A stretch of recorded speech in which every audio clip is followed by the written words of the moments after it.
inspired by a dream. That dream is now a reality. Our goal at Game Day Media is to provide a new way of watching high school sporting events in Northwest North Dakota through live audio video streaming services. Subscribe to our YouTube channel to watch and listen to all the action. We are looking for business sponsors to come on board with Game Day Media to help promote your business as we help to promote our area athletes during our broadcasts. Contact David or Randy Peterson for further details on how you can become a sponsor on Game Day Media. Game Day Media, more than a game.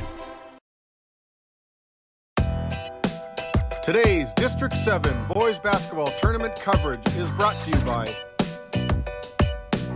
NCC, Tioga Medical Center, The Country Store, St. Luke's Medical Center, Otheon Boutique, Souris Valley Dental Group of Minot, D&L Paraffin, Brad Johnson Insurance, Bravera Bank, Continental Resources, Northwest Therapy Services, Nesset Consulting Service, Roustabout Service and Insulating, DA Land, LLC, 701 Cornhole Company, Bingaman Construction, Tioga Ace Hardware, Border Plains Equipment of Stanley, Tioga Parts Supply, Surge Aesthetics, The Porch, Tegan's Interiors, Tioga Drug and Soda Shop, Prairie Home Furnishings,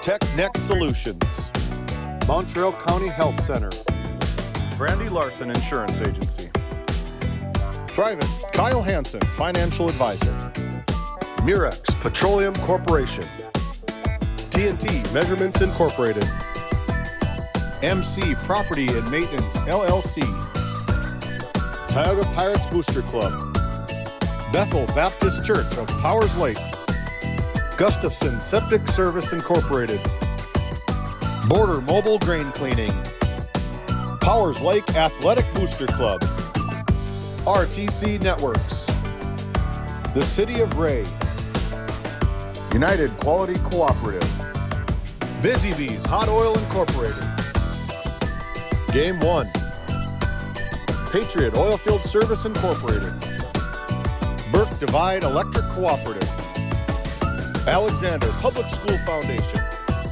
Trenton Indian Service Area, Ray Farmers Union Elevator, Flag Family Media.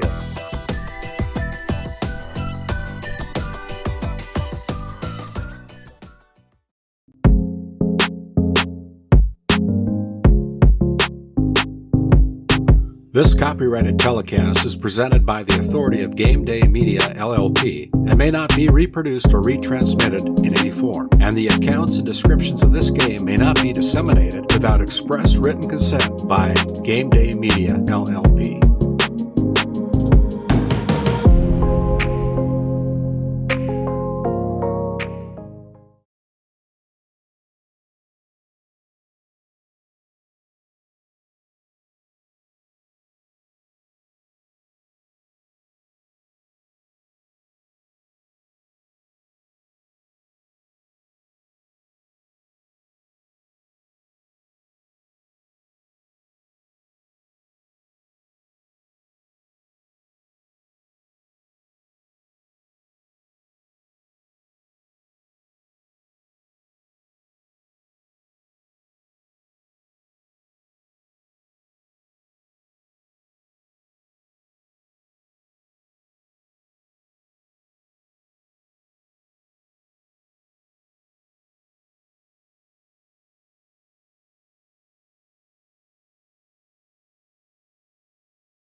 Born and raised amidst the small-town love of Northwest North Dakota, we at Northwest Communications Cooperative understand the joy of being part of a great community. That's why we choose to pour back into the people who pour into us. At NCC, we offer internet, telephone, video, and security services that are industry standard, top of the line. Based in Ray, North Dakota, we consider Northwest North Dakota our neighborhood. Let us know how we can serve you. Local, fast, reliable. Making connections, locally committed. This Game Day Media broadcast is brought to you in part by Border Mobile Grain Cleaning, based in Columbus, North Dakota, offers custom on-the-farm grain cleaning for spring wheat, durum, and barley. Contact Ethan Bakken at 701-310-5007 or find him on Facebook at Border Mobile Grain Cleaning. The Country Store, located at 123 Main Street in Powers Lake, North Dakota.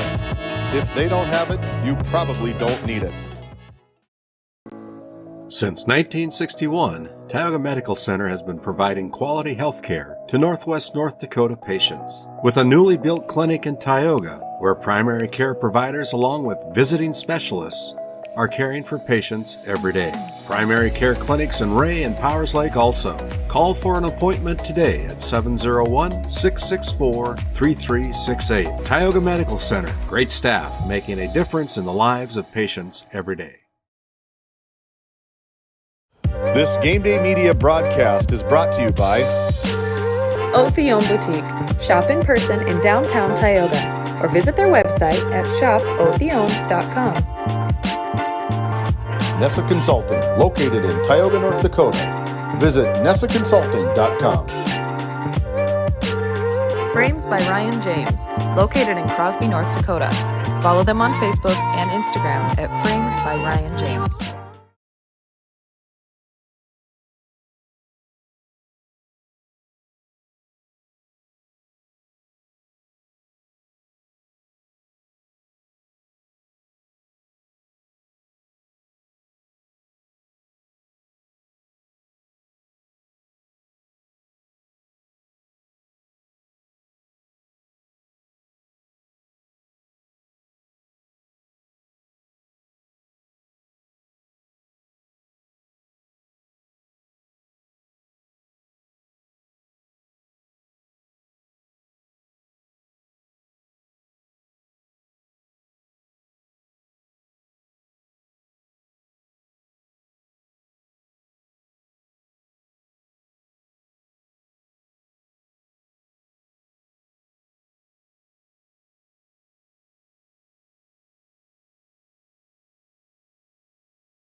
Based in Williston, North Dakota, Busy Bees Hot Oil Incorporated is a veteran-owned and managed company. Busy Bees services include water hauling, hot oil services, capstring flushes, and much more. Busy Bees will approach any job, no matter how large or small, with 100% safety and commitment. We pride ourselves on giving back to the community that has given so much to us. Looking for the perfect career? Consider Busy Bees Hot Oil Incorporated. Find them at busybbeeshotoilinc.com or give them a call at 701-572-9303 today. At Border Plains Equipment of Stanley, our vision is to be the respected and recognized leader in agricultural equipment and the employer of choice by helping people succeed. Our mission is to serve agricultural customers and communities by partnering to meet their needs through the sales and support of farm equipment and technology. Visit plainsag.com to check local inventory or stop by at 8141 off Highway 2 in Stanley, North Dakota today. This Game Day Media broadcast is brought to you by The Alexander Public School Foundation is dedicated to supporting the needs of students and the staff of Alexander School. We believe that the strength of the community is rooted in the strength of its school. Best of luck to all of the athletes, coaches, and fans from the Alexander Public School Foundation. Located in Tioga, North Dakota, Patriot Oilfield Service Incorporated is a proud supporter of the Tioga Pirates, supporting the Bakken with hot oil and water hauling services. For your service needs, call our dispatch office at 701-664-2016 today. Based in Crosby, North Dakota, St. Luke's Medical Center's mission is to provide comprehensive and compassionate health care for individuals and families in cooperation with the area medical community. Our vision is to be recognized as a community leader by delivering quality health care through a team of dedicated professionals in a friendly, compassionate, and growing environment. Recently named one of the top 20 critical access hospitals in the country means our community can count on us to deliver services they need now and in the future. To schedule an appointment, call 701-965-6349.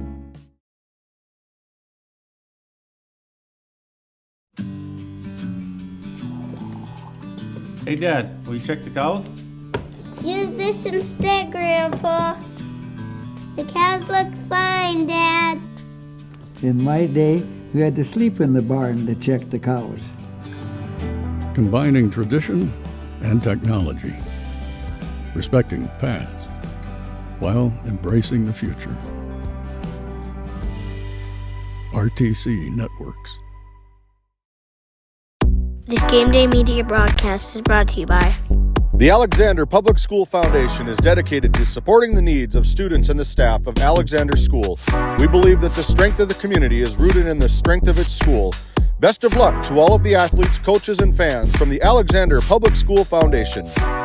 Located in Tioga, North Dakota, Patriot Oilfield Service Incorporated is a proud supporter of the Tioga Pirates, supporting the Bakken with hot oil and water hauling services. For your service needs, call our dispatch office at 701-664-2016 today. In a world where every dollar counts, we believe in empowering you to do more with your money. At the Bank of Tioga, we help ignite prosperity for you and the communities we serve. Whether you're a family looking for personal financial solutions, a business seeking growth, or an agricultural entrepreneur with big dreams, we have the products and services to help you achieve your goals. Experience the power of partnership and visit your nearest location or explore our online services today. We ignite prosperity at the Bank of Tioga, member FDIC. At Tioga Ace Hardware, our store is a member of the largest retailer-owned hardware cooperative in the industry. We are all committed to being the helpful place by offering our customers knowledgeable advice, helpful service, and quality products. As the helpful hardware folks in your community, we promise that helping you is the most important thing we have to do today. Shop the biggest brands all under one roof at 119 North Main Street in Tioga, or shop online at acehardware.com. At Game Day Media, we believe that we live in the greatest nation in the world. As we pause, let's honor the United States of America with the playing of our national anthem.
This Game Day Media broadcast is brought to you in part by Brandy Larson Insurance of Stanley offers home, auto, business, and farm insurance.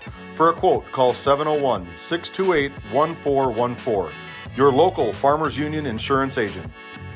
Murex Petroleum Corporation, a pioneer for today, creating opportunities for all involved. Extraordinary people, extraordinary assets. MurexPetroleumCorporation.com. Gustafson Septic Service Incorporated, family owned and operated since 1986. Offering septic service, portable restrooms and hand wash, sewer jet and camera services. Located in Stanley, North Dakota, call for a free quote at 701-628-2960. At Souris Valley Dental Group, we've been using modern treatment techniques and products to help families smile since 1968. Voted as the #1 dentist in Minot, our team of expert dentists combine their unique areas of expertise and their experiences to create treatment plans that help each individual patient meet their goals. Contact our dental office at 701-419-8900 or visit sourisvalleydental.com to schedule an appointment today. You can count on us to keep your family grinning from ear to ear for many years to come. At Prairie Home Furnishings of Stanley, featuring some of the best brands in the industry, such as Ashley, Lazy Boy, and Shaw Flooring, we have something for every room in your home. From furniture to flooring, outdoor living, mattresses, and decor, we truly have everything your home deserves. Shop our everyday low prices locally in store Monday through Friday, 9 to 5:30, and Saturdays from 9 to 4, or shop online anytime at shopphf.com. For all things home, be sure to also follow us on Facebook.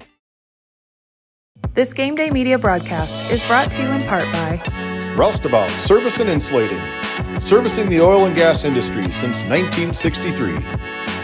MC Property and Maintenance LLC is a family-owned and operated property management, maintenance, and handyman company based in Stanley, North Dakota. From lawn care to snow removal and everything in between, let us manage every aspect of your rental, property, and maintenance needs. To schedule an appointment, call Max at 701-641-2772. While being the largest leaseholder in the Bakken, Continental Resources believes that we are among the most efficient and cost-effective producers of oil and natural gas on the planet. One of the most effective ways of putting action behind our values is by giving to those communities in which we operate. American Energy is a huge contributor of tax revenue to local, state, and federal governments, an economic catalyst, and a job creator. If you want to work in an environment that encourages teamwork and putting your ideas into action, visit clr.com to start your new career today.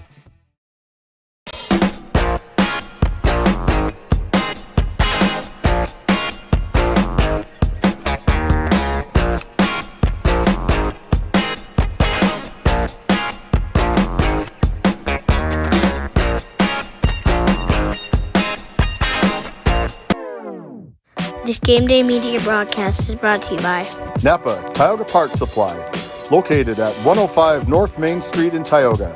Visit napaonline.com. TNT Measurements Incorporated, providing oil and gas allocation meter proving, calibrations, and production facility lack provings.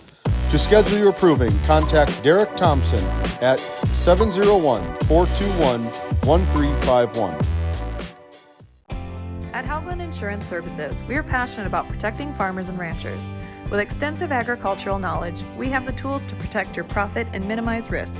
Whether it's crop and livestock insurance or farm property and liability, we protect your hard-earned assets. We can also assist with farm transitions, commercial insurance, life, health, and disability coverage. You work hard to feed our world, and we work tirelessly to protect what you've grown and built. Call us at 701-965-4066 or visit us online at hauglandinsuranceservices.com.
Founded in 2019, Northwest Therapy Services, located in Ray and Williston, North Dakota, provides speech therapy in our clinics as well as partnering with local schools and nursing facilities to provide on-site therapeutic services.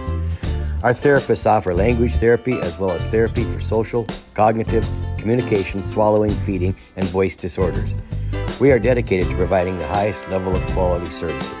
To schedule an appointment, visit nwtherapyservices.com or call 701-568-8255.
Let's try it again. 1-2. I know we're having some troubles with some audio. We're hoping that you guys are able to hear us now. We've kind of come back, and we're going to talk a little bit. If somebody that has been giving me messages about no sound, if you could text me and let me know if we're coming through with our audio, I'd appreciate that. But Dallas, you'll continue on with our play-by-play here. Okay. Braves 14, Pirates 11. Casey Odegaard picks up his first personal.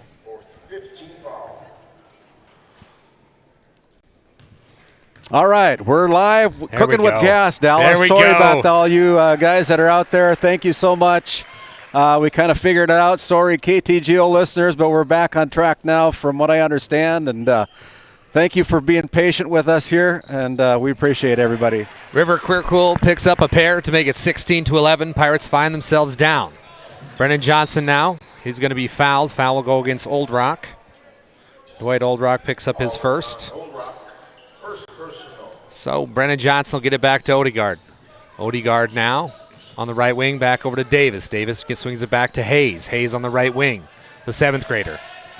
He'll get it, swing it back over to Hollingshead. Hollingshead back down low to Johnson. Johnson goes up, and he'll be fouled. So he'll go two more from the charity stripe. See who the foul is against here. Will be on the Braves. Dwight. It's amazing how much technology there is up here in Dallas, and a lot of wires. A lot of wires. Sometimes we get our wires crossed. Yes, a little bit. Well, we got it figured out. Thanks, Randy, for doing that. That was great. So Johnson with his third point of the basketball game. Picks up one more, so he is now 6 points away from 1,000. Brennan Johnson, that is. River now. River Quirkwool heading the other way. He'll drive. River now. Passes it down low to Powell. Powell on the left block. Kicks it back out to Polanco. Polanco drives. Tries to get it back to Powell, but it's going to be picked off. Nice interception there by Hollingshead. And the Pirates have the basketball now. Heading the other way. Brennan Johnson, 6'7", playing the point guard for a lot of this game for the Pirates. Hayes now drives free throw line. He's going to be picked. Pick's going to go by Zachary Polanco. Polanco's going to go up. Right hand layup. And good. Polanco puts down another one, and with that, we're going to have a timeout on the floor. Your Tioga Medical Center scoreboard. It's the North Shore Plaza Braves 18, the Tioga Pirates 13. We'll step aside. We'll come back with more action here from the District 7 postseason tournament. Back after this timeout. D&L Paraffin Incorporated is a local family-owned hot oil company that has been in operation since 1981. We work hard to develop good business relationships with the oilfield companies in the Tioga area. While offering services north of Lake Sakakawea, we focus on integrity, hard work, and safety. For all hot oil services, call dispatch at 701-641-3065 or 701-641-6310. And for hiring information, be sure to follow us on Facebook at DL Paraffin.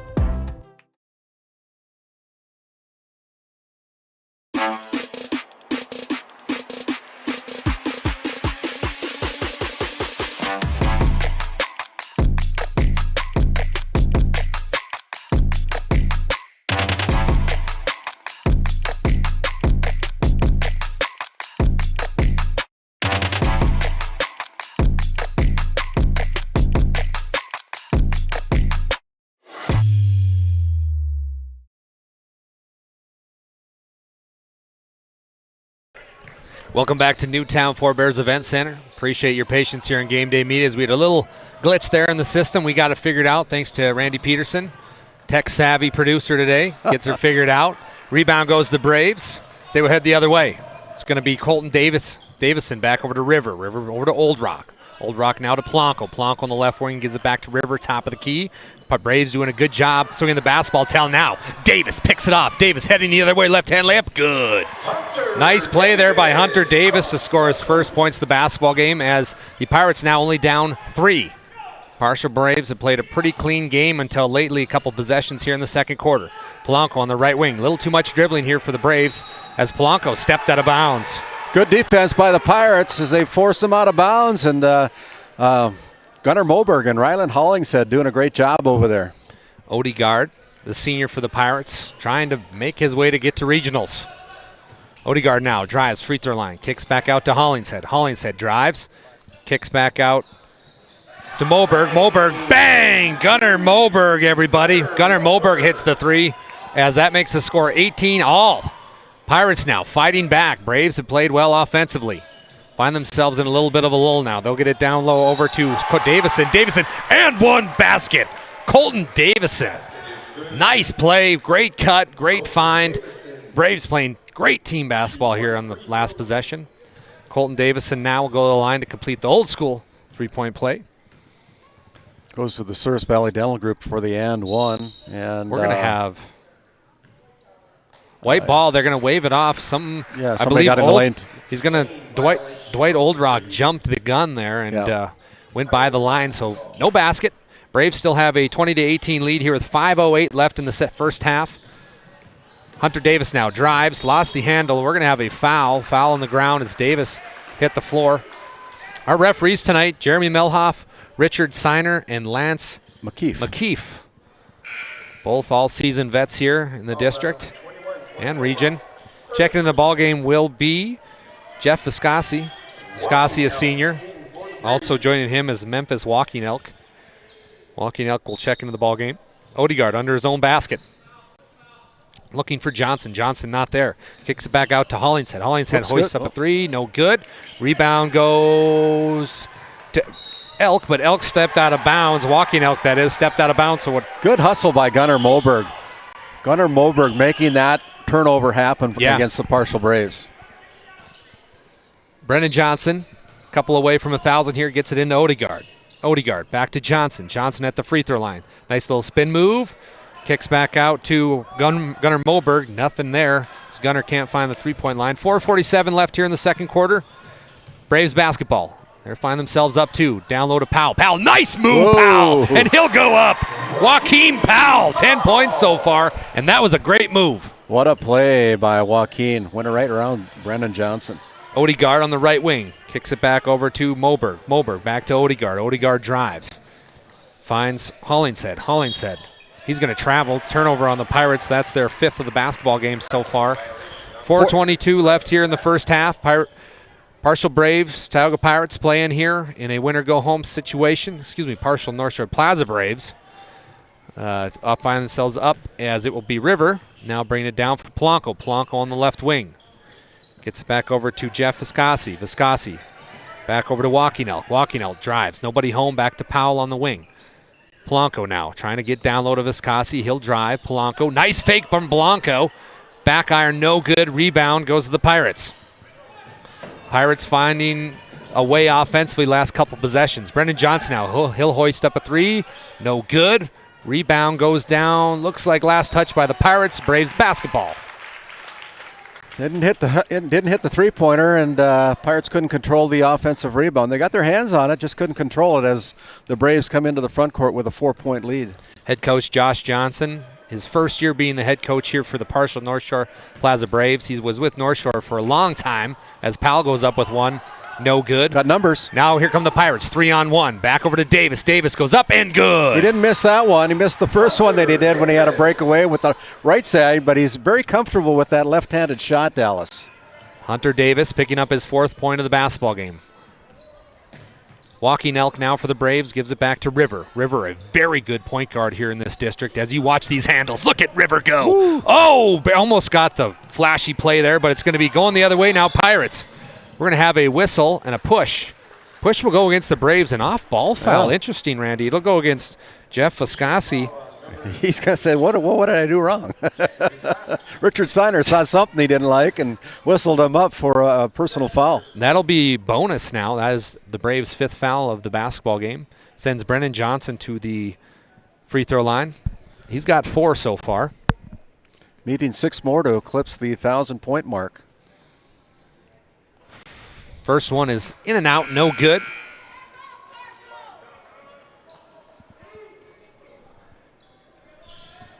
Checking in the ball game will be the youngster, Cooper Hayes, 7th grader.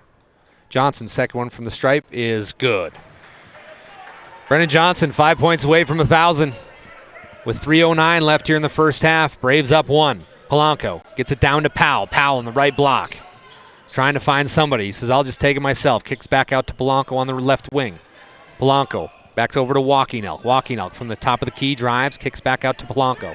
Down low to Powell. Powell goes up, and he's going to be fouled. Foul will go against Brendan Johnson. Brendan picking up his 2nd of the basketball game. So, Randy, now decision time for head coach Pat Alberts. Do you keep Brendan in with 2 and maybe picks up a cheap one? But I see Loveridge is at the scorer's table. So, yeah, if they're going to be in this ball game, they got to have Brendan Johnson in there. I mean, he's their points leader per game, and apparently they're going to take out Hunter Davis instead and bring in Ethan Loveridge. So Brendan Johnson with 2 fouls stays in the game. Powell now going from his 2nd one for the stripe. In and out, no good. Off the fingers of, they're going to say off the fingers of Brendan Johnson. So it will be Braves basketball under their own hoop. Partial North Shore Plaza Braves 23, Tioga Pirates 21, 2:49 left here. Richard Steiner and Jeremy Melhoff are now going to meet up and see. They're probably going to talk that one over a little bit. I thought it had popped out of Brennan's hands by Partial, but after a discussion, they're going to keep with Melhoff's original decision. It is. They'll get it to Powell down low. Well, it's tipped out of bounds there. That time it was Brendan Johnson. Yeah, for sure. That was for sure. As they go over and explain that last call to head coach Pat Alberts, I guess he's satisfied with it. So it is what it is as Jeremy Melhoff hands the ball to Colt Davidson. They get it to River. River on the left baseline. Back over to Polanco on the left wing. Polanco looking inside, gets it back over to River. River's going to say, hey, guys, let's reset our offense here. River back to Polanco on the right wing. Polanco, Braves being patient on offense. Back over to Powell, top of the key. Powell thought about shooting it. Brendan Johnson paying no attention to him. Polanco puts up the 3, and good! Wow, Polanco deep. A Tioga Ace Hardware 3-pointer. Zachary Polanco picking up his 5th point of the basketball game. Pirates now the other way. Odegaard, he'll go up, and no good. Rebound goes to the Braves. Partial North Shore Plaza Braves 26, Tioga Pirates 21. We got 2:10 left here in the first half. Polanco now back to River. River, the true point guard for this Braves team. Back to Viscosi. Down low to Powell on the left block. Powell up, no good. Rebound Johnson. Johnson's looking deep, decides to hold on to it as Johnson will head back towards the left wing. He's going to be tied up, though. Good defense from the Braves, and Colton Davison.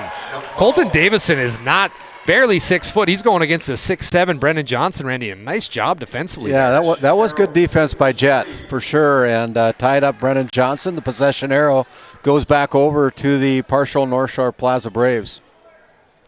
Viscosi will inbound to River. 1:52 left here in the first half. Thank you for choosing Game Day Media. Dallas Hanson along with Randy Peterson. Powell traveled. That was an easy one.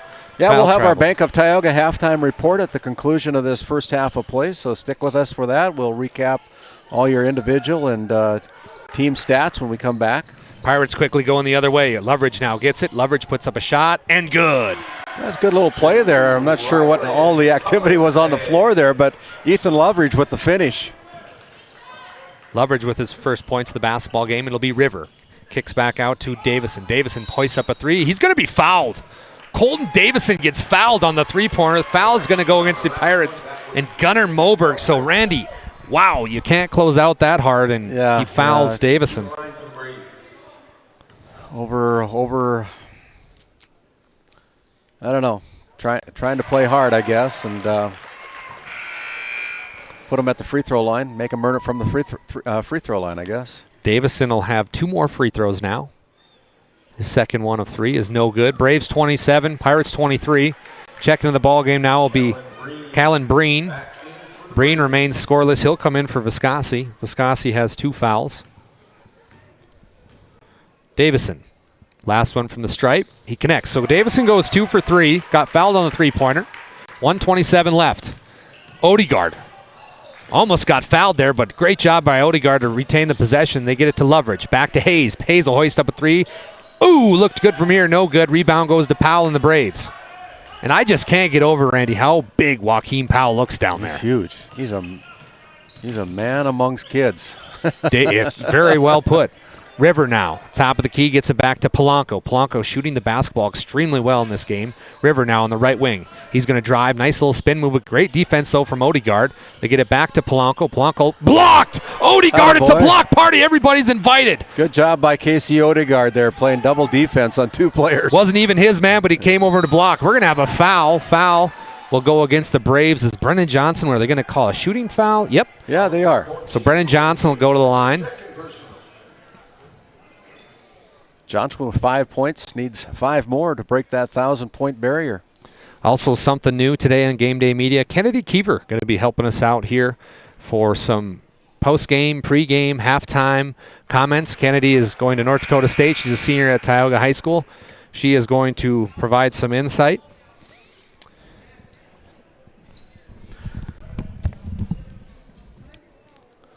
And as Dallas makes his way down to help out Kennedy with our halftime coach's comments, Brennan Johnson puts in his 5th free throw of the night. He's got 7 points so far now, and we're under 40 seconds to play.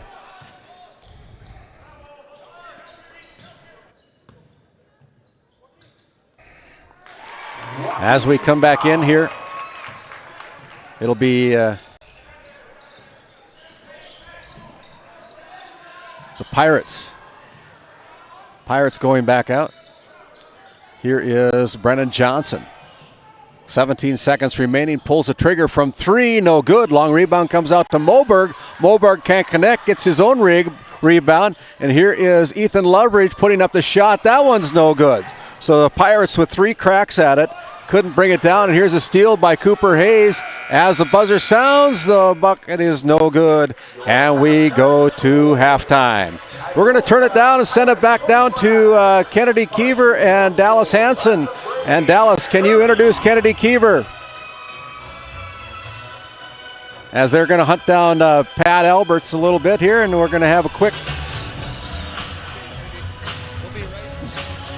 As Kennedy Keever sends it down to Kennedy Keever to talk with head coach Pat Alberts. Go ahead, Kennedy. First half thoughts, and then next question, offensive thoughts. Okay? Go ahead, Kennedy. So, Pat, what are your thoughts on the first half? Effort there, just too many turnovers. We probably had about maybe 7-8 turnovers that first half, and it's not even like they're pressure here. It's just throwing ball away. Other than that, I thought the effort was good. We got a few more shots. Got to get those turnovers fixed going in the second half. What are you guys going to talk about in the locker room for offense? Offensively, we got to get the ball spread apart a little bit. We're passing and not cutting enough. That's probably a big one. They're sticking a guy right in the middle, which is causing Brennan not to be able to post up as much. We got to get some more fluid movement through there to kind of get that guy out of the lane. So that's what we'll focus on. Thank you, Pat. Yeah, thank you. Thank you, Kennedy. Appreciate that. And comments by head coach Pat Alberts as we head to our Bank of Tioga halftime report. We'll send it back to our NCC Sports Desk, and we'll come back with our Bank of Tioga halftime report after this 3-minute timeout. This Game Day Media broadcast is brought to you by Napa Tioga Parts Supply, located at 105 North Main Street in Tioga. Visit napaonline.com. TNT Measurements Incorporated, providing oil and gas allocation meter proving, calibrations, and production facility lack provings. To schedule your proving, contact Derek Thompson at 701-421-1351. Bank of Tioga, with locations in Tioga and Crosby, North Dakota. Come and talk to us about all your financial needs. Whether it's agriculture, business, investments, or personal banking, we have the right product for you. Call our Tioga Bank at 701-664-3388 or our Crosby Bank at 701-965-6333 to discuss your needs with us. Ignite prosperity at the Bank of Tioga. Voted a top 20 critical access hospital in quality, our Level 5 Trauma Center is ready to handle all your emergency needs with our Acute Stroke Ready certification and full lab and radiology departments. Our physical, occupational, and speech therapy providers are available for all your rehab care, and our Family Practice Clinic provides a variety of care including well child and child immunizations. Psychiatric care is available by telehealth, and mental health is available in person. To schedule an appointment, call us at 701-628-2505. or find us on our website at stanleyhealth.org. Montreal County Medical Center, here to help you throughout a lifetime. This Game Day Media broadcast is brought to you by At Ray Farmers Union Elevator, we carry a variety of seed, fertilizer, and crop protection products. We can assist you with everything from buying the seed in the spring to burn down in the fall. Stop in or call 701-568-3343 to see how we can help you today. Burke Divide Electric Cooperative. We're owned by our members and committed to supporting our communities. Your local Touchstone Energy Cooperative. We wish our local athletes the best of luck in the District 7 tournament. Located in Crosby, North Dakota, Brad Johnson Insurance has been helping clients find insurance coverage since 1986. Our team is passionate about serving the community in which we live and pride ourselves on getting to know our clients to best serve their needs. Our staff is active in the public and strives to better our community through participation, involvement, and by supporting area events and youth programs. For a quote, visit bradjohnsoninsurance.com or call 701-965-4200 today. Growing family, the City of Ray has shovel-ready lots available, 12,000 to 20,000 square feet. The lots are free of any special assessments. Right on Highway 2, we offer convenient travel and connections, as well as access to our amazing education system. Your family's future is important to us. Let us help you with that first big step. Contact Rhonda at 701-568-2204 or stop by City Hall at 101 Main Street in Ray. Think of Ray when planning your future. Invest in a community that invests in you. This Game Day Media broadcast is brought to you by The Alexander Public School Foundation is dedicated to supporting the needs of students and the staff of Alexander School. We believe that the strength of the community is rooted in the strength of its school. Best of luck to all of the athletes, coaches, and fans from the Alexander Public School Foundation. Located in Tioga, North Dakota, Patriot Oilfield Service Incorporated, a proud supporter of the Tioga Pirates, supporting the Bakken with hot oil and water hauling services. Call our dispatch office at 701-664-2106 today.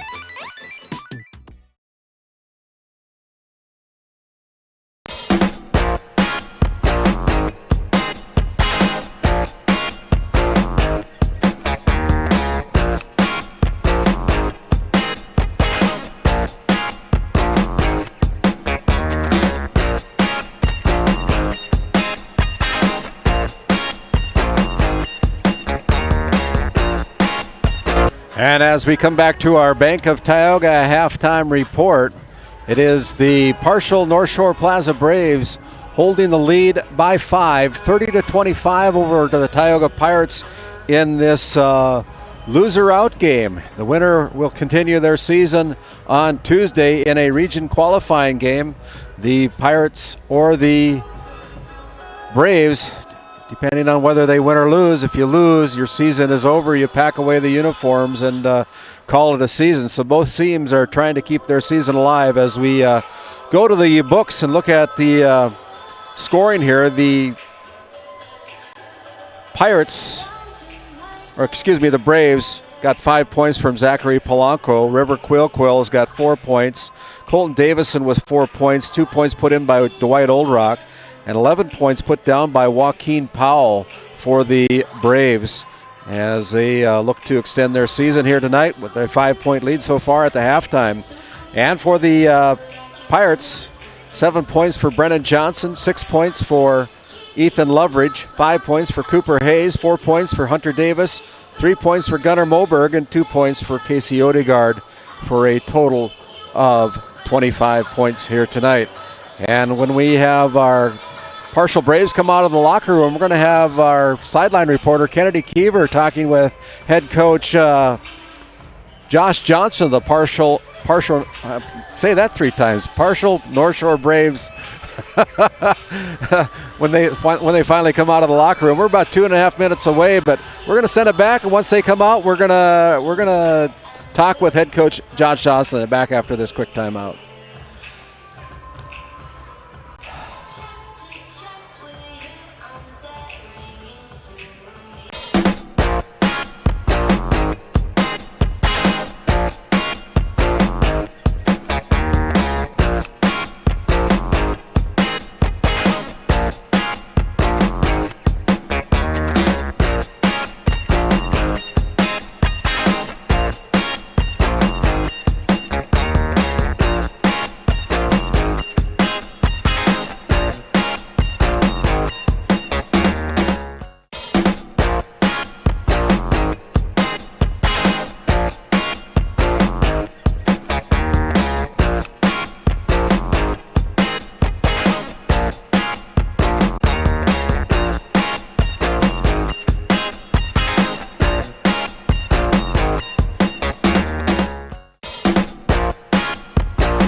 And as we come back here to our Bank of Tioga halftime report, the partial Braves are finally starting to come back out here, and not in too much of a hurry, but once head coach Josh Johnson comes out, our sideline reporter Kennedy Keever will ask him a couple of questions about how he felt like his first half went as a team, and here comes the assistant coach, and I'm sure that head coach Josh Johnson will be right behind him, I hope. But Kennedy Keever, get ready to go there, Nick. And here comes Josh Johnson. Kennedy Keever, we will turn it over to you as our sideline reporter Kennedy Keever turns it over to for an interview. Back to you, Kennedy.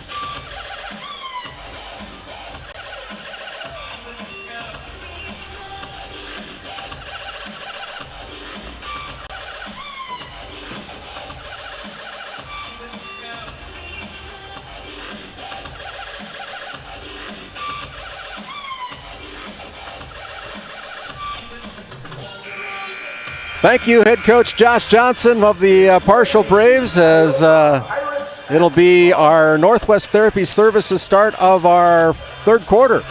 And Dallas Hansen will hustle back up here, put a little oxygen on him as he climbs the stairs and gets back here to do the play-by-play for the remainder of this game here tonight. The first possession of the third quarter is going to go to the Tioga Pirates. Dallas, welcome back. Yes. Take your breath and let's go. Good to go.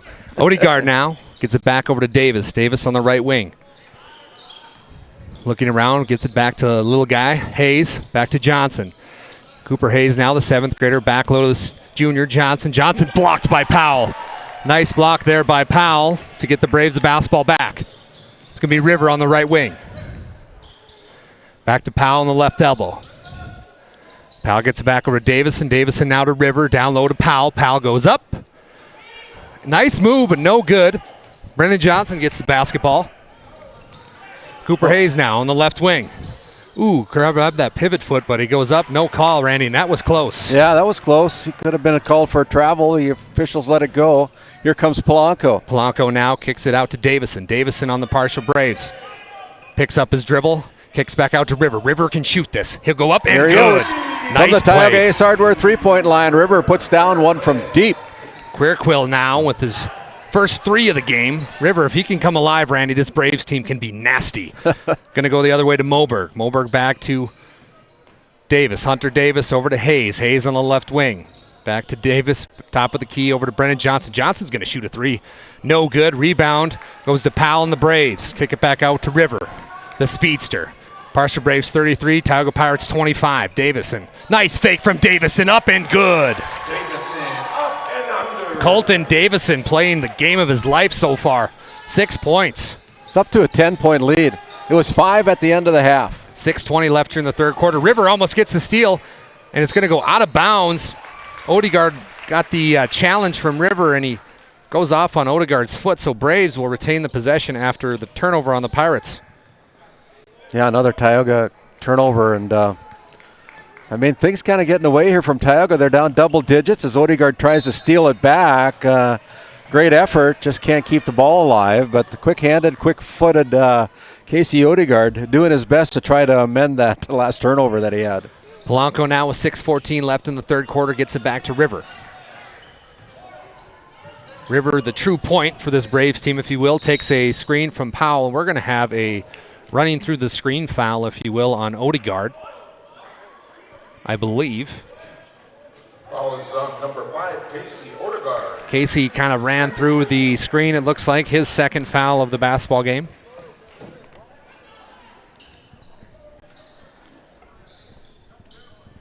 So it will be partial Brave basketball right in front of the beautiful scoreboard here at the Four Bears Event Center located in Newtown. Powell now on the corner gets it back to Viscasi on the left wing. They try to get it inside of Davison. Somehow they do, but he's triple teamed, and we're going to have a jump ball as both teams being awfully physical. We're going to have a jump ball. It will be Braves retaining possession. So the Braves will have it under their own hoop. Braves basketball. Again, our referees tonight are Jeremy Melhoff, Richard Seiner, and Lance McKeef. Viscasi gets it into River. River Quirkle with the quick first step. He goes up left-handed. Nice shot from River. My goodness, like I said earlier, when this kid gets going, he is tough to beat. River Quirkle with an excellent game, 11 points so far. Odegaard gets it over to Hollingshead. He passes it back over to Davis. Davis on the left wing. Back down low to Johnson. Johnson from the left block. He's going to be pushed in the back. Foul will go against, let's see who Richard Seiner picks this time. 14. That'll go against Colton Davison, his third personal, excuse me. So a big foul there is Colton Davison, who's been playing well offensively, picks up his third. The Braves are going to bring in Dwight Oldrock. Dwight Oldrock has 2 fouls himself, so some foul trouble here for the Braves. See if the Pirates can take some advantage of it. I mean, they're down by 12 points. Kind of got to have a sense of urgency here. It's getting away from the Pirates, that's for sure. And that was travels. a travel. Travel will go against the Pirates, and Hunter Davis, as he traveled, got a little too ahead of himself, if you will. As we have a break in the action, the Porch is locally owned coffee shop in Ray, North Dakota, serving a variety of drinks for everybody. That's the Porch in Ray. Mandy Knox and her team right there on Highway 2. Well, Randy, I thought Kennedy Kiever did a fantastic job. Did a great job. Did a great job. Nice to get that little perspective. Yeah, 100%. Old Rock gets it stripped, and it's going to be Pirate basketball heading the other way. Brennan Johnson. Johnson trips over his own feet, gets it somehow to Davis, and Davis and Polanco are tied up, and oof, that could have been bad. And the Pirates showing a little frustration here. Yeah, they certainly are. They're down by 12 points with 5:07 to go here. 37-25. Odegaard gets it into Johnson. Johnson from the left elbow. Nice little jump stop, goes up, no good. Rebound Powell and the Braves. I've said rebound Powell and the Braves, I think, 10 times already. The kid's a rebounding machine. He's having a good game here tonight. He has. River has also had a good game. He gets it back to Powell. Powell top of the key, kicks it over to Viscasi on the right wing. Tipped out of bounds by Pirate, so the Braves will have possession here. right in front of their bench and Coach Josh Johnson. Coach Josh Johnson saying to keeper, we got to keep it going physically if we want to maintain this lead. Powell now being awfully physical, up and good. My goodness, Joaquin Powell. Yeah. He is having a day right now, and with that, there's a timeout on the floor. We're going to take time. It's Partial North Shore Plaza Braves 39, Tioga Pirates 25. You're listening to Boys Basketball on Game Day Media.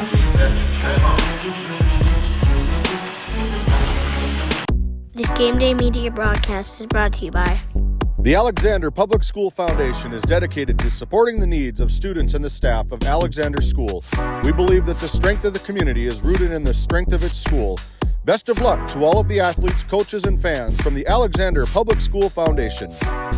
Located in Tioga, North Dakota, Patriot Oilfield Service Incorporated is a proud supporter of the Tioga Pirates, supporting the Bakken with hot oil and water hauling services. For your service needs, call our dispatch office at 701-664-2016 today. D&L Paraffin Incorporated is a local family-owned hot oil company that has been in operation since 1981.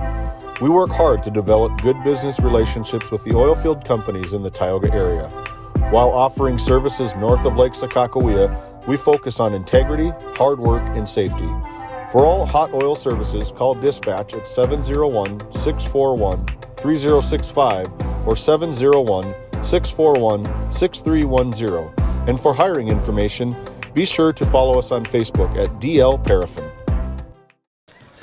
Welcome back to the Forebears Event Center. I'm Dallas Hansen, joined along with Randy Peterson, Pirate Basketball. They are down 14. It's going to be Moberg puts up the three, and good. Gunnar Moberg, eighth point of the basketball game. From the Tioga Ace Hardware three-point line. Great shot by Gunnar. Cuts the lead to 11 now. Braves playing well so far. River down low to Powell. Tioga needs some defensive stops. Somehow it ends up in Old Rock's hands. Old Rock on the baseline. Kicks back out to Polanco. Polanco top of the key, puts up a tray. Air ball. Pirate Basketball. 4:03 left here in the third quarter. Partial Braves 39, Tioga Pirates 28. Thank you to everybody joining us on KTGO. Appreciate you guys tuning in on your radio. Surge Athletics, located in Hazen. Our purpose is to enhance your natural beauty and give you the confidence you need. Give Corey a call at 701-870-0529 for your Hazen appointment. Be now Rylan Hollingshead. Hollingshead finds Hodden. Good back over to Hollingshead. Ooh, a lot of collision there. Odegaard went down, and it's going to be Polanco. Polanco picked off, going the other way. Polanco up, and he's going to be fouled. Nice play there from Zachary Polanco to collect the foul. But there's a Brave here, and it's going to be Jeff Viscasi, slow to get up and kind of limping with that right knee. So Viscasi and Odegaard got tangled up in that last possession. Both hit the deck hard, and Viscasi looks a little twisted up. From the Souris Valley Dental Group, Polanco puts in the first one. Zachary Polanco, 6 points tonight. Done a great job defensively as well. Couple steals, making his presence known. Polanco goes 2 for 2 from the charity stripe, makes it Partial Braves 41, Tioga Pirates 28. 3:44 left here in the third quarter. Odegaard now looking for an answer as the Pirates find themselves kind of in a hole here. Hayes on the left wing. Back to Johnson. Whoa, and there's Viscasi, kind of a payback. We talked about a couple possessions prior, these two getting tangled up, and Viscasi gave him the old forearm shiver there, Randy. Yeah, I was looking at some of our technical stuff here. I didn't really see it, but he's a physical player for sure. So Viscasi picks up his third foul. Hayes now from the left wing, hoists up a three. No good. Rebound goes to Davis. Davis kicks back out to Johnson. Johnson, nice spin move. Stops, drops, pops. No good. Rebound Davis. Davis goes up. Push. No good. Rebound goes to Polanco on the Braves. 3-on-2 for the Braves. Down low to Old Rock. Old Rock. We're going to have a push on the Pirates. Jerry Melhoff with the call. It's going to be Hunter Davis. Hunter Davis. Third personal foul. So Davis with 3. 3:16 left here in the third quarter. Yeah, and I don't know if your season's on the line. I don't know if you take him out. Got to keep him in. River now. Driving, gets it back to Viscasi. Viscasi drives himself, puts up a runner, no good. Gets his own board, though, and absorbs contact, goes up, no good, but heck of a athleticism feat, if you will, to make sure that he gets his own board. You know, it's right now the Pirates just getting outplayed physically. Physically, they're getting outplayed. Randy, did you catch who that last foul was? No, I didn't. I'm sorry.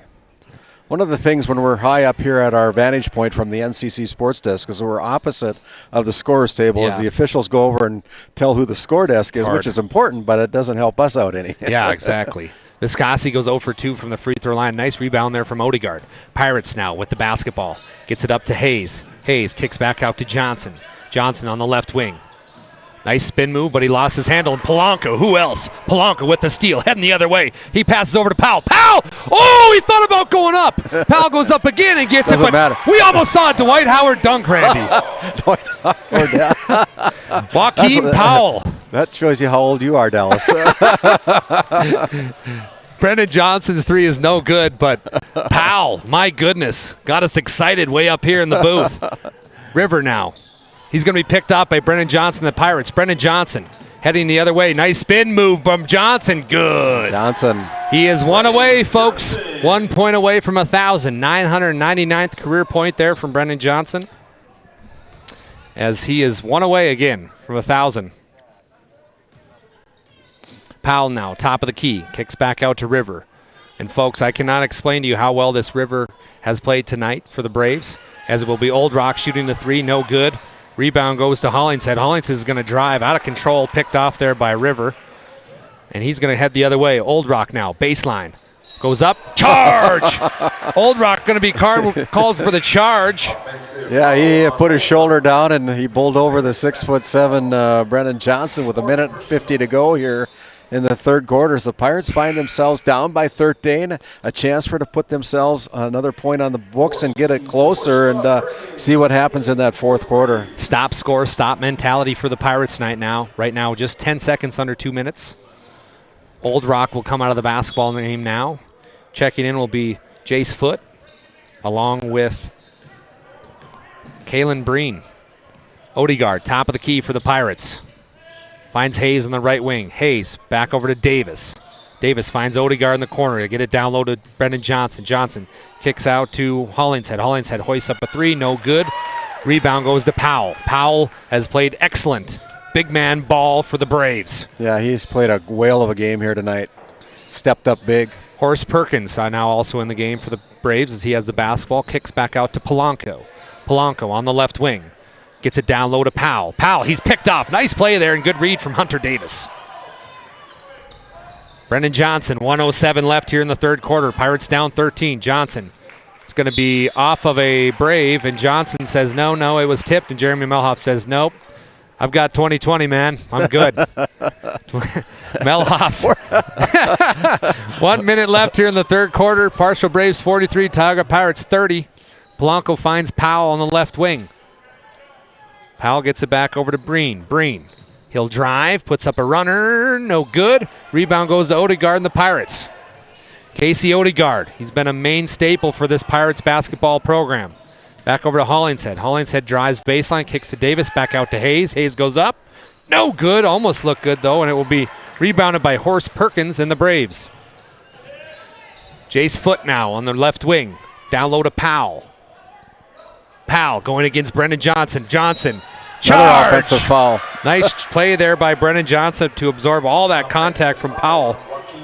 Offensive charge. He knows he's in a battle tonight, Brendan Johnson. They're making him work for that 10 points. Yeah. He's gotten leveled the last 2 times he's been down the floor. So we'll have a couple substitutions for Coach Johnson and the Braves. River Kirkhill checking into the basketball game as well as Zachary Polanco. So 23 seconds left here in the third quarter. Shot clock is obviously off. Casey Odegaard brings it down for the Pirates. Down 13 here. Back to Davis on the left wing. They find Casey in the corner. Down low to Johnson. Johnson back out to Odegaard. Odegaard hoists up a three. No good. Rebound will go to Zach Polanco. 7 seconds. Zachary Polanco, 4-on-1 for the Braves. Polanco goes up left-handed. No good. Rebound Johnson. 1 second. Johnson puts it up. It's good if it goes. Oh! Your score after 3.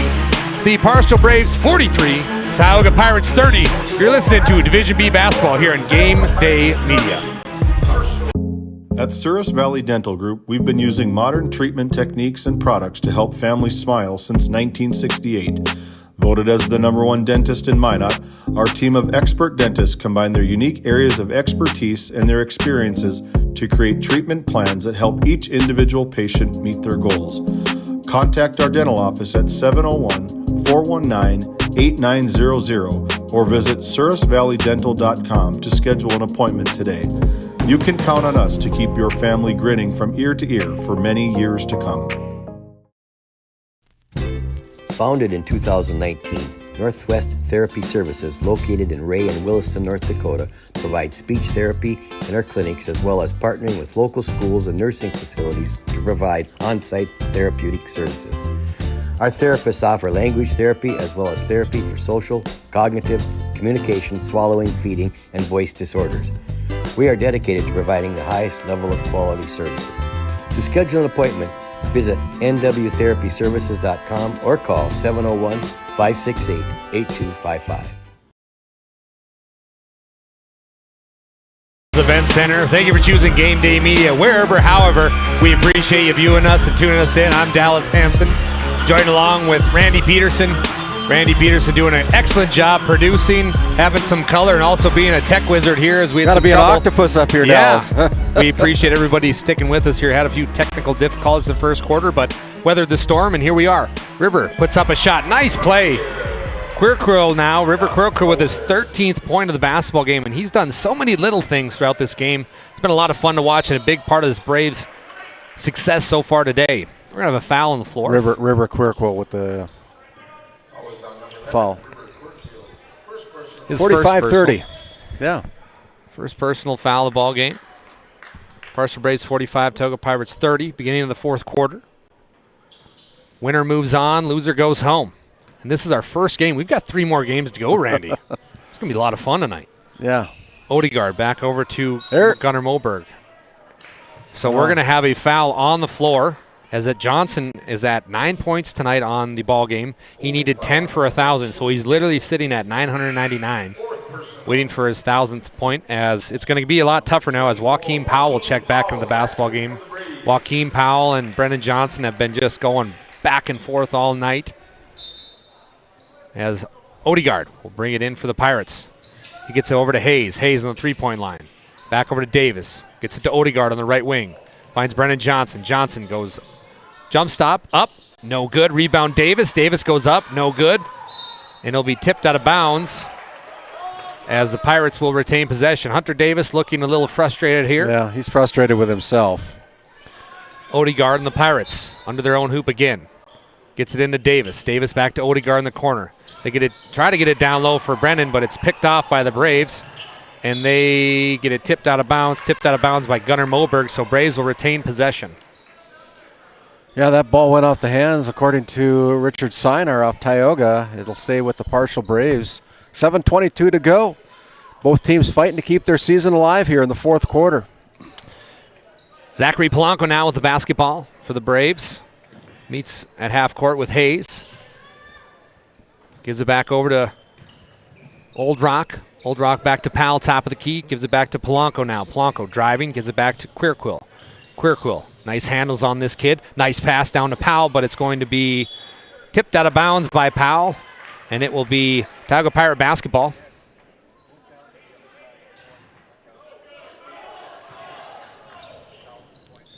Hunter Davis now on the right wing for the Pirates. Pirates down 15. Davis goes up and good. Nice play there from Hunter Davis. Gets a chance at the old school three-point play. Davis now has 6 on the evening. 45-32, Braves leading the Pirates. Hunter Davis, 6 points, 3 fouls. He's a senior as well, trying to fight his way into the regional tournament. Davis goes up, no good. Rebound, tipped by Odegaard. Nice play to Moberg, but Moberg misses the bunny. And great play there from Odegaard, though, to tip to his teammate, and it was unfortunate that Gunnar Moberg could not come up with that easy basket.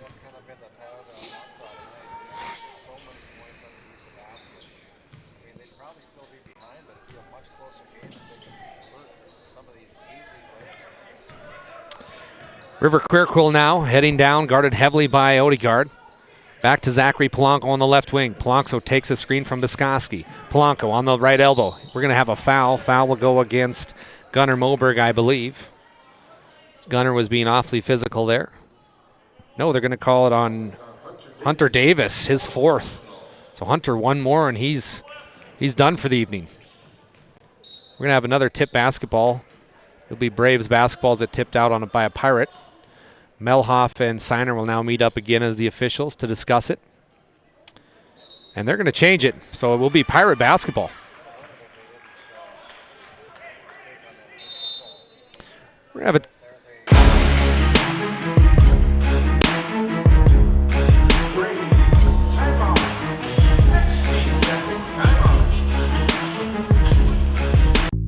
Based in Crosby, North Dakota, St. Luke's Medical Center's mission is to provide comprehensive and compassionate health care for individuals and families in cooperation with the area medical community. Our vision is to be recognized as a community leader by delivering quality health care through a team of dedicated professionals in a friendly, compassionate, and growing environment. Recently named one of the top 20 critical access hospitals in the country means our community can count on us to deliver services they need now and in the future. To schedule an appointment, call 701-965-6349.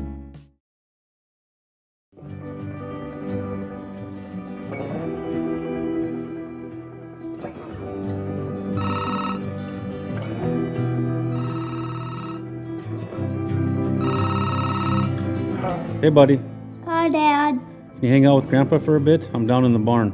Sounds good. Okay, I'll be up there in a bit. RTC Networks capture cameras. Keep an eye on what you care about.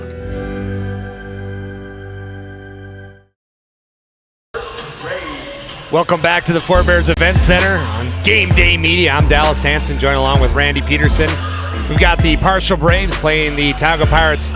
Partial North Shore Plaza Braves, excuse me, old habits die hard. Still getting used to these two co-ops, but they are up. Braves are up 45-32. Here is Johnson, 1 point away from 1,000. Brennan Johnson now kicks out to Hayes. Hayes back to Johnson. Johnson's going to go up. Would this be the 1,000? No, but he's going to have a chance to get 1,000 from the free throw line, as Brennan Johnson will go to the stripe for 2. Brennan Johnson will shoot 2. Foul will be on Foul was on Jet Vikoski, and he's done for the evening. Jet Vikoski fouls out with 5. So Brennan Johnson, 999 points. This could be 1,000 for him. Shot is up and good. There it is. 1,000 points for Mr. Brennan Johnson. Awesome job from Brennan. Mr. 1,000, the Monstar. Can't get 1,001 as it's rebounded there by Odegaard. Odegaard tips around Johnson, gets it back. Johnson puts up the shot. No good. Rebound Johnson again. No good. Rebound to Davis. No good. So 4 opportunities there for the Pirates as they miss bunny after bunny, Randy.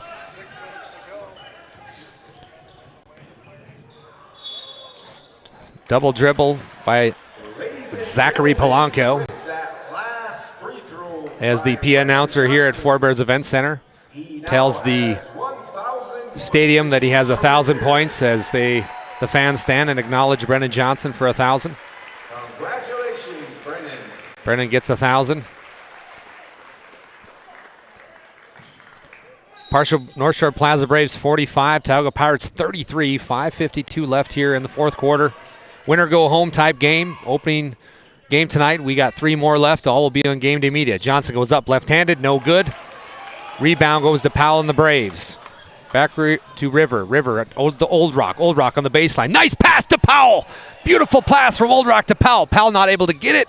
No good again, but my goodness, Randy, that Old Rock pass was amazing.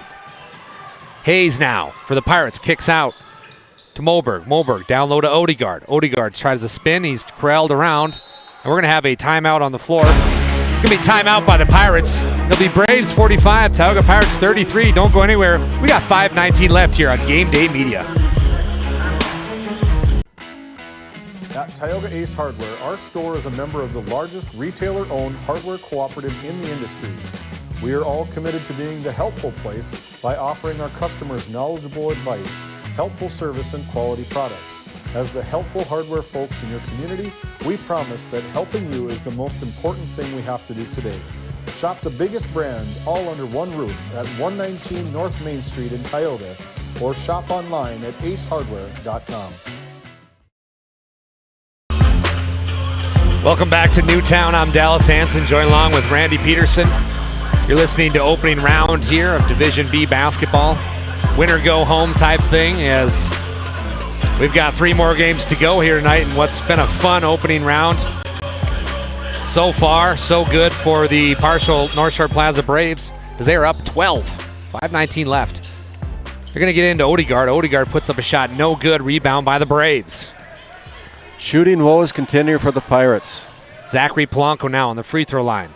Kicks back out to Old Rock. Old Rock back to Queerquill. Queerquill on the right wing, back to Old Rock in the corner. Old Rock loves that baseline, dumps off to Powell, but it's going to be picked off by Gunnar Moberg. Moberg quickly the other way. Moberg got away with the carry, but Zachary Blanco goes to save it, and both of his feet were out of bounds. So Gunnar Moberg should have probably had a foul call against him. He just basically cleared himself with a shove. Our next game of the evening will be the it will be the Trenton Tigers versus the Ray Jays, so don't go anywhere. Brennan Johnson goes up and good. Nice play by Brennan Johnson. As it's going to be tipped out of bounds. Pirate basketball. Here come the Pirates. 4:48 left. 4:48 to go. They can get it within single digits. They're down by 10 right now if they can capitalize. Whoa. What do we got going on here? Miscommunication from the Braves leaves Davis wide open. Gets it down low to Johnson. Johnson kicks out to Moberg. This would be big. Yeah. Bang! Gunnar Moberg! Hardware three-pointer. He's all fired up. All of a sudden, it's a 7-point game. Here come the Pirates. Polanco finds trouble. Hayes hits the deck. We're going to have a timeout on the floor. Timeout will go to the partial Braves. 45, Tioga Pirates storming back in their cruiser ship. 38, 4:26 left in the ballgame. This Game Day Media broadcast is brought to you by At Ray Farmers Union Elevator, we carry a variety of seed, fertilizer, and crop protection products. We can assist you with everything from buying the seed in the spring to burn down in the fall. Stop in or call 701-568-3343 to see how we can help you today. Burke Divide Electric Cooperative. We're owned by our members and committed to supporting our communities. Your local Touchstone Energy Cooperative. We wish our local athletes the best of luck in the District 7 tournament. This Game Day Media broadcast is brought to you by The Alexander Public School Foundation is dedicated to supporting the needs of students and the staff of Alexander School. We believe that the strength of the community is rooted in the strength of its school. Best of luck to all of the athletes, coaches, and fans from the Alexander Public School Foundation. Located in Tioga, North Dakota, Patriot Oilfield Service Incorporated is a proud supporter of the Tioga Pirates, supporting the Bakken with hot oil and water hauling services. For your service needs, call our dispatch office at 701-664-2016 today. Welcome back to Division B basketball here on Game Day Media. Braves basketball here with 4:20 left. It's been all of a sudden Pirates come storming back in this basketball game to cut it to 38-45. We're going to have a foul. Foul will go against Casey Odegaard, his third personal of the ball game. Second team foul. So the Pirates, if they want to try to make the Braves go from the free throw line, they're going to have to put out a few more fouls here. Down low to Powell. Powell on the left block. Huge move from this kid. No good. Rebound goes to Davison, and this kid's been playing well, but he missed the bunny. Davison misses the bunny. Pirates get the rebound, heading the other way. Davis on the left wing. Back to Johnson. Johnson kicks over to Moberg. Moberg gets it back to Davis. Davis puts up a runner. No good. Rebound goes to Odegaard. Gets the steal. Somehow Odegaard puts up a shot. My goodness. Davis now gets it back to Hayes. Hayes is going to drive, puts up a runner, no good. Yeah. And we've had a lot of missed opportunities for the Pirates as the lead official, Lance McKeith, calls a foul. Foul will go against Brennan Johnson. Foul is on Brennan Johnson. 45-38. Braves up against the Pirates, 3:43 left here in the ballgame. They'll get it into River. River's going to just about outduel everybody. This kid's quicker than anything. River goes all the way down. And he's met, but he's going to be fouled immediately. Foul will go against Gunnar Moberg. Moberg just kind of ran right into him. Thought he was playing football there for a while. Couple months off there, Gunnar, but see you in the fall. The Braves will have the basketball under their own hoop. Fourth team foul against the Pirates. And Odegaard hits the deck hard. Casey Odegaard still down. And we're going to have a foul. Old Rock's going to shoot the line, go to the line for two. Casey Odegaard hit the court extremely hard, and he is looking a little winded here. I hate to see that. Hunter Davis just fouled out of the basketball game. The 6'2 senior. 3:33 to go. Finishes the night with 6 points.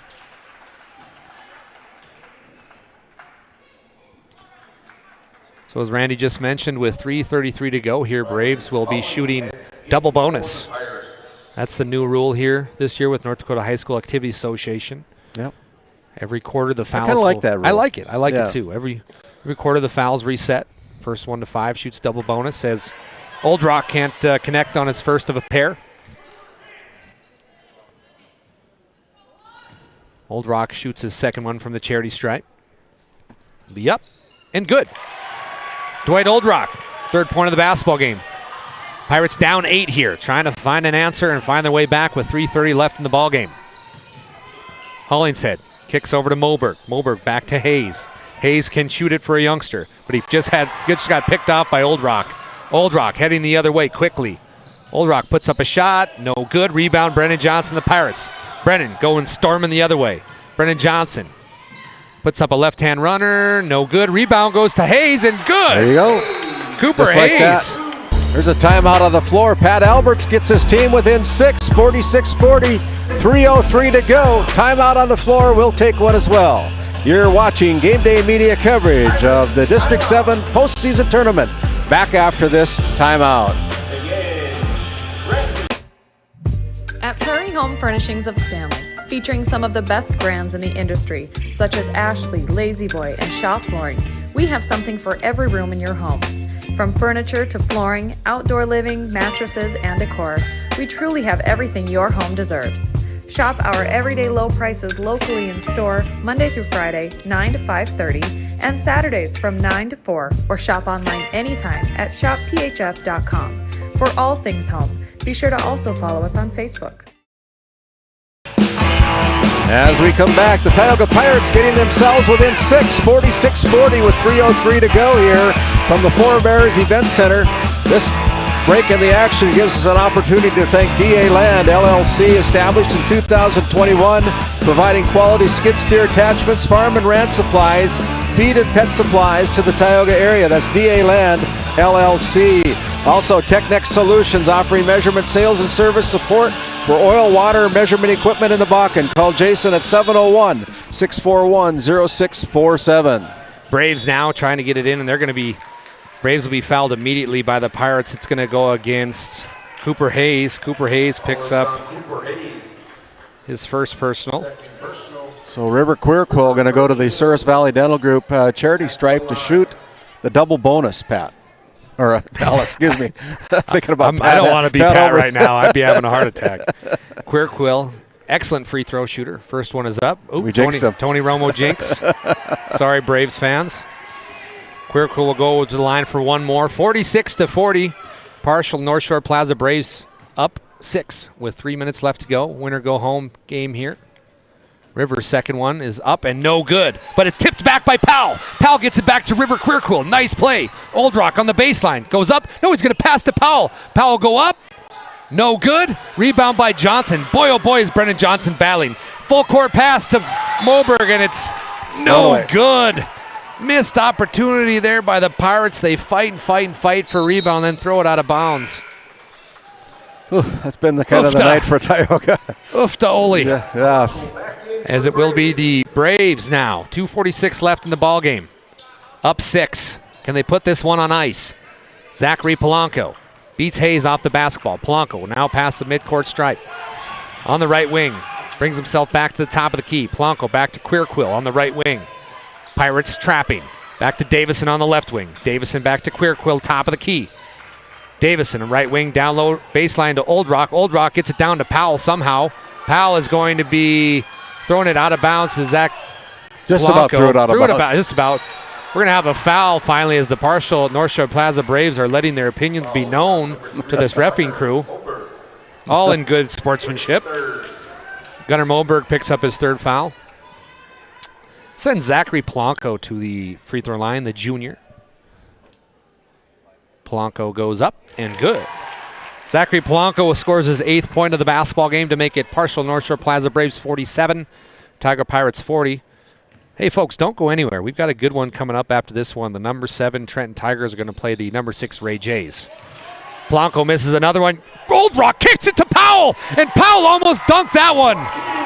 Joaquin Powell, 19 points tonight, but it's been an outstanding passing session from Old Rock. Brendan Johnson goes up, no good. And Joaquin Powell got me up out of my seat as he was rising up towards the rafters. Almost seen another dunk. We had 3 opening round night and almost seen our 4th. Brendan Johnson, he's going to be picked off by Davison. Brendan Johnson just fouled Davison. Brendan's got 4 fouls now, as that will send Colton Davison, the senior, to the line. Davison, Randy, has played a nice basketball game. Yeah, he has. He's been pretty steady for him as he hits the Souris Valley Dental Group charity stripe to shoot 2, make it a double-digit lead again with just 1 second under the 2-minute warning here. So Coach Josh Johnson of these Braves, longtime coach for North Shore Plaza basketball. Last year was assistant head coach.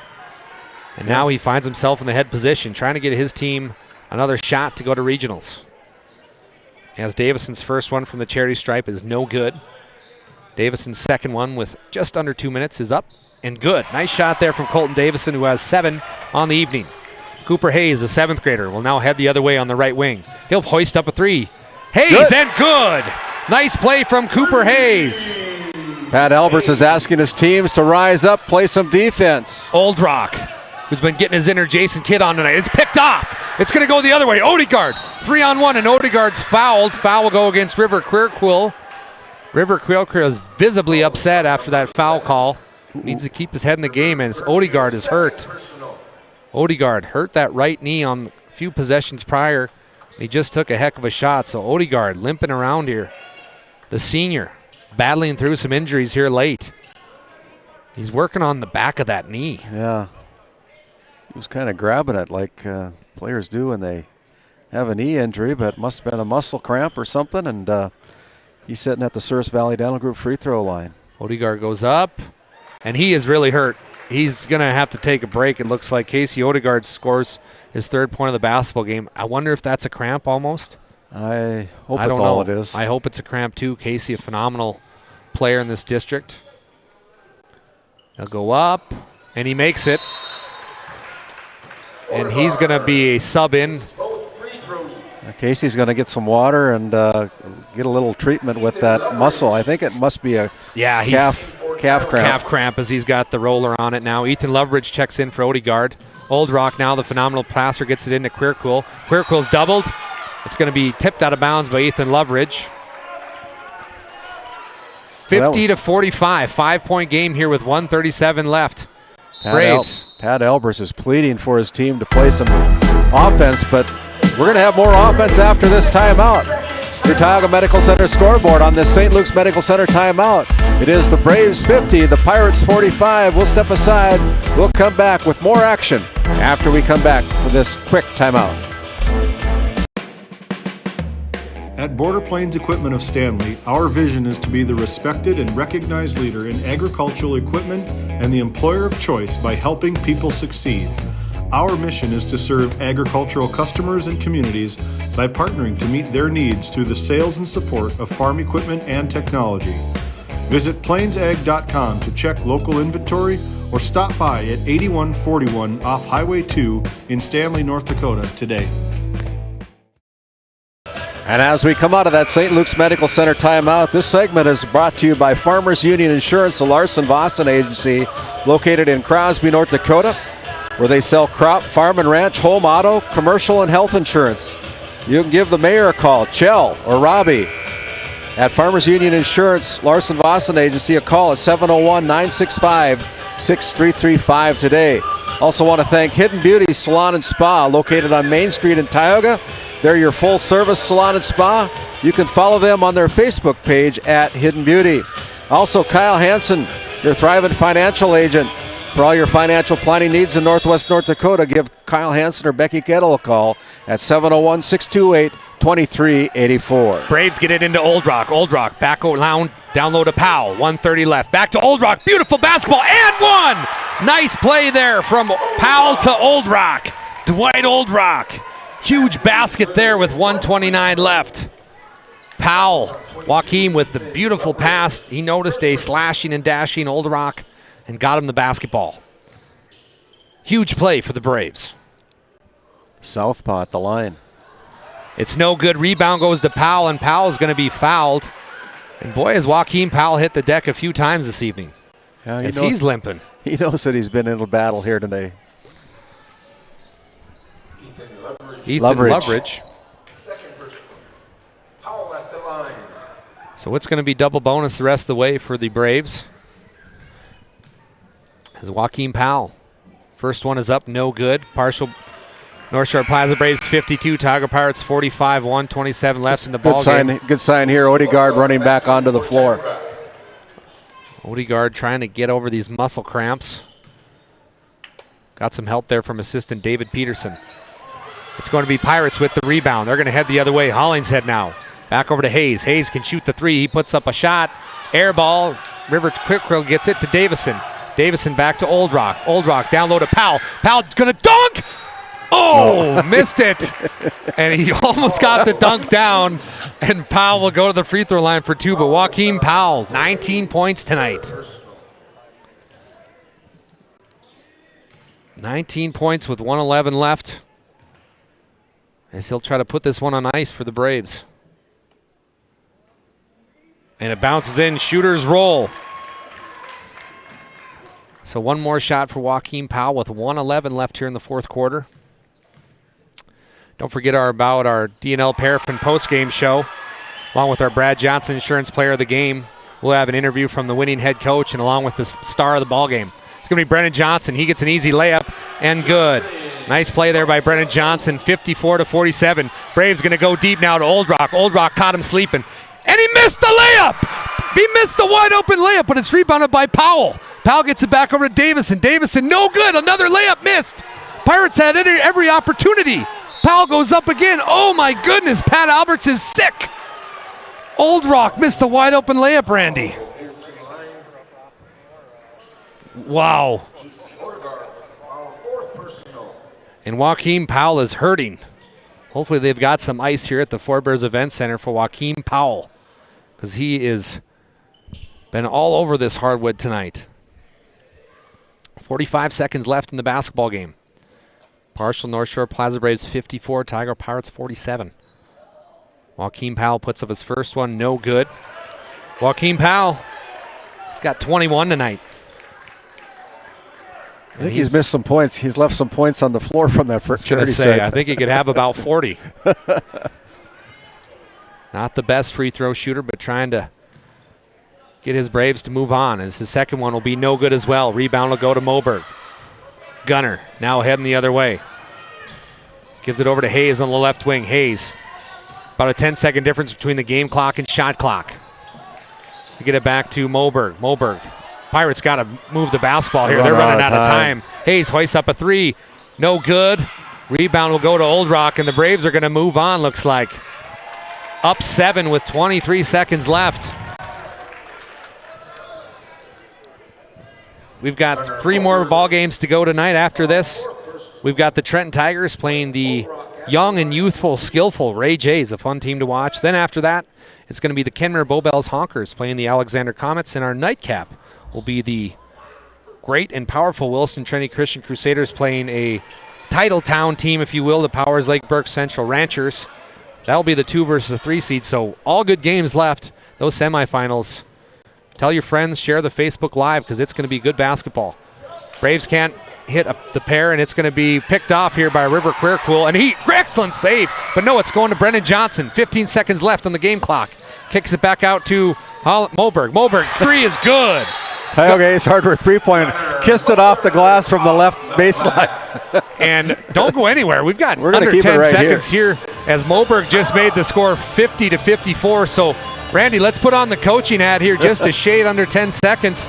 You're only down 4. Do you go with like a hack-a-shack and foul Joaquin Powell right away? Why not? Why not? You know, they've got to figure out, go for the steal first probably, then come up with, try to put him at the line. And, you know, the Pirates have missed so many easy shots tonight. You know, there's been missed shots on both sides, but as you look back at this, the Pirates could be easily in the lead of this game. Brennan Johnson has 4 fouls for the Pirates. Brennan Johnson, the 6'7 junior, just scored his 1,000th point tonight. He wears number 30, so something to keep an eye on. Brennan Johnson has 4. The Tioga Pirates Booster Club supporting the Tioga Pirates, the Williams County Firestorm, and the Northwest Stars Gymnastics Program and all of their athletic programs right there in Tioga, North Dakota with the Tioga Pirates Booster Club. So it will be Brave basketball as we are going to have... Yeah, they're going to have to try to gamble, go for the steal, quick foul after that.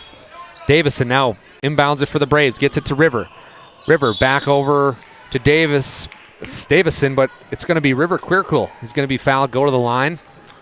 Now they need a prayer. Pirates do. Still a two-possession game for the Braves, so not a whole lot of pressure on River Queercool as he goes to the line to shoot two. But, the backs are up against the wall for the Tioga Pirates for sure because they got to go the whole length of the floor. Queercool's got 13 on the night. First one is up and good. Checking into the ball game will be Ethan Loveridge.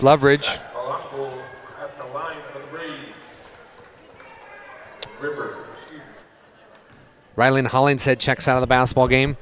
8 seconds left. Partial North Shore Plaza Braves 55, Tioga Pirates 50. Make that 56 as Queercool hits both. Brendan Johnson now heading the other way. Brennan puts up a three-pointer, bank, no. Rebound goes to River, and that'll do it. Your final, Partial North Shore Plaza Braves 56, Tioga Pirates 50. We'll be back with some post-game show with some stats, and don't forget our Brad Johns Insurance Player of the Game. I think we're still going to have, officials are running off the floor, so we'll send it back to our studio. We'll have Kennedy Keever run down our Brad Johnson Insurance Player of the Game, and they'll try to connect up with Josh Johnson. We'll come back with our DNL Paraffin post-game show after this quick timeout. D&L Paraffin Incorporated is a local family-owned hot oil company that has been in operation since 1981. We work hard to develop good business relationships with the oil field companies in the Tioga area. While offering services north of Lake Sakakawea, we focus on integrity, hard work, and safety. For all hot oil services, call dispatch at 701-641-3065 or 701-641-6310. And for hiring information, be sure to follow us on Facebook at DL Paraffin.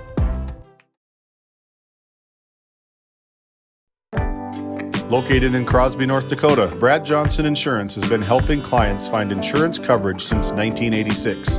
Our team is passionate about serving the community in which we live and pride ourselves on getting to know our clients to best serve their needs. Our staff is active in the public and strives to better our community through participation, involvement, and by supporting area events and youth programs. For a quote, visit bradjohnsoninsurance.com or call 701-965-4200 today.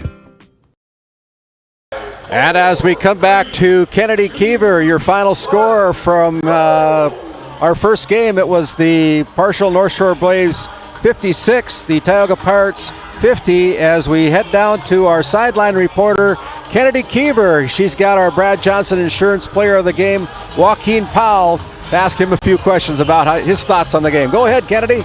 Joaquin, that was a dominant performance. What are your thoughts? I don't know. Just work hard. That's it. I don't know. How do you feel about moving on tomorrow? I don't know. I'm very grateful. Yeah. Thank you. All right, thank you, Kennedy. We'll try to reach up with head coach Josh Johnson as well after this timeout. Based in Williston, North Dakota, Busy Bees Hot Oil Incorporated is a veteran-owned and managed company. Busy Bees services include water hauling, hot oil services, capstring flushes, and much more. Busy Bees will approach any job, no matter how large or small, with 100% safety and commitment. We pride ourselves on giving back to the community that has given so much to us. Looking for the perfect career? Consider Busy Bees Hot Oil Incorporated. Find them at busybeeshotoilinc.com or give them a call at 701-572-9303 today.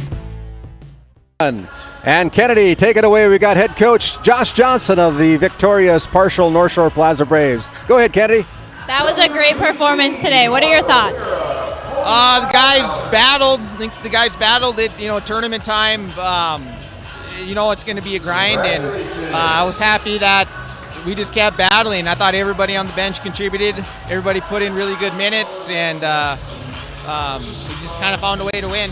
How do you feel about moving on to tomorrow?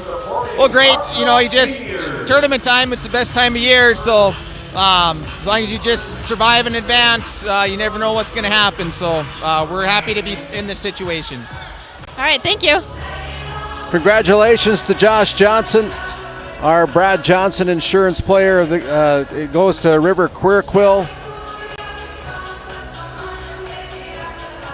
And we're going to send it back to our NCC Sports Desk as we come back with our DNL Paraffin post-game show after this quick timeout.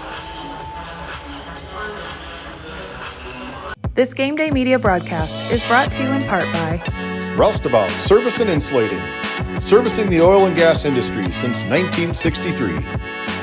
MC Property and Maintenance LLC is a family-owned and operated property management, maintenance, and handyman company based in Stanley, North Dakota. From lawn care to snow removal and everything in between, let us manage every aspect of your rental, property, and maintenance needs. To schedule an appointment, call Max at 701-641-2772. A game without a crowd is just a scrimmage. A performance without an audience is just a rehearsal. Without your presence, high school sports and the performing arts aren't possible. Ensure that these essential extracurricular activities continue to enrich the lives of students in North Dakota. Purchase a ticket to your local high school's game or performance. This message presented by the NDHSAA.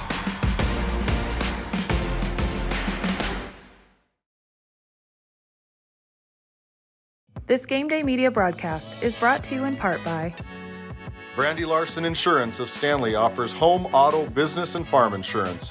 For a quote, call 701-628-1414. Your local Farmers Union insurance agent. Murex Petroleum Corporation, a pioneer for today, creating opportunities for all involved. Extraordinary people, extraordinary assets. MurexPetroleumCorporation.com. Gustafson Septic Service Incorporated, family-owned and operated since 1986. Offering septic service, portable restrooms and hand wash, sewer jet and camera services. Located in Stanley, North Dakota, call for a free quote at 701-628-2960. Since 1961, Tioga Medical Center has been providing quality health care to Northwest North Dakota patients. With a newly built clinic in Tioga, where primary care providers along with visiting specialists are caring for patients every day. Primary care clinics in Ray and Powers Lake also. Call for an appointment today at 701-664-3368. Tioga Medical Center. Great staff making a difference in the lives of patients every day. While being the largest leaseholder in the Bakken, Continental Resources believes that we are among the most efficient and cost-effective producers of oil and natural gas on the planet. One of the most effective ways of putting action behind our values is by giving to those communities in which we operate. American Energy is a huge contributor of tax revenue to local, state, and federal governments, an economic catalyst, and a job creator. If you want to work in an environment that encourages teamwork and putting your ideas into action, visit CLR.com to start your new career today. Welcome back to Game Day Media here at the Forebears Event Center District Tournament. As I'm Dallas Hansen, joined along with Randy Peterson. You just watched the Partial North Shore Plaza Braves with a win against the Tioga Pirates 56-50. We're going to start on the Tioga Pirates side of the stat book, who end their season at 5-17. Gunnar Moberg had 14 points. Casey Odegaard, the senior, had 4. Also, Hunter Davis had 6. Ethan Loveridge had 6 as well. Cooper Hayes, the 7th grader, had 10. And Brennan Johnson had 14. Brennan Johnson, a junior who scored his 1,000th point of the evening and his career. So Brennan Johnson, who's just a junior, will be back and a force to reckon with. But just want to take a tip of the cap to these seniors from the Tioga Pirates. Casey Odegaard, Hunter Davis, Ethan Loveridge. And those guys will be missed next year as the Pirates look to build their program up. On the winner's side of it, the Partial North Shore Plaza Braves, who will play in the region qualifier tomorrow. They were led by Joaquin Powell. Big night. Big night for Joaquin. The senior had 21 points. Dwight Oldrock had 5 points along with a huge bunch of steals. Colton Davison had 7 and Zachary Polanco had 8 along with the end. River Quirquill had 15. So Powell and Quirk will lead the Braves into the region qualifier, and that will be a fun one. We'll have that one tomorrow as well, but don't go anywhere. We're going to have the number 7 seed Trenton Tigers play the number 6 seed Ray Jays. Have that in about pregame show in about 10. Randy, would you say? Yeah, we need a little break. Go get ourselves some water, some Diet Cokes or something like that. About to have my first Diet Coke of the day. It's time. Don't go anywhere here on Game Day Media. We appreciate it. However, wherever, we'll be back in 10. Tonight's Game Day Media broadcast was brought to you by NCC, Tioga Medical Center, The Country Store, St. Luke's Medical Center, O Theone Boutique, Souris Valley Dental Group of Minot, D&L Paraffin, Brad Johnson Insurance, Bravera Bank, Continental Resources, Northwest Therapy Services, Nessa Consulting Service, Roustabout Service and Insulating, DA Land LLC, 701 Cornhole Company, Bingaman Construction, Tioga Ace Hardware, Border Plains Equipment of Stanley, Tioga Parts Supply, Surge Aesthetics, The Porch, Tegan's Interiors, Tioga Drug and Soda Shop, Prairie Home Furnishings, Tech Next Solutions, Montreal County Health Center, Brandy Larson Insurance Agency, Thrivent, Kyle Hansen, Financial Advisor, Mirex Petroleum Corporation, TNT Measurements Incorporated, MC Property and Maintenance LLC, Tioga Pirates Booster Club, Bethel Baptist Church of Powers Lake, Gustafson Septic Service Incorporated, Border Mobile Grain Cleaning, Powers Lake Athletic Booster Club, RTC Networks, the City of Ray, United Quality Cooperative, Busy Bees Hot Oil Incorporated, Game 1, Patriot Oilfield Service Incorporated, Burke Divide Electric Cooperative, Alexander Public School Foundation, Trenton Indian Service Area, Ray Farmers Union Elevator, Flag Family Media.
Inspired by a dream. That dream is now a reality. Our goal at Game Day Media is to provide a new way of watching high school sporting events in Northwest North Dakota through live audio video streaming services. Subscribe to our YouTube channel to watch and listen to all the action. We are looking for business sponsors to come on board with Game Day Media to help promote your business as we help to promote our area athletes during our broadcasts. Contact David or Randy Peterson for further details on how you can become a sponsor on Game Day Media. Game Day Media, more than a game.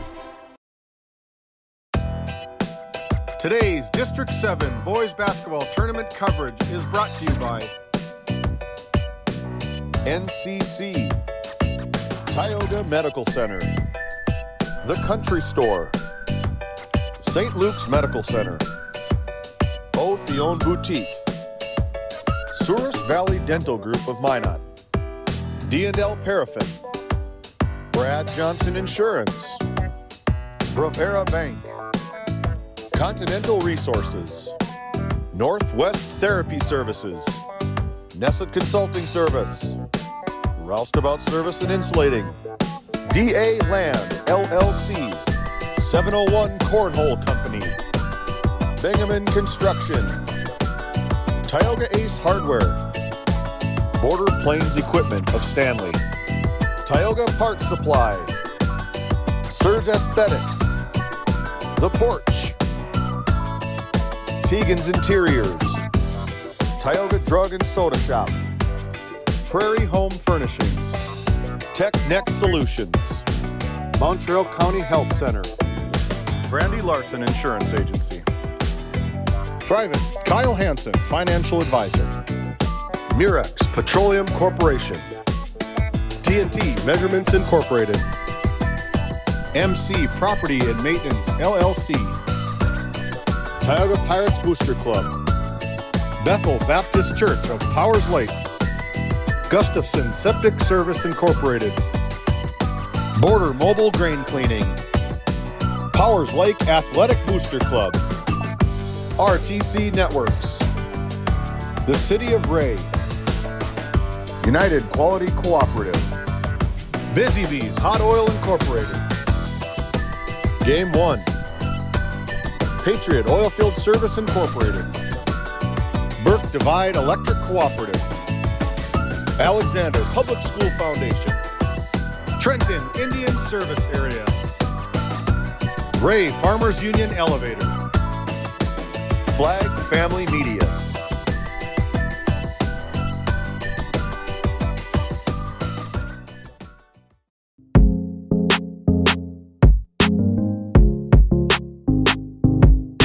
This copyrighted telecast is presented by the authority of Game Day Media, LLP, and may not be reproduced or retransmitted in any form. And the accounts and descriptions of this game may not be disseminated without express written consent by Game Day Media, LLP.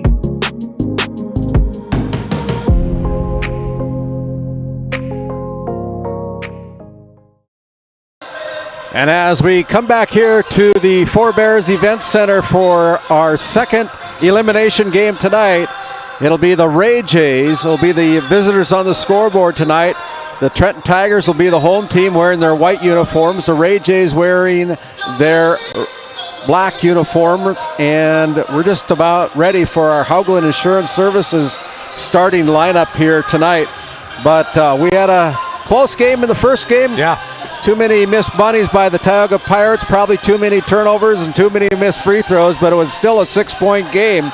And so, it's that's what you got to do to win games. As the Pirates season comes to an end, they finished their season with a 5-17 record. The Partial Braves coming into with the win go to 9-12 on the season. And as we look at our Haugland Insurance Services starting lineup, we're only about a minute away. The head coach for the Trenton Tigers, they are 6-13 on the season, and looking to keep their season alive tonight. They come in as the number 7 seed out of District 7. And of course the Ray Jays, a very youthful team, coming in as the number 6 seed on the tournament.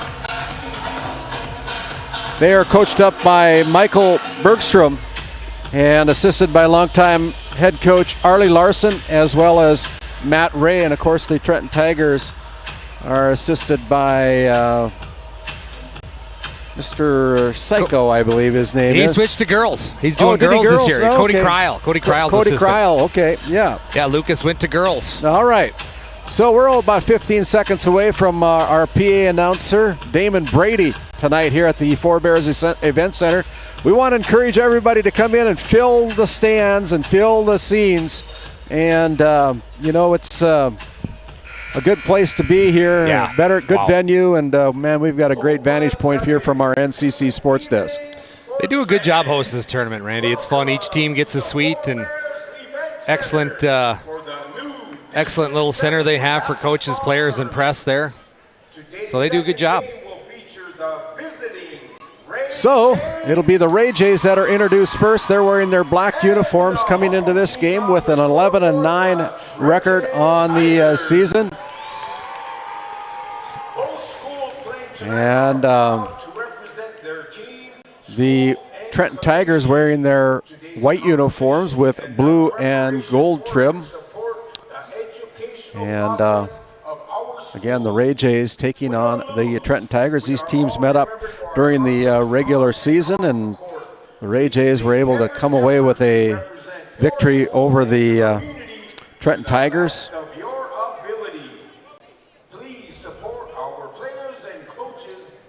Back on the 1st of February, it was a 1-point game as the Ray Jays defeated the Trenton Tigers 70-69. Wow. So, you know, we're looking forward to a close game here today. These Tigers can play some basketball. They got the big in the middle, and the youth and quickness of the Ray Jays are something to handle as well. Well, yeah. Jace Becker gets the start tonight. He's a 5'11" 8th grader. Wears number 0, wearing the yellow fluorescent yellow tennis shoes tonight. He wants everybody to see his feet, which are fantastic. Austin Swanchera is a 6'5" senior getting the nod tonight. And it is Brody Siner wearing number 3 tonight. And Ty Barman, the 7th grader, as we've been talking about him, the leading scorer with a 17-point average on the season, gets the start tonight. And then another 8th grader, Blake Bergstrom, gets the start tonight for the Ray Jays. So again, for the Ray Jays, it'll be Jace Becker, Austin Swanchera, Brody Sinar, Ty Barman, and Blake Barman. Blake averaging about 15 points a game to go along with Ty Barman, 17 points a game. Jace Becker with a 13-point average. And as we move over to the other side of the floor, it is the Trenton Tigers with the start tonight. Jalen Chapman gets the start tonight. He's a 5'10" sophomore for the Tigers, and head coach Wade Smith. Riley Reddish Langamo is also starting tonight, wearing number 4, and wearing number 5 tonight, a 5'10" senior, Vincent Wana. And number 12, it'll be Max Slater getting the start tonight. And none of these kids very big, but when you come to the last one being introduced, that is Grant Overly. Yeah. Overly stands 6'6", the only one that is over 6 feet tall. Again, the head coaches for the respective teams for the visitors on the scoreboard tonight. It is Michael Bergstrom in his 14th year as the head coach for the Ray Jays. Wade Smith is also on the floor for the 7th-year head coach for the Trenton Tigers. Our officials tonight, it'll be Jeremy Melhoff, Drew Flogan. Our lead official tonight, Jarek Hansen. There's the whistle. We're about ready to go here. Swanchera and Overly trying to control the boards, and the tip is controlled by the Trenton Tigers as they come into the front court. Go right side to Wana. Now out on top, it is Langamo. Now back over to Wana. Langamo gets it to Wana. Wana. Here is Chapman. Chapman goes to the baseline trying to clear himself. Body. Does so, but we're going to have a foul from behind, as almost thought he got away with a shoulder push to get pick up a foul. And I didn't see who that foul was called on. Swanchera picking up his first personal at 6'5". Chapman's first free throw is off the mark, and that's no good. Something to watch, Randy, is Vincent Wana, number 5 for the Tigers, had the first 7 points in Friday night's contest, so he's a quick scorer. Second one is down, and the Tigers with the first lead of the afternoon with a 1-0 lead. Here comes the Ray Jays. Blake Bergstrom crosses the midcourt stripe, kicks it out on the left wing, goes to Becker. Becker goes in, missed the bunny. Tough one to miss. That doesn't happen too much with that kid. No, sir. Wana with it. Now goes out to Langamo. The southpaw puts it up from the corner, deep from 3. Reddish, Langamo. Coming out swinging. First three-point attempt. Here's a poke check by the Tigers as Ty Barman prevents Langamo from running down the loose basketball. So it stays with the Ray Jays. Your Tioga Medical Center scoreboard. It is the Tigers 4. The Ray Jays looking for their first point of the night. As Blake Bergstrom crosses the midcourt stripe, picks up his dribble, goes inside to Jace Becker. Becker with a spin move. What a move. This kid is so fun to watch, and we're in for a treat for the next 4 years because he's only an 8th grader. But, Randy, my goodness, the feet on this kid, just so quick. Yeah, and I don't know. That just takes a lot of work, I think. Maybe a little bit of natural athletic ability. But whatever he does in the offseason, certainly paying off for here in the season. Here's Blake Bergstrom giving it up to Swanchera. Swanchera now finds Ty Barman, pulls the trigger, top of the 3. Wow. Good for another one from the Tioga Ace Hardware three-point line.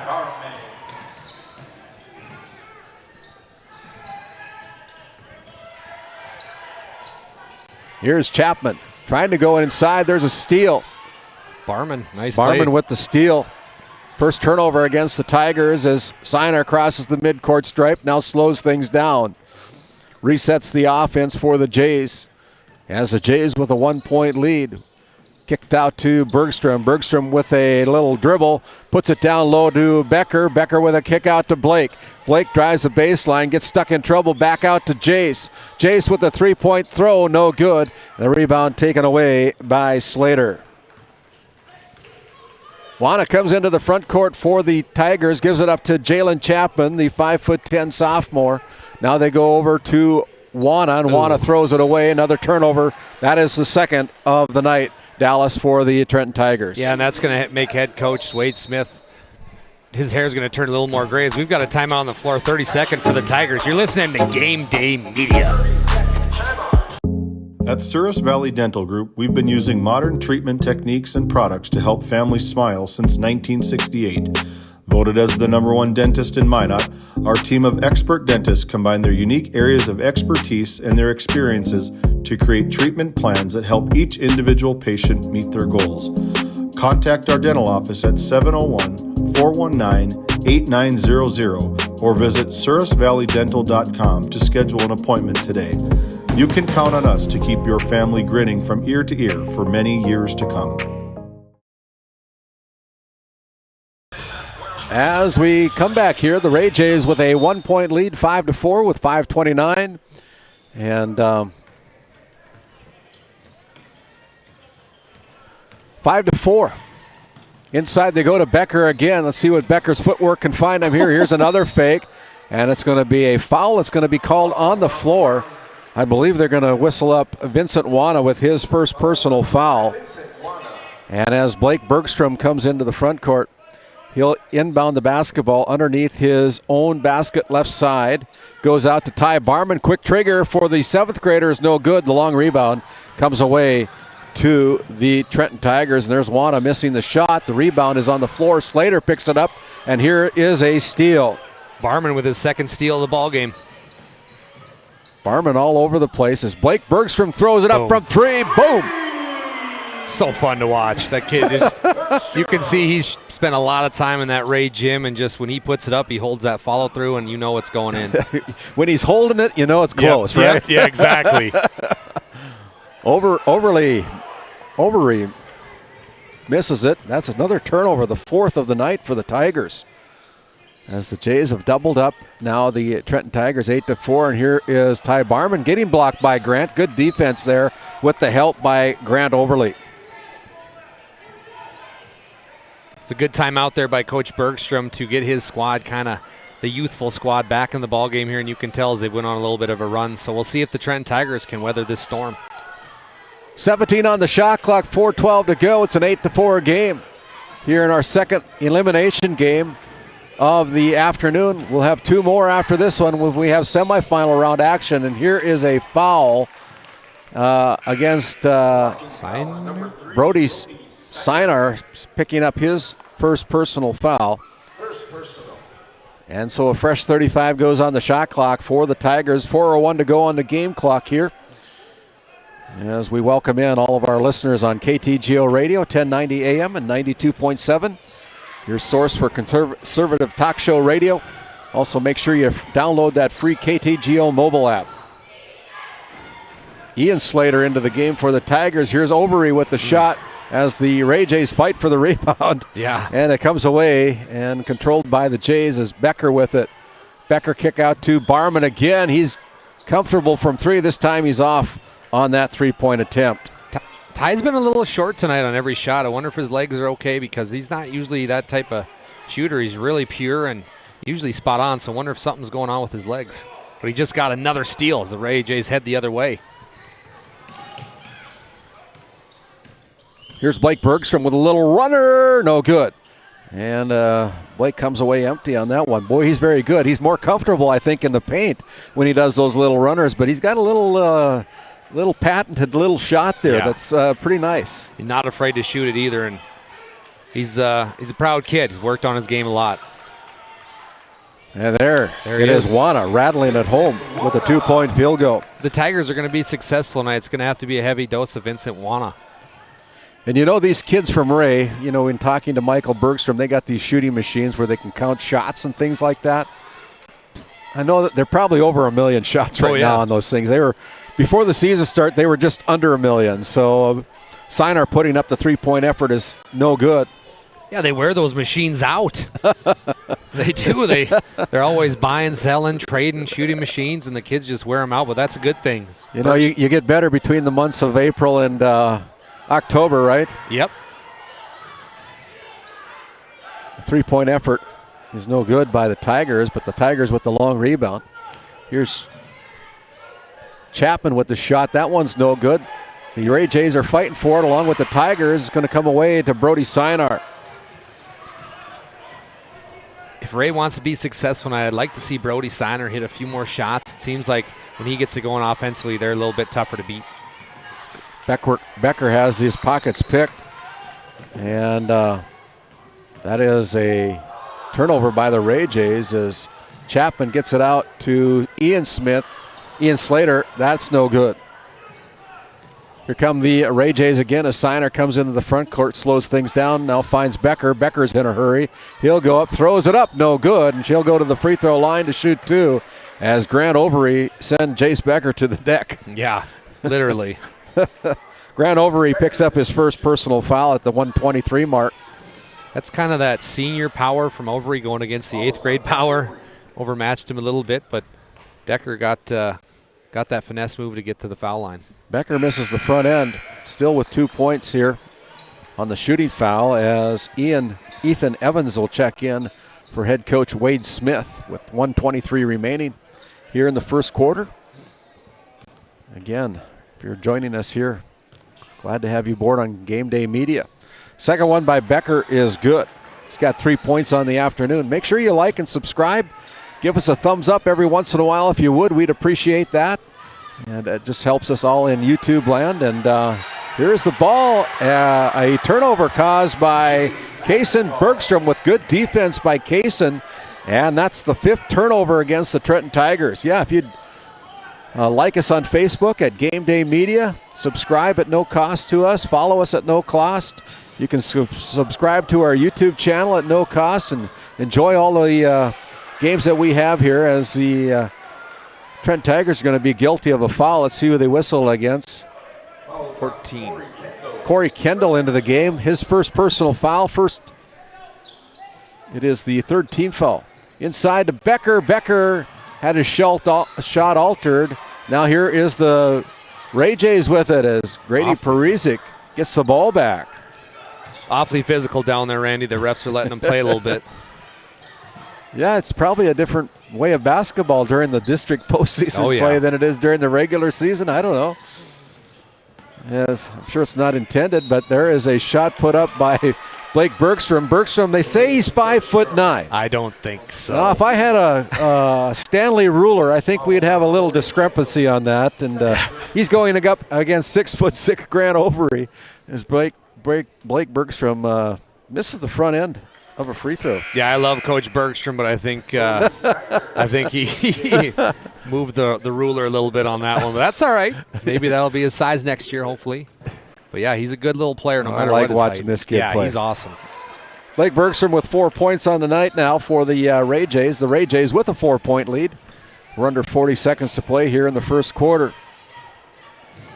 And Randy, something's got to be said. Kaysen Bergstrom, who's the 7th man off the bench, playing really good defense. Look at that shot. He almost got it to fall, but I believe it's going to be a foul before the shot goes up. It's going to be against the Ray Jays. It's going to go against number 2, Grady Parizek. I call him the enforcer. He comes in off the bench, and nobody muscles Grady Parizek around.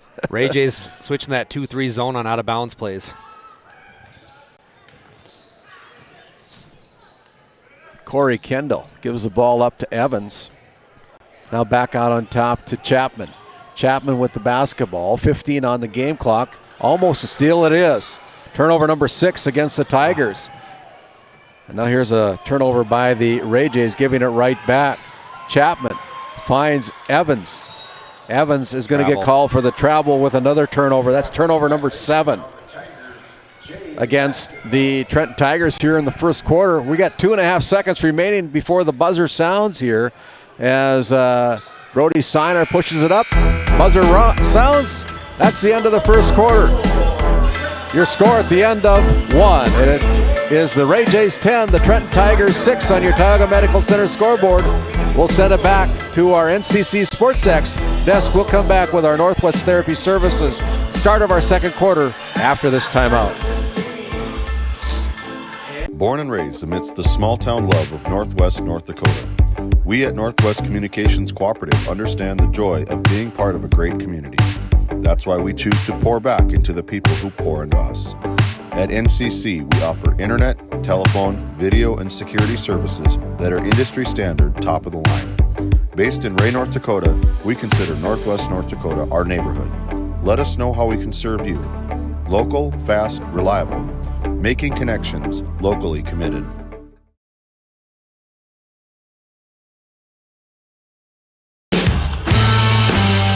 As we come back here to our NCC Sports Desk out of that NCC quarter intermission break, the Ray Jays holding a 4-point lead, 10-6. It'll be the Ray Jays with the first possession as this segment is brought to you by Prairie Motors in Stanley.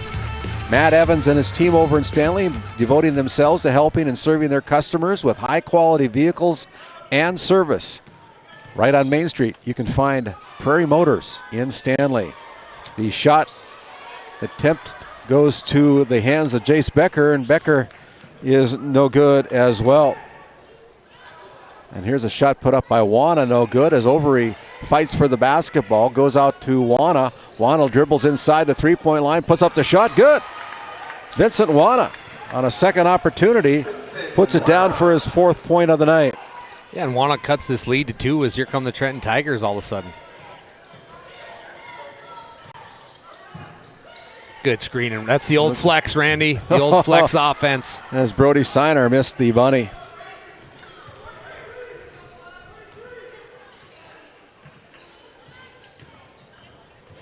Tell your friends and family about our coverage here on Game Day Media. Going to be a good night of basketball. We have 2 semifinal rounds, as well as the finish of this game here in this elimination game. Nice pass. But here is travel. As Austin Swanchera got called for the travel. Saw that wide open hoop, and he's like, oh my gosh, I'm going to score. It's coming to me. It's coming to me. Bring the feet with you. Ray going with kind of a full court trapping defense here as they're going to get a kickball, but Coach Bergstrom trying to up the rhythm here for the Ray Jays. Kind of sluggish here in the first half, so going to the press early. 10-8. Your Ray Jays with the lead over the Trenton Tigers in this loser-out game. And there is a steal by Brody Siner. Sloppy inbound by the Trenton Tigers.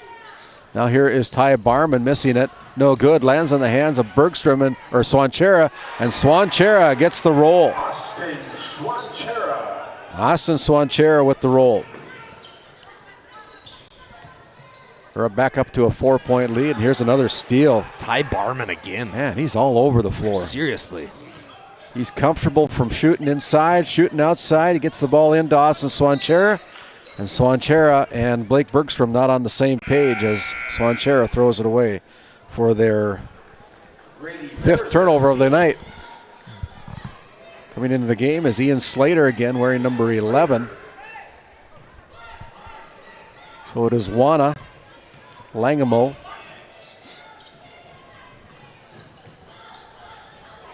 Max Slater, Ian Slater, and Grant Overeem for the Trenton Tigers. And then here is a ball that's just thrown away. Yeah, that was weird.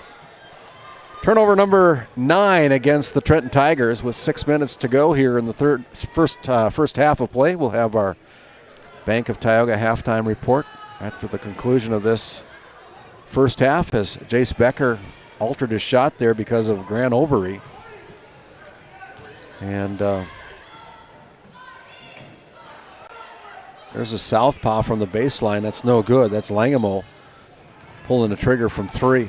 Kind of ugly basketball thus far. It is right now as Jace Becker lands out of bounds on this bigger floor maybe than they're used to playing. And you kind of lose. I mean, I remember that playing in some bigger gyms. I didn't know if I was standing out of bounds or in bounds. You know, yeah, it's just can be tough.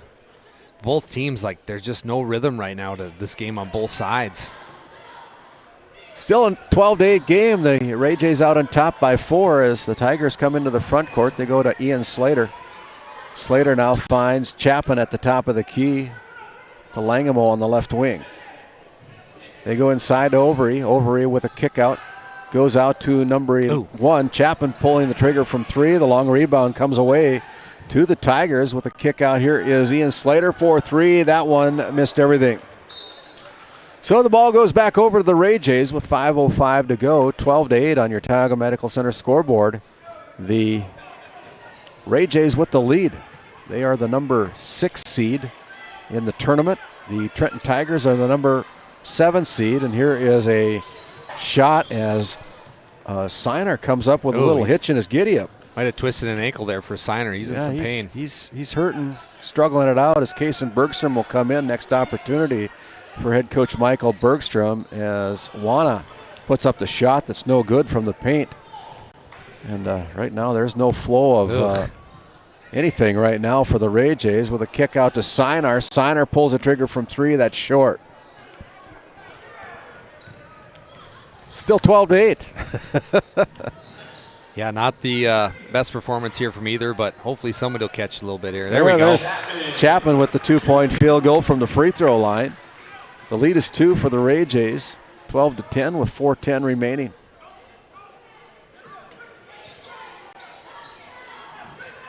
Jace Becker looking inside, now picks up the dribble, gives it to Ty Barman. A give and go from the paint. Becker puts in an easy 5-footer.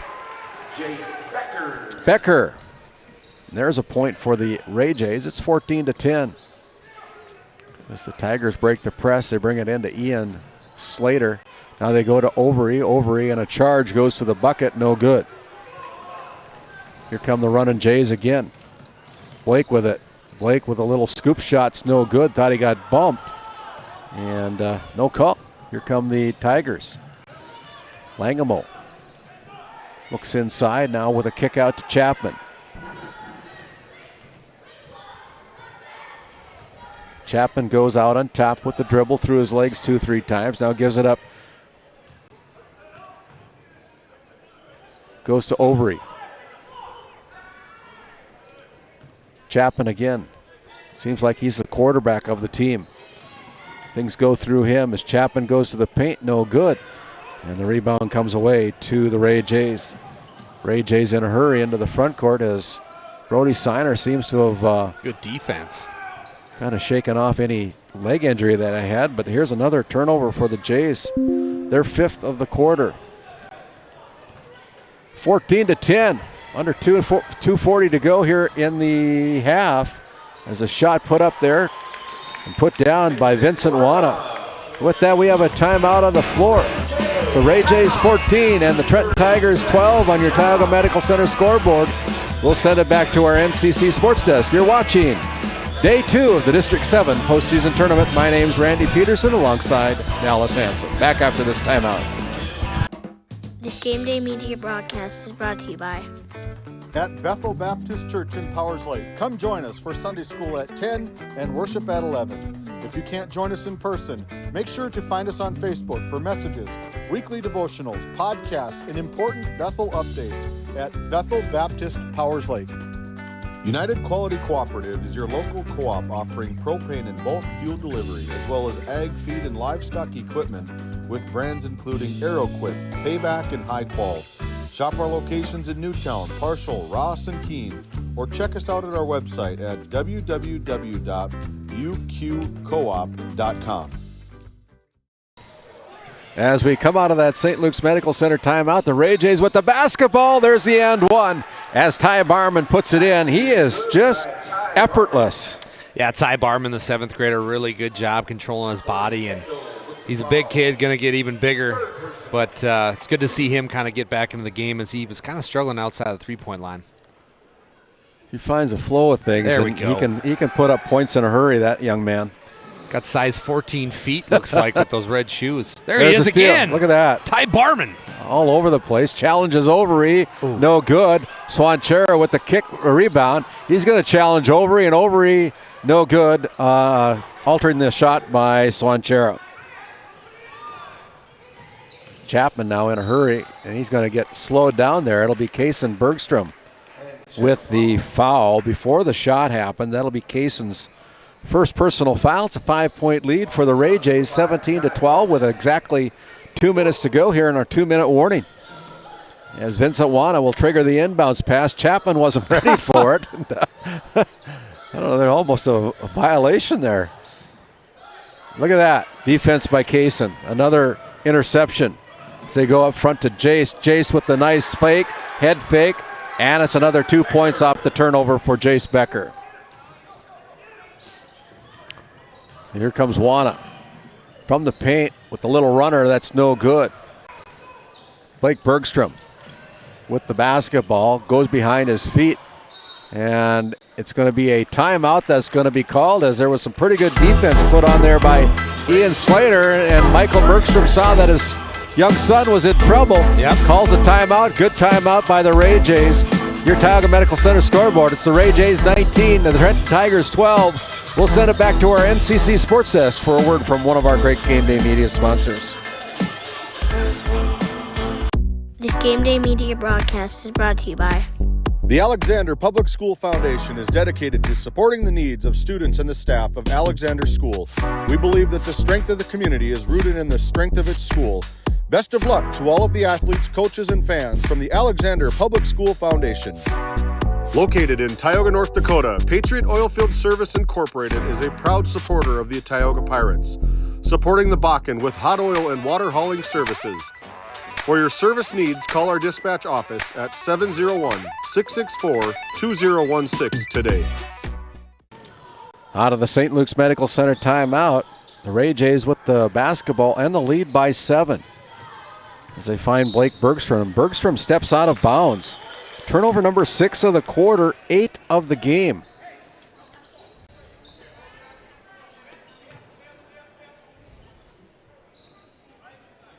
As the Tigers have it, 1:13 remaining here in the first half. Again, we'll have our Bank of Tioga halftime report as Chapman finds Wana. They got to hurry. 10. That is a 10-second violation against the Trenton Tigers. Turnover number 5 of the quarter, 12 of the game.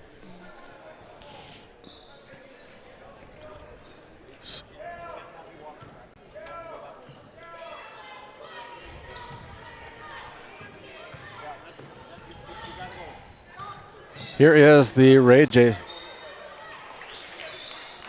losing the basketball. That'll be a turnover against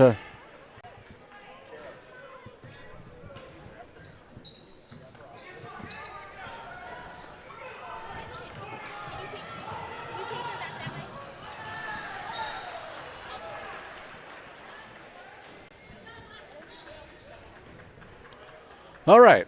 We're set to go here. Yes. Thank you, Kara. Shout out Kara Kaiser. We had a few fans here almost tripping over wires, so we're lucky that didn't happen. But, yeah, we're back. They go out to Jace Becker, and Jace Becker gets called for the travel after he got bumped. Kind of upset with himself. Upset that they didn't get the call from the referee, probably more. Yeah, seriously. Well, Tigers got a chance here with only like a 4-second difference between shot clock and game clock, so we'll see what happens here. They're struggling against his press, though, Randy. Look at that press break. Oh, they missed the bunny. They get the ball back. Overy's going to try his luck just inside the three-point line. In and out, no good. And then we're going to have a foul that's going to be called against Langamo.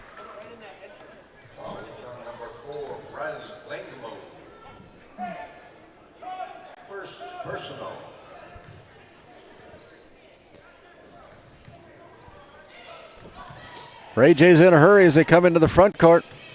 Here is Siner. Siner with it. Missed the shot.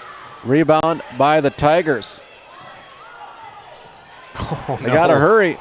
Up front, here is Wana. Shoot it, Wana. Wana goes up at the buzzer, but we're going to have a shooting foul that's going to be whistled against the Ray Jays. Number 2, Grady Parizek. And at the buzzer, it'll be Vincent Wana going to the charity stripe to shoot 2. Wana with 6 points on the night. The Ray Jays with a 19-point performance in the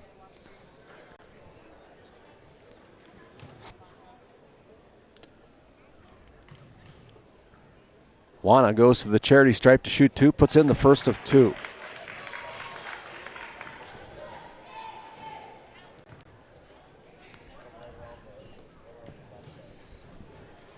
Wana with the second one is no good as the buzzer sounds to end the first.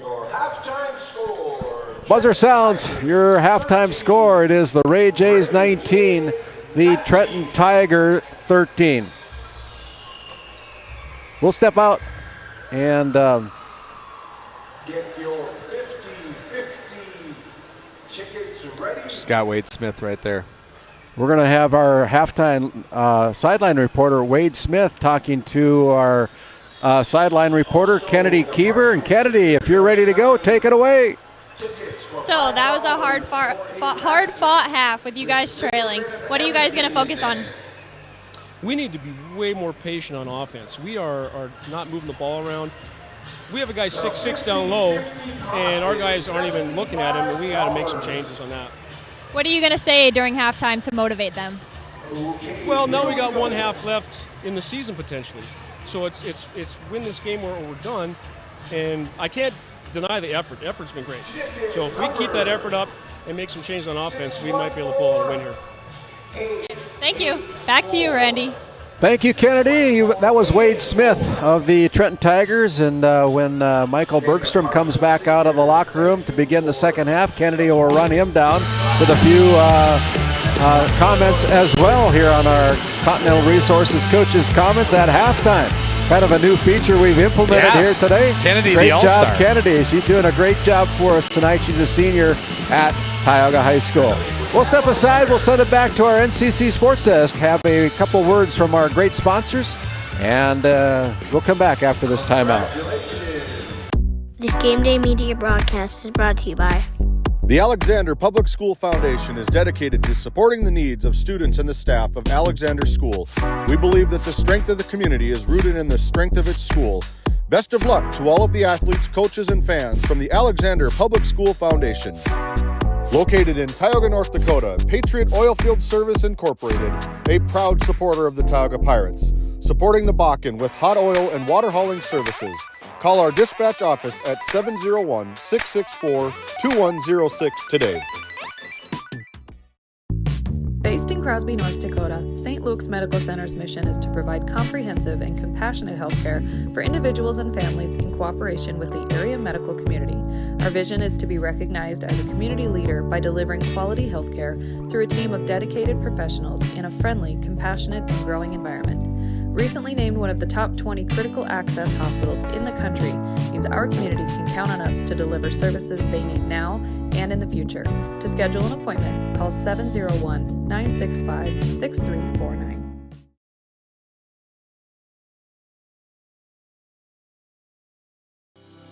Voted a top 20 critical access hospital in quality, our Level 5 Trauma Center is ready to handle all your emergency needs with our acute stroke ready certification and full lab and radiology departments. Our physical, occupational, and speech therapy providers are available for all your rehab care, and our family practice clinic provides a variety of care including well child and child immunizations. Psychiatric care is available by telehealth, and mental health is available in person. To schedule an appointment, call us at 701-628-2505 or find us on our website at stanleyhealth.org. Montreal County Medical Center, here to help you throughout a lifetime.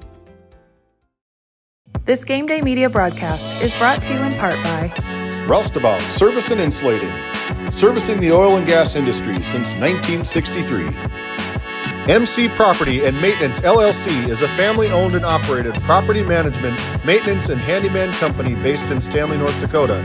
From lawn care to snow removal and everything in between, let us manage every aspect of your rental, property, and maintenance needs.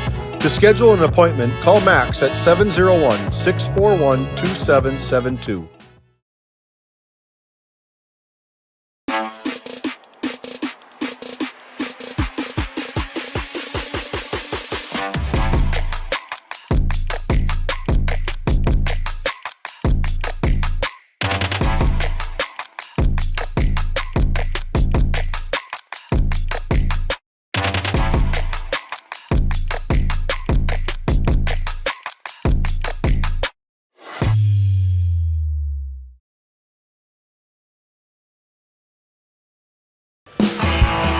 As we come back to our Bank of Tioga halftime report.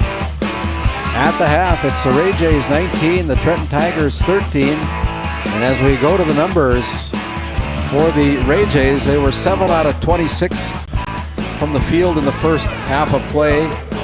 3 out of 5 from the Service Valley Dental Group charity stripe. Made 2 3-pointers on 6 attempts, and they committed 10 turnovers in that first half of play. Kind of a sloppy quarter for the Ray Jays, Dallas. Yeah, it wasn't good. It was so uncharacteristic for them. They usually, that's their bread and butter, is take care of the basketball. But my goodness, that first half, I think they might be getting an earful from Coach Bergstrom. Good luck to Kennedy Keever. Going to give him a post halftime speech. He still might be a little hot. As we continue on with our Bank of Tioga halftime show, the Trenton Tigers were 5 out of 21 from the field, 2 out of 4 from the free throw line. They had 1 3-pointer on 5 attempts, and they committed 12 first half turnovers. And then we look at the individual numbers for the Ray Jays. 4 players in the scorebook. Leading the way for the Jays with 7 points is Jace Becker. 6 points for Ty Barman. 4 points for Blake Bergstrom.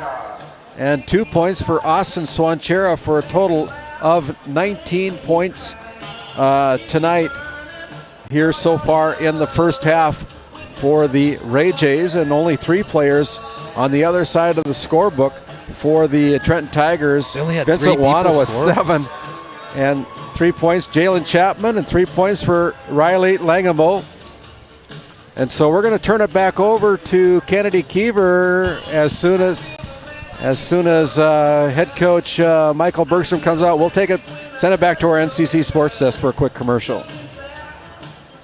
This Game Day Media broadcast is brought to you by The Alexander Public School Foundation is dedicated to supporting the needs of students and the staff of Alexander School. We believe that the strength of the community is rooted in the strength of its school. Best of luck to all of the athletes, coaches, and fans from the Alexander Public School Foundation. Located in Tioga, North Dakota, Patriot Oilfield Service Incorporated is a proud supporter of the Tioga Pirates, supporting the Bakken with hot oil and water hauling services. For your service needs, call our dispatch office at 701-664-2016 today.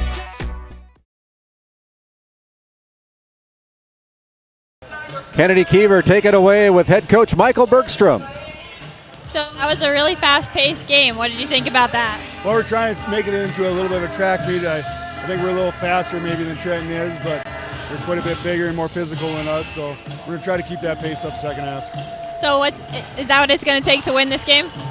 Keep the pace up like that. We're going to change some things up offensively to maybe get us going a little bit of rhythm, and we'll see how it goes.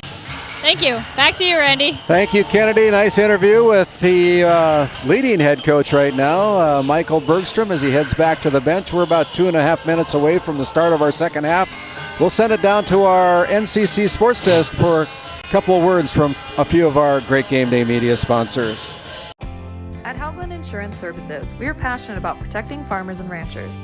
With extensive agricultural knowledge, we have the tools to protect your profit and minimize risk. Whether it's crop and livestock insurance or farm property and liability, we protect your hard-earned assets. We can also assist with farm transitions, commercial insurance, life, health, and disability coverage. You work hard to feed our world, and we work tirelessly to protect what you've grown and built.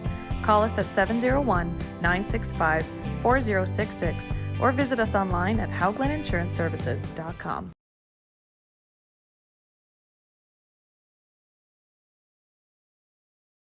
While being the largest leaseholder in the Bakken, Continental Resources believes that we are among the most efficient and cost-effective producers of oil and natural gas on the planet. One of the most effective ways of putting action behind our values is by giving to those communities in which we operate.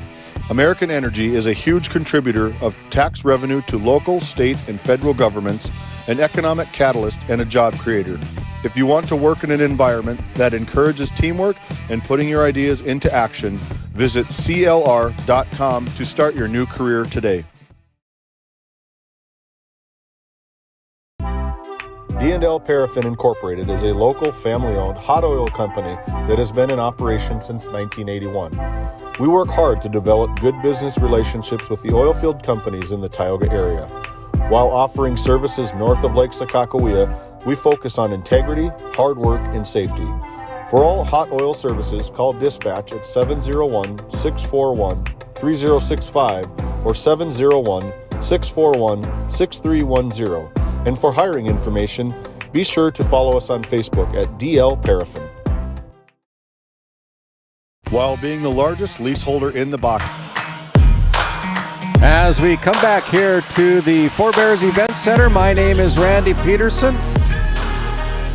Alongside Dallas Hansen, as we're only seconds away from our Northwest Therapy Services start of our third quarter.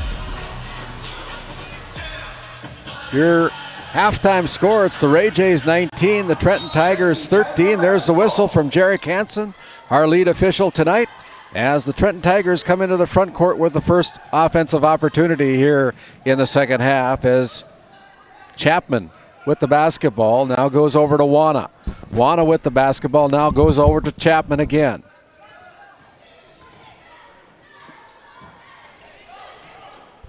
Langamo with the dribble at the top of the key. They go inside to Overy, and then on the shot, just like head coach Wade Smith said at our halftime report with Kennedy Keever, our halftime sideline reporter said, we got to start using our 6'6". Yeah, and good job by Kennedy there at halftime to get those coaches. But coach is right. I mean, you got a guy like Overy, you got to feed him the pill there, get him the basketball inside. I mean, Swanchera's a nice player, but he can't go against Overy. So the Tigers going back to basics a little bit, feeding the big man. Overy still looking for his first point of the night. And unsuccessful 0 for 2 on that attempt from the Service Valley Dental Group charity stripe. He's a little bit frustrated here. Yeah. A lot of basketball game left, and they're right in this, so don't get too frustrated and lose your concentration here. Just keep with it, and goldfish memory, next one's going in. Becker comes into the front court, picks up his dribble, now goes off the glass and puts it down for 2. Impressive, Randy, impressive. Very calmly puts it in.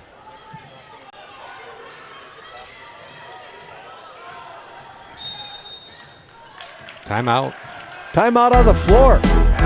As head coach Wade Smith wants to talk it over. Short timeout. We'll be back. You're watching Game Day Media, District 7. Growing family? The City of Ray has shovel-ready lots available, 12,000 to 20,000 square feet. The lots are free of any special assessments. Right on Highway 2, we offer convenient travel and connections, as well as access to our amazing education system. Your family's future is important to us. Let us help you with that first big step. Contact Rhonda at 701-568-2204 or stop by City Hall at 101 Main Street in Ray. Think of Ray when planning your future. Invest in a community that invests in you. As we come back here to the Four Bears Event Center, my name is Randy Peterson alongside Dallas Hanson. One game in the book as the Ray Jays steal the basketball on the out-of-bounds play. Jace Becker with 2 more points. Like we said, almost another turnover by the Tigers, as these Ray Jays are in all kinds of a hurry-up right now, putting on some pretty good defense in the backcourt, Dallas. Tigers got to be careful here. Don't let this game get away from them too much, because seems like once Ray gets up by 10 or 12, they usually get a couple threes that go in, and all of a sudden you're down by 17, 20 points. So Tigers need a bucket here. Hansel checks in. That's Zachary Hansel, a 5'11" junior. Hansel pushes the ball up to Overy. Gets it back to Hansel on the drive. Off the glass is no good. And here comes the Ray Jays again. Sinar leading the way. Goes to the right block. Puts it up good. It's a nice shot. Very nice. That's his first bucket of the night. And Sinar knocks it down. The Ray Jays coming out with some pretty sticky backcourt pressure. Laid down like he got... Taking a little break. Yeah, I guess so. A little cat nap. Jeremy Meloff's got a little grin on his face over that one. Here's Langamo. Up to Chapman. Chapman pushes the ball up to Wana. Wana with a nice move. No good. Ball tipped back. Ray Jays have it. Up front here is Barman. He's not going to miss that one. Ty Barman with 8 points now for the Ray Jays. Here is Overy pushing it up to Hansel. Zachary with the dribble. Goes inside to Reddish Langamo. Now inside to Overy. Overy with it. Finds Juan at the top of the key. A lot of hand checking going on out there. Oh my goodness, a lot of hand checking. Reddish Langamo goes over to Wana. Wana goes inside to Overy. Overy fakes with the reverse layup. Good for 2. Hey, and that was good feet work there by Overy. Just a little pump fake, step through. Good move there from Overy. That's his first bucket coming at the 5:30 mark of the third quarter. It's a huge stat, Randy. Yeah. There's a block, by Chapman against Jace Becker. As that pesky Blake Bergstrom putting pressure on in the backcourt. Here's a three-pointer that's no good. The rebound comes out to Jace Becker, pushing the ball up front to Ty Barman. Barman puts up the shot. What? Good. How did he make that one? Twisty move by Barman. With another one. Barman now with 10 points on the night. Here's a steal. So Ray Jays' Ty Barman puts up the three-pointer, which is no good. Grant Overy looks a little winded here. I think that press might be getting to him because he's not going after many loose balls. Tigers with it. They go inside to Overy off of his fingertips and out of bounds. A turnover against the Trenton Tigers. That's turnover number 14 of the night so far here for the Tigers. And Randy, that's one where you just gather yourself, dribble the corner, pump fake, bounce pass down low. You don't have to throw everything over top. Nice little bounce pass, give Overy a shot there, but Ray Jays on a 10-2 run here to start the third quarter. Kind of spread this out with a 14-point lead as head coach Michael Bergstrom wants to take the air out of the ball a little bit. Playing beyond the three-point line. Tigers letting them do it. Here's Jace Becker with a kick out to Blake. Blake with the drive with a little runner. It's off the glass too hard. There's Parizek with the rebound, but then he loses it.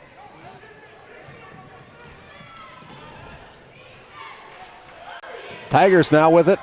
Chapman drives to the basket. Good. There you go. Nice drive, aggressive move. And with that, before anything else happens, we have a timeout on the floor as we have some live reads. It'll be the Powers Lake Athletic Booster Club supporting our ranchers and all Powers Lake athletic programs in Powers Lake, North Dakota. Also the 701 Cornhole Company. Your custom cornhole sets, making your cookouts even better. Summer's right around the corner. You can visit their website at 701cornholecompany.com to see what they can make for you. That is Brad Anderson and his company down in Mandan, North Dakota.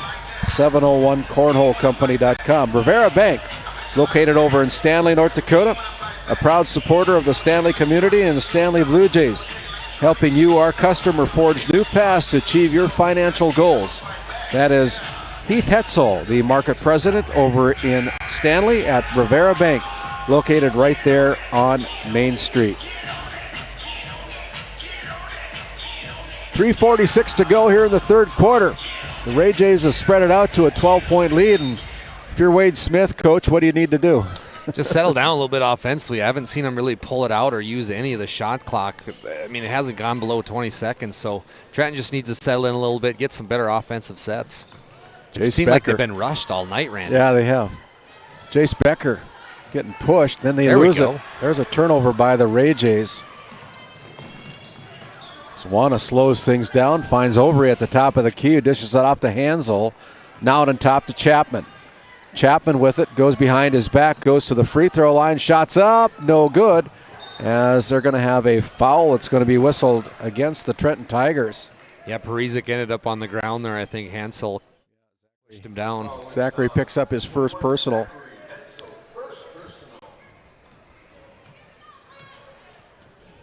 You know, the Ray Jays, it's not like they're setting the world on fire with the offense yet, but there's nothing there right now for the Trenton Tigers. Yeah, they've struggled offensively today. Going with a little bit of a zone here, looks like. Now here's a steal. Another throwaway by the Ray Jays as Chapman challenged there by Kaysen Bergstrom. Good defense as Kaysen got his hand in front of the shooter and did a great job of altering the shot, so to speak. Back out to Blake Bergstrom. Bergstrom with a little shot. The ball is going to go off his hands and out of bounds. And goes back over to the Tigers. 2:35 to go, 29-17 on your Tioga Medical Center scoreboard. Ray Jays continue with the backcourt pressure as the ball kicked out of bounds by Kaysen Bergstrom. And ever since Coach Bergstrom for the Jays has put on this pressure, the game has changed immensely. I mean, the Trenton Tigers have a few times they broke it nicely when they got in the middle, but here we go. They might break this one. Blake Bergstrom checks out of the game. It's Chapman directing traffic at the top of the key, goes out on top to Wana. Right side, they go to number 30. That is Tristan Olsen into the game. And this is going to be a foul call against the Jays. It'll be a non-shooting foul. It's going to go against Ty Barman. That'll be Ty's first personal foul as Blake Bergstrom has a drink of water, comes in, replacing Ty Barman. 2:14 remaining, 12-point lead, 29-17. The Tigers trailing the Ray Jays. Uh-oh. And now here's going to be another turnover by the Tigers as Brody Seiner goes in. Count the basket for Seiner off the turnover. And he'll go to the Service Valley Dental Group charity stripe with the foul. Great anticipation there by Brody, able to get the pick and went up with a left-handed layup. Some old school guys are going to like that. But Brody able to connect, go to his line for one more. That foul whistle against Riley Reddish Langamo for the Tigers as Brody Seiner gets the and one for his 5th point of the quarter. He's got a total of 5. And it's a 15-point lead, almost another steal by the Jays. Now it's going to be a poke check, but they're going to call a foul against Brody in the backcourt. That'll be his 2nd personal foul. Right away, Brody looked over at Coach Bergstrom, and Coach Bergstrom just kept slapping his hands. Hey, good intensity, keep it up, because he knows if he can get a few more buckets here, they can put this one away. Austin Swanchera checks in, replacing Grady Parizek, excuse me. Kaysen Bergstrom coming out, and he's replaced by Ty Barman. Jay's been using their bench quite a bit tonight, Randy. Yeah. Here's Chapman with a little running hook shot that's no good, gets it back. Chapman at the top of the key, goes to the left side, goes to the paint with a kick out, almost stolen away by Barman. Grant over, he runs into Swanchera, is able to get it off in the paint, 4-2. Becker for 3. Becker with a three-point effort. It's no good. You know, the Tigers have struggled, but this Jalen Chapman sophomore has been phenomenal for the Tigers. Great job. He just hasn't been his night shooting the basketball. There's a block by Asan Swanchera. Get out of here. Here's Brody Siner again going in, putting the shot up for 2 more. Brody Siner with a big third quarter with 7 points now so far. Ball's on the deck, picked up there by the Tigers. They go out to Langamo. Reddish Langamo drives to the baseline. Spin move from the right block is no good. It's a rebound hauled down by Ty Barman. Barman's in trouble with it. Gives it up to Grant Overy, and Overy picks up the garbage bucket. Here is Blake Bergstrom, a little scoop shot that's no good. And it's blocked out of bounds by number 14, Corey Kendall, a 5'9" sophomore. But it'll be the Ray Jays triggering the inbounds pass with 53 seconds remaining here in the third quarter. Siner goes out on top, almost stolen away. Bergstrom with the three-point effort. Ball hangs on the rim, no good. And the rebound taken away by Vincent Wana. Wide open, wide open. Wide open. They got Kendall for 2. Corey Kendall got back on defense. Trenton Tiger teammates found him all alone underneath the basket for an easy layup. 3-second difference here on the shot clock. See what the Jays do here. They could go quick. They will. Ty Barman not wasting any time. Just going to go to the Service Valley Dental Group charity stripe to shoot 2. This Ty Barman for the Ray Jays has a lot of potential to go down as one of the best scorers Ray High School's ever seen. I mean, it's for a 7th grader to be able to control your body and move your feet that well is phenomenal, and he's ahead of the ball game already, if you will, in his career. 11 points now for the 7th grader. Did you imagine, Randy, what this kid could do in a junior high game? My goodness. Pretty Probably hard have 50 points. He could score as many as he wants. Yeah. There's a southpaw shot from Langamo. Riley Langamo with the 2-point bucket. Under 10, here comes Blake Bergstrom in a hurry, high off the glass, no good. Austin Swanchera got his hands on it as the buzzer sounds to end the third quarter of play. Your third quarter score. It is the Ray Jays 35, the Trenton Tigers 25. We'll come back after this timeout. Based in Williston, North Dakota, Busy Bees Hot Oil Incorporated is a veteran-owned and managed company. Busy Bees services include water hauling, hot oil services, capstring flushes, and much more. Busy Bees will approach any job, no matter how large or small, with 100% safety and commitment. We pride ourselves on giving back to the community that has given so much to us. Looking for the perfect career? Consider Busy Bees Hot Oil Incorporated. Find them at busybeeshotoilinc.com or give them a call at 701-572-9303 today. As we come back out of the third quarter intermission break, our Brad Johnson Insurance Player of the Game is going to go from our previous game between the Partial North Shore Braves and the Tioga Pirates. Joaquin Powell, the senior, came into the game averaging 13 points a game, finished the game, Dallas, with 21 points, played a great game physically inside, altered a lot of Tioga shots, made his presence known, but he's our Brad Johnson Insurance Player of the Game. Yeah, and he had a phenomenal game, and like we were talking about during the broadcast, if he would have connected on a few more free throws, he probably would have had 30, but Joaquin Powell, I mean, if they can keep going, kind of level off on his game, he had 2 really big plays where he almost went up for monster dunks, and he was fun to watch, and he's going to be really fun to watch tomorrow and see if they can make it to regionals. As we start the Northwest Therapy Services fourth quarter, Ray Jays with the basketball. Blake Bergstrom steps out of bounds, not knowing where he was on the floor, a little bit bigger floor, and kind of lose track of court presence sometimes. That's his second time doing this, so I'm sure he'll correct that for tomorrow, but if they're able to win. But yeah, uncharacteristic mistakes here from the Jays. Here's the ball. It's going to be... Oh, that'll be Ray. That was tipped. Yeah, I don't know what the... Looked like it was tipped there, yeah, but it went off the back of the backboard. But Jeremy Melhoff is going to give it to the Ray Jays, and Jace Becker takes advantage of it with a 2-point field goal. Here comes Trenton quickly.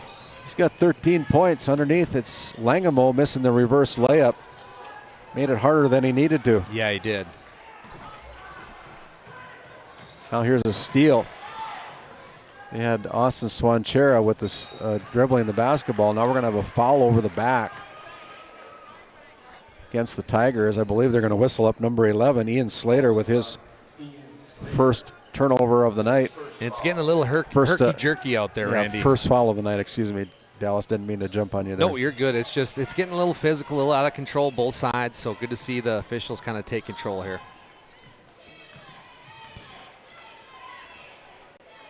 Sinar, 7 minutes to go. And a 12-point lead for the Ray Jays, taking the air out of the basketball a little bit. And then he changed his decision, and here's another breakaway for the Tigers. And the Tigers, Vincent Wana puts it down for another 2 points. And just like that, it's a 10-point lead. It's Blake Bergstrom. Gets double teamed, and then we're going to have a foul that's going to be whistled against the Tigers. Vincent Wana picks up his second personal foul at the 6:34 mark.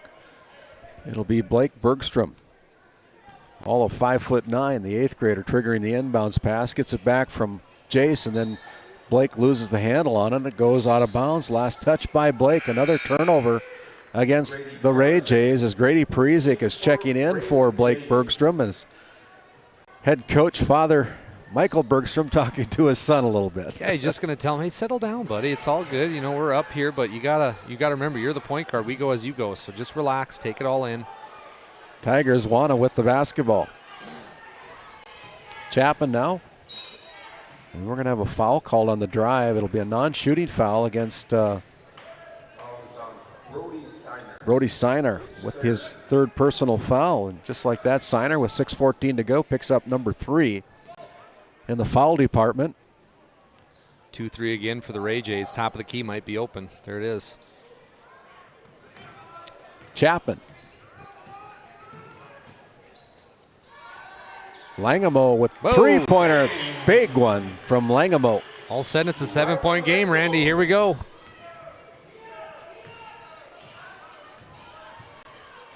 (37-30), just under 6 minutes to play here in the fourth quarter in this elimination game between the Trenton Tigers and the Ray Jays. Here's Ty Barman challenging Overy, no good. Taps the ball back to himself. Count that basket. And he'll go to the Souris Valley Dental Group free throw line for the and one. Ty Barman's been the Ray Jays' answer whenever they needed a bucket so far in this game, and it's been a lot of fun to watch. The kids grew up right in front of our eyes and really making an appearance here.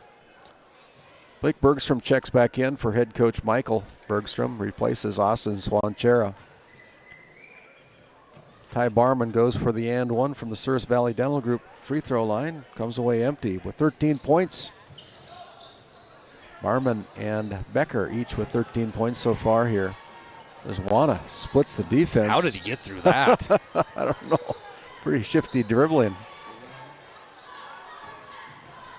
Here's Chapman with a kick out to Overy, and Overy puts it down on the nice assist by Chapman for his 8th point. Tigers can get a few pieces around this Jalen Chapman. They're going to be just fine. He's a good player. Four Bears Event Center starting to fill up here a little bit for the semifinal round games. We're sitting right behind the Kenmare Bowbells fan club right below us. Shot is missed, and here come the Tigers again.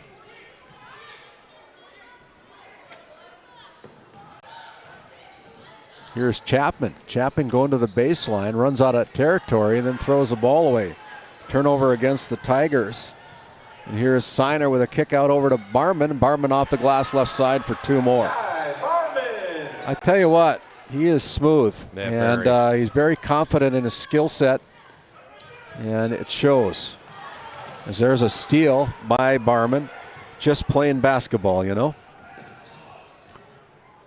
Ty Barman gives it over to Brody Sinar. Signer back to Barman. He's going to pull the trigger from 3. Nobody going to guard me. I'm going to put it in for 3 more.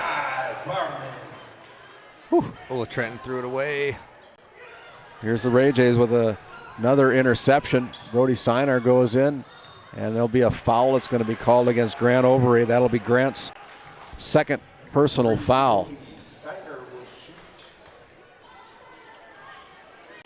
We talked a little bit in the first half how Barman's three-point shots weren't exactly falling. He airballed a few and wasn't connecting, and then he just took his game inside and kind of went inside. Game got going. Then he starts connecting from the outside, and that's a sign of a good basketball player, Randy. They don't get frizzled and give up, and they just keep shooting. And he's kept playing, and all of a sudden now he's leading his team in a 12-point lead here late in the fourth. So Ty Barman, I mean, my goodness, yeah, he's got a heck of a career ahead of him.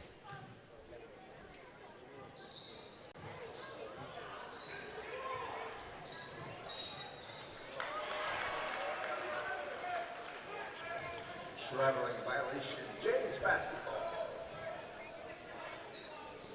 Ball was last touched by the Tigers, and so here comes Zachary Hansel again for head coach Wade Smith. We're under 4 minutes to play here as Langamo will check out of the game. Hansel, a 5'11" junior. Now, if he's 5'11", Blake Bergstrom is 5'9". I don't think so. Here's another foul that's going to be called. This time it'll be a technical foul against Grant Overy. As Jarek didn't even hesitate either, so it must have been pretty bad. No hesitation there at all. So Blake Bergstrom will pick up the technical. And do they shoot the tech first or they shoot the foul shoot? Should be foul then tech. Yeah, so they're going to put Austin Swanchera to the free throw line to shoot the 2 fouls shots.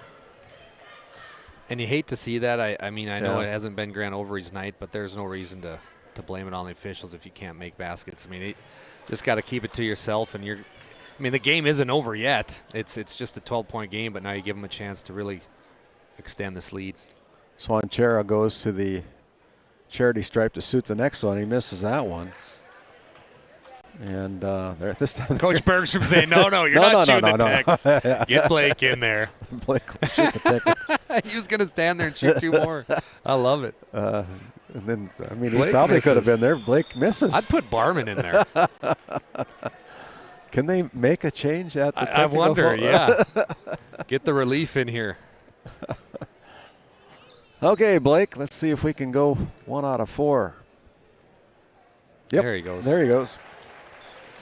Head coach Wade Smith did sub out Overy, so Overy takes a seat on the bench, which is a big one. Yeah. The 6'6" kid sitting He's got out. 4 fouls now. Yep. It's a big swing, Randy. Yeah. 3:45 to go here in the fourth quarter. Ray Jays up by 13. Kind of been in control of this game. Yeah. Kind of a low-scoring affair. It was a 1-point game the last time these teams met up in the regular season. Again, the Ray Jays. It'll be Blake Bergstrom losing the handle, and it goes out of bounds. Last touch by the Tigers, so it stays with Ray. 10 on the shot clock for the Jays. 3:21 to go on the game clock. Here's Becker, left all alone. You better not do that. Yeah, Man, that's just asking for trouble there. Miscommunication on the Tigers. This pressure in the backcourt, like you said, since the second half was kind of the tail of the tape here. Changed the whole game. The Tigers throw it away. Getting kind of sloppy here. Here comes the Ray Jays. Sinar gives it to Blake. Throws up a hook shot on the run. He'll go to the Service Valley Dental Group charity stripe. And the foul is called against number 14, Corey Kendall. Blake Bergstrom toes the stripe, puts up the first one that rattles in and out, no good. Bergstrom with 5 points on the game. As Chapman and Overy check back in for Wade Smith, the head coach for the Trenton Tigers. Blake with another one, and that one is good. So with that, we have a timeout on the floor. We're going to take one as well. Your Tioga Medical Center scoreboard. It's the Ray Jays 48, the Trenton Tigers 32. We'll step aside, come back after this quick timeout. This Game Day Media broadcast is brought to you by The Alexander Public School Foundation is dedicated to supporting the needs of students and the staff of Alexander School. We believe that the strength of the community is rooted in the strength of its school. Best of luck to all of the athletes, coaches, and fans from the Alexander Public School Foundation. Located in Tioga, North Dakota, Patriot Oilfield Service Incorporated is a proud supporter of the Tioga Pirates, supporting the Bakken with hot oil and water hauling services. For your service needs, call our dispatch office at 701-664-2016 today.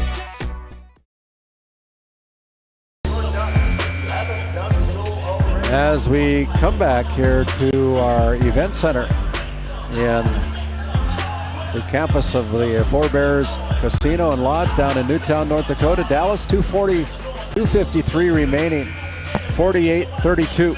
The Ray Jays kind of in control. Yeah, they have been all game, and Coach Bergstrom's done an excellent job, I felt, putting the press on, and then he's went to his bench, and it's been kind of a different rotation every 5 possessions, I would say. So he's done a good job, but Trenton Tigers looking for an answer here, and hopefully they can make a ball game of it. There's 3 minutes left, so stop, score, stop mentality.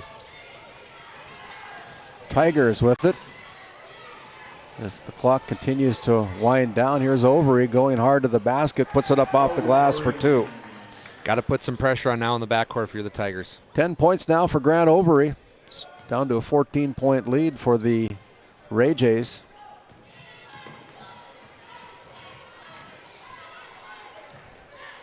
As again, Ray Jays just running kind of a flex offense, just moving the basketball. Sure, Michael Bergstrom is telling his team, let's run some time off the clock. As they're going to stop the clock on the foul by the Ray Jays. And that foul is whistled against Brody Sinar, picking up his 4th personal foul. It's only his 2nd foul in the Jays, so they can keep being physical if they want, but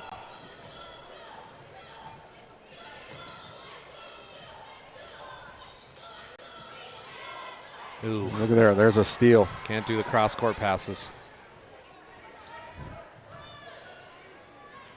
Brody Sinar, with under 2 minutes to play, slows things down. Ty Barman.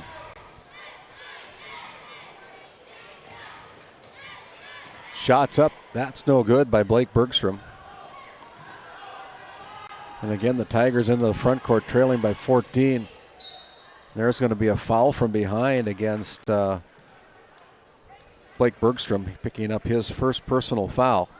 Non-shooting foul against the Ray Jays. And so it'll be the Tigers basketball with 1:31 remaining as Austin Swanchera checks out of the game. They get the ball into Chapman. Uh-oh. They got to quit doing that. They can't just hit the buzzer. Yeah. And now head referee Jarek Hansen and the 2 other officials, Drew Flogan as well as Jeremy Melhoff, get together and come up with a plan.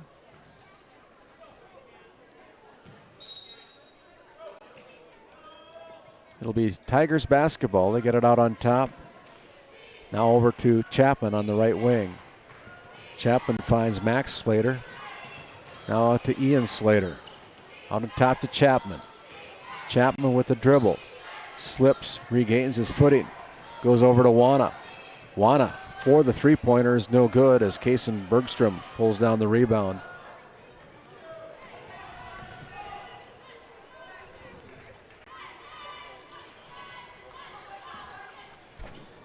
Here is Jace Becker. Becker puts it down for 2 more. Jace Becker.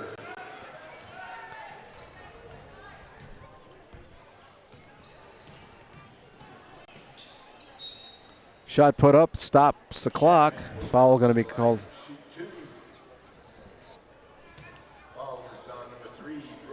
Brody Sinar, he picks up his 5th foul, leaves the game with 7 points. at the 47-second mark of the fourth quarter. So his night is done.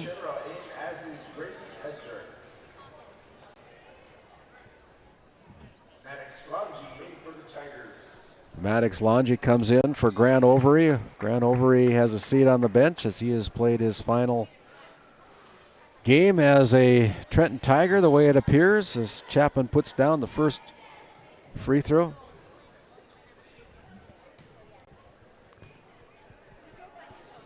Second one is no good as Barman with the rebound. And Ray Jays are just going to be content to probably take a shot clock violation here if I was Coach Bergstrom. They're up by 15.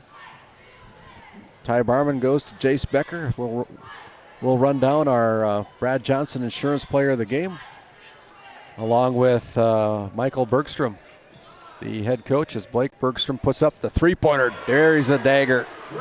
Whew. That was deep. Bergstrom.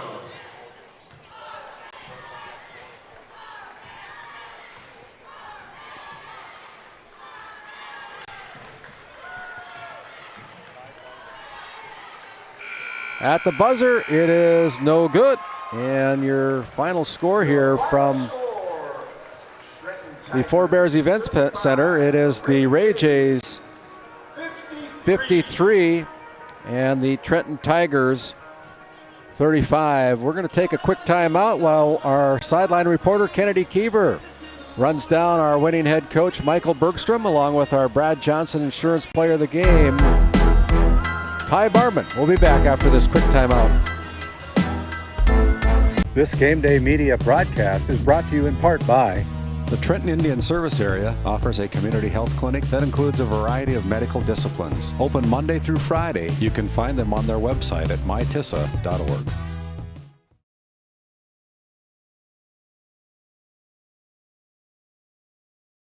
This Game Day Media broadcast is brought to you by the Alexander Public School Foundation is dedicated to supporting the needs of students and the staff of Alexander School. We believe that the strength of the community is rooted in the strength of its school. Best of luck to all of the athletes, coaches, and fans from the Alexander Public School Foundation. Located in Tioga, North Dakota, Patriot Oilfield Service Incorporated, a proud supporter of the Tioga Pirates, supporting the Bakken with hot oil and water hauling services. Call our dispatch office at 701-664-2106 today. This Game Day Media broadcast is brought to you in part by Bingaman Construction in Ray, North Dakota, your go-to for all your residential and commercial spray foam and construction needs.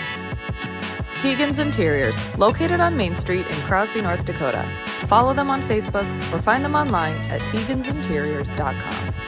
Tioga Drug and Soda Shop, located at 106 North Main Street in Tioga. Visit tiogadrug.com. This Game Day Media broadcast is brought to Your press in the second half really got to the Tigers. What made you guys decide to put on a press? Well, we thought we could wear them down a little bit. We thought they were a little tired at halftime, so we thought we, brought a little more pressure that'd give us the advantage and get us running a little bit. And we're better when we can get running, and that kind of worked out all right for us. So you guys have a really young team this year. How do you think that works for you guys? They're young, but they've got to play a lot of basketball, probably more than most of the kids that are playing their juniors and seniors. So, the size is probably our biggest thing, but the experience, big buildings, all that doesn't faze those guys any. All right, that's all I have for you. Thank you. Back to you, Randy. Thank you, Kennedy, and we're going to hunt down Ty Barman as Ty comes into camera here, and Kennedy will take a picture of our Brad Johnson Insurance Player of the Game. And once again, your final score here from the Forebears Event Center, it is the Ray Jays advancing to the regional play-in game tomorrow night as the Ray Jays defeat the Trenton Tigers 53-35. We'll step away for one quick commercial. We'll come back with Kennedy Keever and our Brad Johnson Insurance Player of the Game, Ty Barman, after this 30-second timeout. Located in Crosby, North Dakota, Brad Johnson Insurance has been helping clients find insurance coverage since 1986. Our team is passionate about serving the community in which we live and pride ourselves on getting to know our clients to best serve their needs. Our staff is active in the public and strives to better our community through participation, involvement, and by supporting area events and youth programs. For a quote, visit bradjohnsoninsurance.com or call 701-965-4200 today. So you had 18 points today. How do you feel about moving and getting to play tomorrow? It feels good. Got the win. Thank you. Back to you, Randy. Thank you, Kennedy. But Taya Barman had a great game here tonight as our Brad Johnson Insurance Player of the Game. Finished the game with 18 points. Jace Becker with 17 points tonight.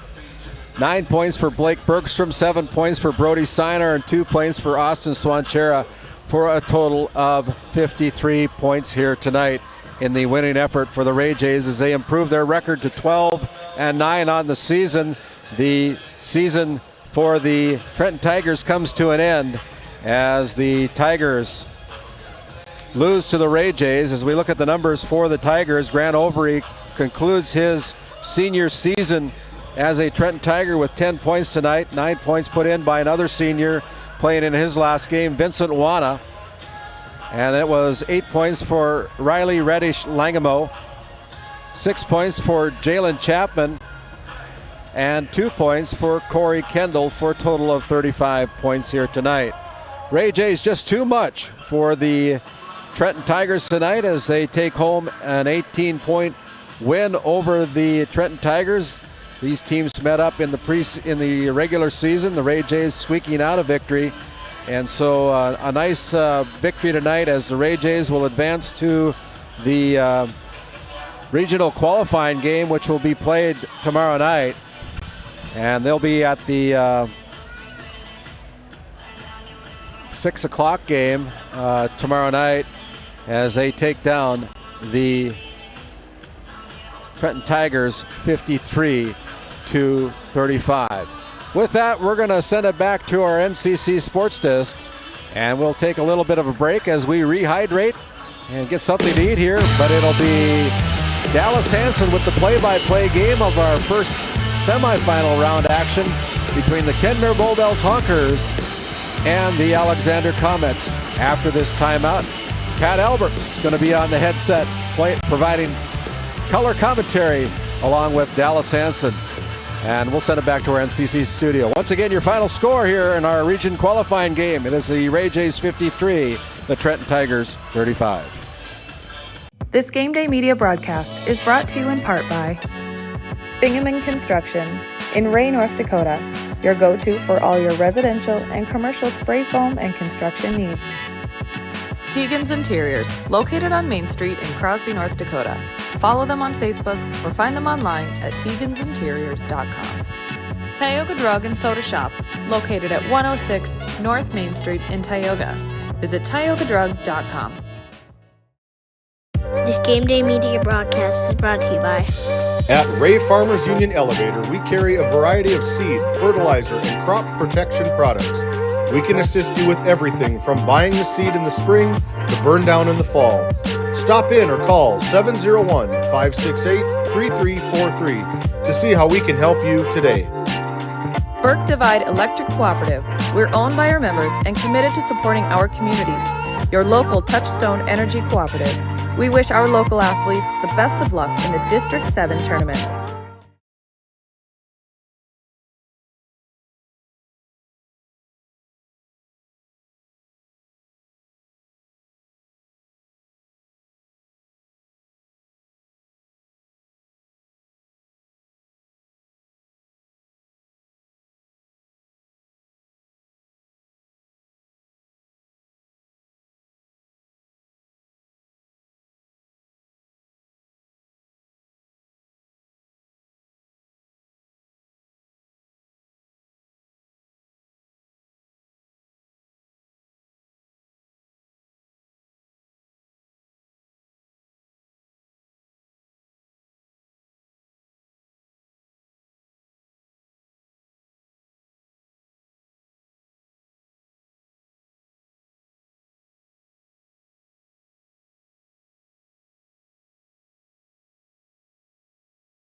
Today's District 7 Boys Basketball Tournament coverage is brought to you by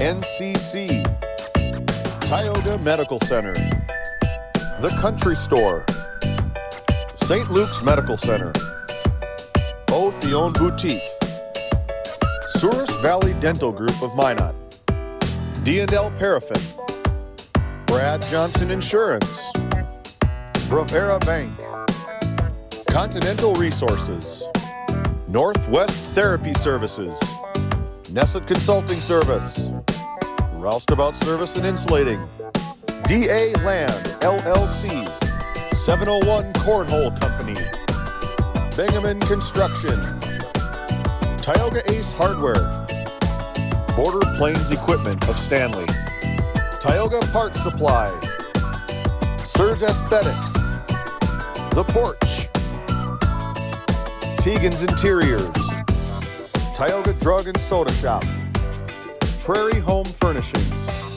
Tech Next Solutions, Montreal County Health Center, Brandy Larson Insurance Agency, Thrivent, Kyle Hansen, Financial Advisor, Murex Petroleum Corporation, TNT Measurements Incorporated, MC Property and Maintenance LLC, Tioga Pirates Booster Club, Bethel Baptist Church of Powers Lake, Gustafson Septic Service Incorporated, Border Mobile Grain Cleaning, Powers Lake Athletic Booster Club, RTC Networks, the City of Ray, United Quality Cooperative, Busy Bees Hot Oil Incorporated, Game 1, Patriot Oilfield Service Incorporated, Burke Divide Electric Cooperative, Alexander Public School Foundation, Trenton Indian Service Area, Ray Farmers Union Elevator, Flag Family Media.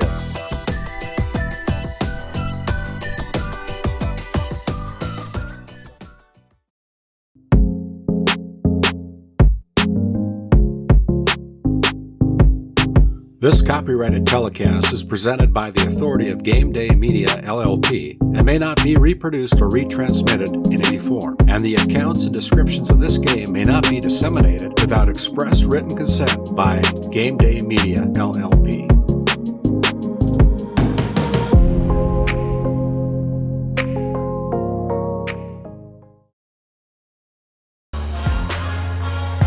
Hey, it's game day. I'm Dallas Hansen, joined courtside with my color guy tonight, head coach of the Tioga Pirates, Pat Alberts. Pat, thanks for joining us today. You bet, guys. Happy to be here.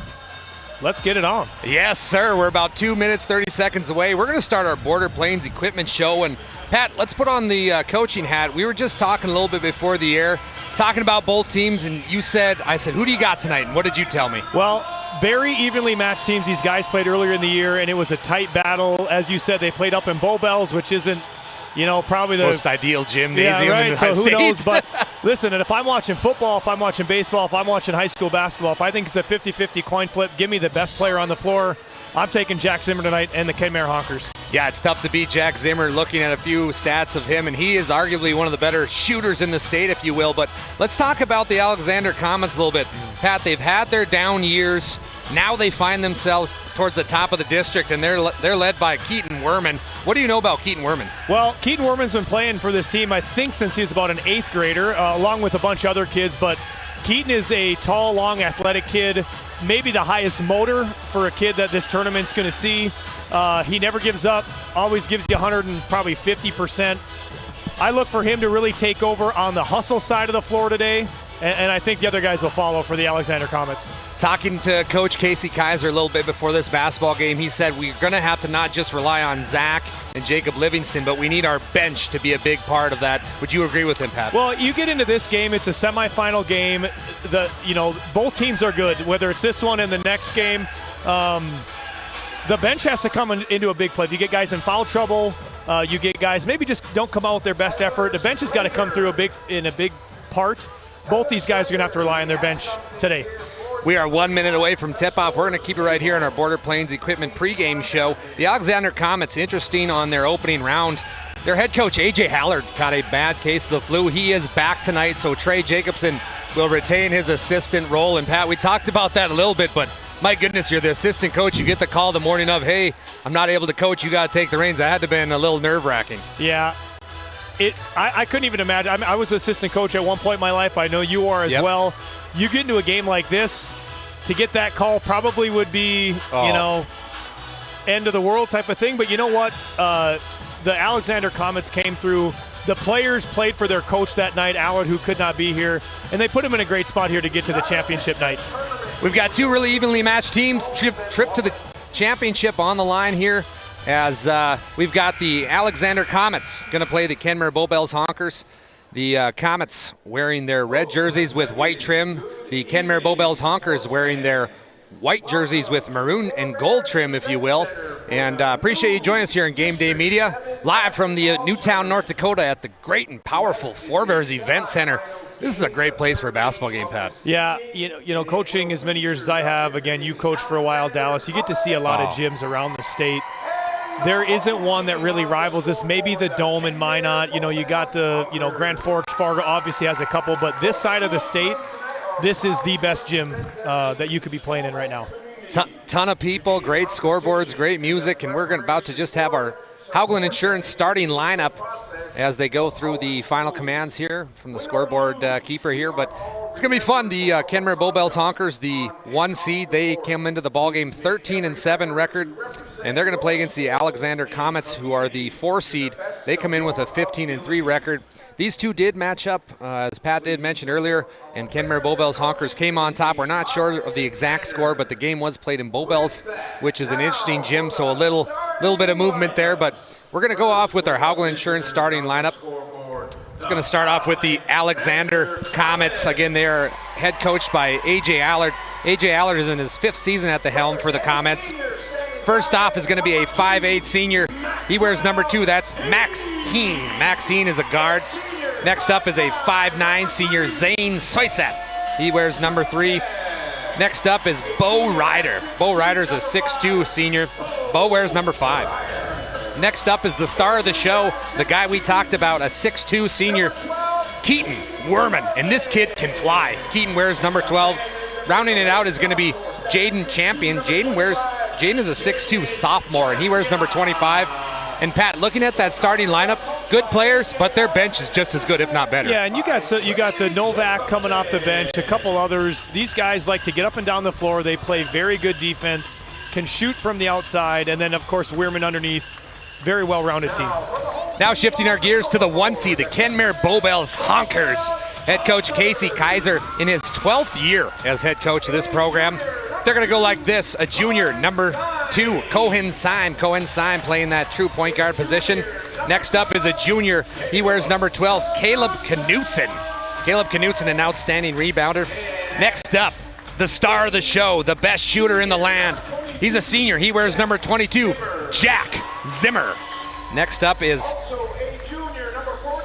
number 42, he's a junior, Peyton Helwig. Peyton's averaging 5 points a game, a nice role player, if you will, for the Honkers. And next up, the big man in the middle. He's averaging 11 points a game, 6 rebounds per game. He's a senior. That's Jacob Livingston. Jacobs wears number 50. As we get our last second huddles in here for tonight's semifinal game. Don't go anywhere. We got one more game after this. The game after this is going to be the Powers Lake Burke Central Ranchers. They're going to face off in what could be a very good game in that other semifinal. So we've got plenty more action coming to you live from Game Day. I'm Dallas Anton, joined with Pat Alberts. Fasten your seatbelts because we're in for a good one, and away we go. Jack Zimmer right from the tip for the Honkers. Maintains position. Zach thinks about shooting a tray from the right wing, but gives it back over. It's going to be down low to Jacob Livingston, middle of the key. Nice pass to Syme. Syme goes up, no good. Rebound falls back into the Honkers' hands. Over to Syme. Syme back over to Knutson. Knutson finds Zimmer. Zimmer on the left wing. He drives, free throw line. Got tripped up. We're going to have our first foul. Tonight's officials, Richard Seiner, Monty Lund, and Mr. Lance McKeefe. Yeah, and you're already seeing here bodies on the floor. This is 2 probably upper-level hustle teams. You're going to see a lot of that tonight. I think you're going to see these guys bumping, grinding the entire night. It's going to be a physical game. Both teams play tough man-to-man. Jack Zimmer now driving, puts up a shot. Good. And right there, again, Weirman's on him. Not that he played bad defense, but again, Jack Zimmer is so good, light on his feet, that mid-range jumper, just a repertoire for him. He should be able to get there out most of the night. Comets now on offense. It'll be given over to Bo Ryder. Ryder now gets it back over to Zane Soyseth, the lefty. Soyseth got a nice little dribble to him, gets it back over to Champion. Champion trying to find somebody as the Comets got 10 seconds left here on the shot clock. Taking their sweet time here on the first round of offense. It's going to be Heen. Puts up a shot, no good. Rebound to go to the Comets and Jaden Champion. We're going to have a push. And you're already seeing it here. I'll let you get the foul call, Dallas. Did you catch the number? It's hard to see. Must have been 42 on Hellwig, but you're already seeing this offensive rebounding from Alexander. They did that tremendously the other night against Partial. They never quit on a shot. It's going to be shot up by the Comets. Rebound goes to Werman. Werman goes up. No good. Rebound is poked away by Werman, and it will be Kenmare Bowbells Honker basketball. As right as you said, Pat, physical, physical, physical. Yeah, this is going to be kind of like a wrestling match. Yeah. I know we're playing basketball here. I think the refs are going to let them go. This type of game, you want to kind of let the teams decide the game, but it's going to be physical the whole night. You're going to see a lot of bodies moving, a lot of bodies bumping. Sign drives, puts up a shot. Looks like it was blocked there by Soyseth. Soyseth quickly the other way. On the left wing, Zane Soyseth puts on the dribbles. It's going to be reversed to Max Heen. Max Heen dribbles at the top of the key, taking instructions from Coach Allard. Comets now, taking their patience again. Jaden Champion gets it back to Lean. It's going to be put up by Bo Ryder, and that's good. Bo Ryder finds his way into the scoring column. We've got a tie ball game here with 6:10 left in the first quarter. Yeah, and you're seeing one of my favorite offenses, the flex, right? Yeah. It's an old school, been here for 100 years, just a simple backdoor screen under the basket. If you run it right, you can get a lot of really good looks through that offense. Zimmer now gets it down to Knutson and down low, and they're going to be a foul. Peyton Hellwig got hacked. Monty Lund with the call. Foul will go against Jaden Champion. Second team foul for the Comets as Zimmer gets it into Livingston. Livingston on the left block. Reverse it over to Hellwig. Hellwig back to Zimmer. He can shoot this three, and he's going to put one up. Bingo was his name-o! Yeah, Jack Zimmer. And they took away that down screen, which is fine, but again, you got to pick your poison there. To me, I'd let that down screen happen. I'm closing out on Zimmer. You have I'm to. Alexander the rest of the game. 5-2. Jack Zimmer's got all 5 for the Honkers. It's going to be Soyseth, top of the key. He drives.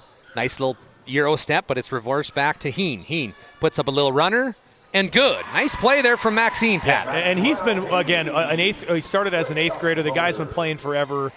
Cool, under control. He's been in this moment before.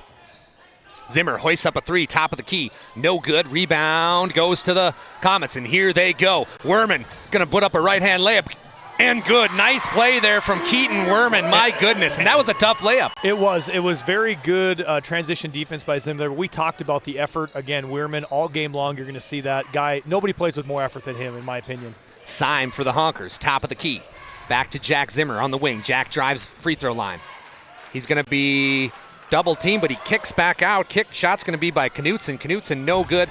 Rebound goes all the way out to Jack Zimmer. Fresh shot clock for the Honkers. Zach Zimmer, top of the key, drives left.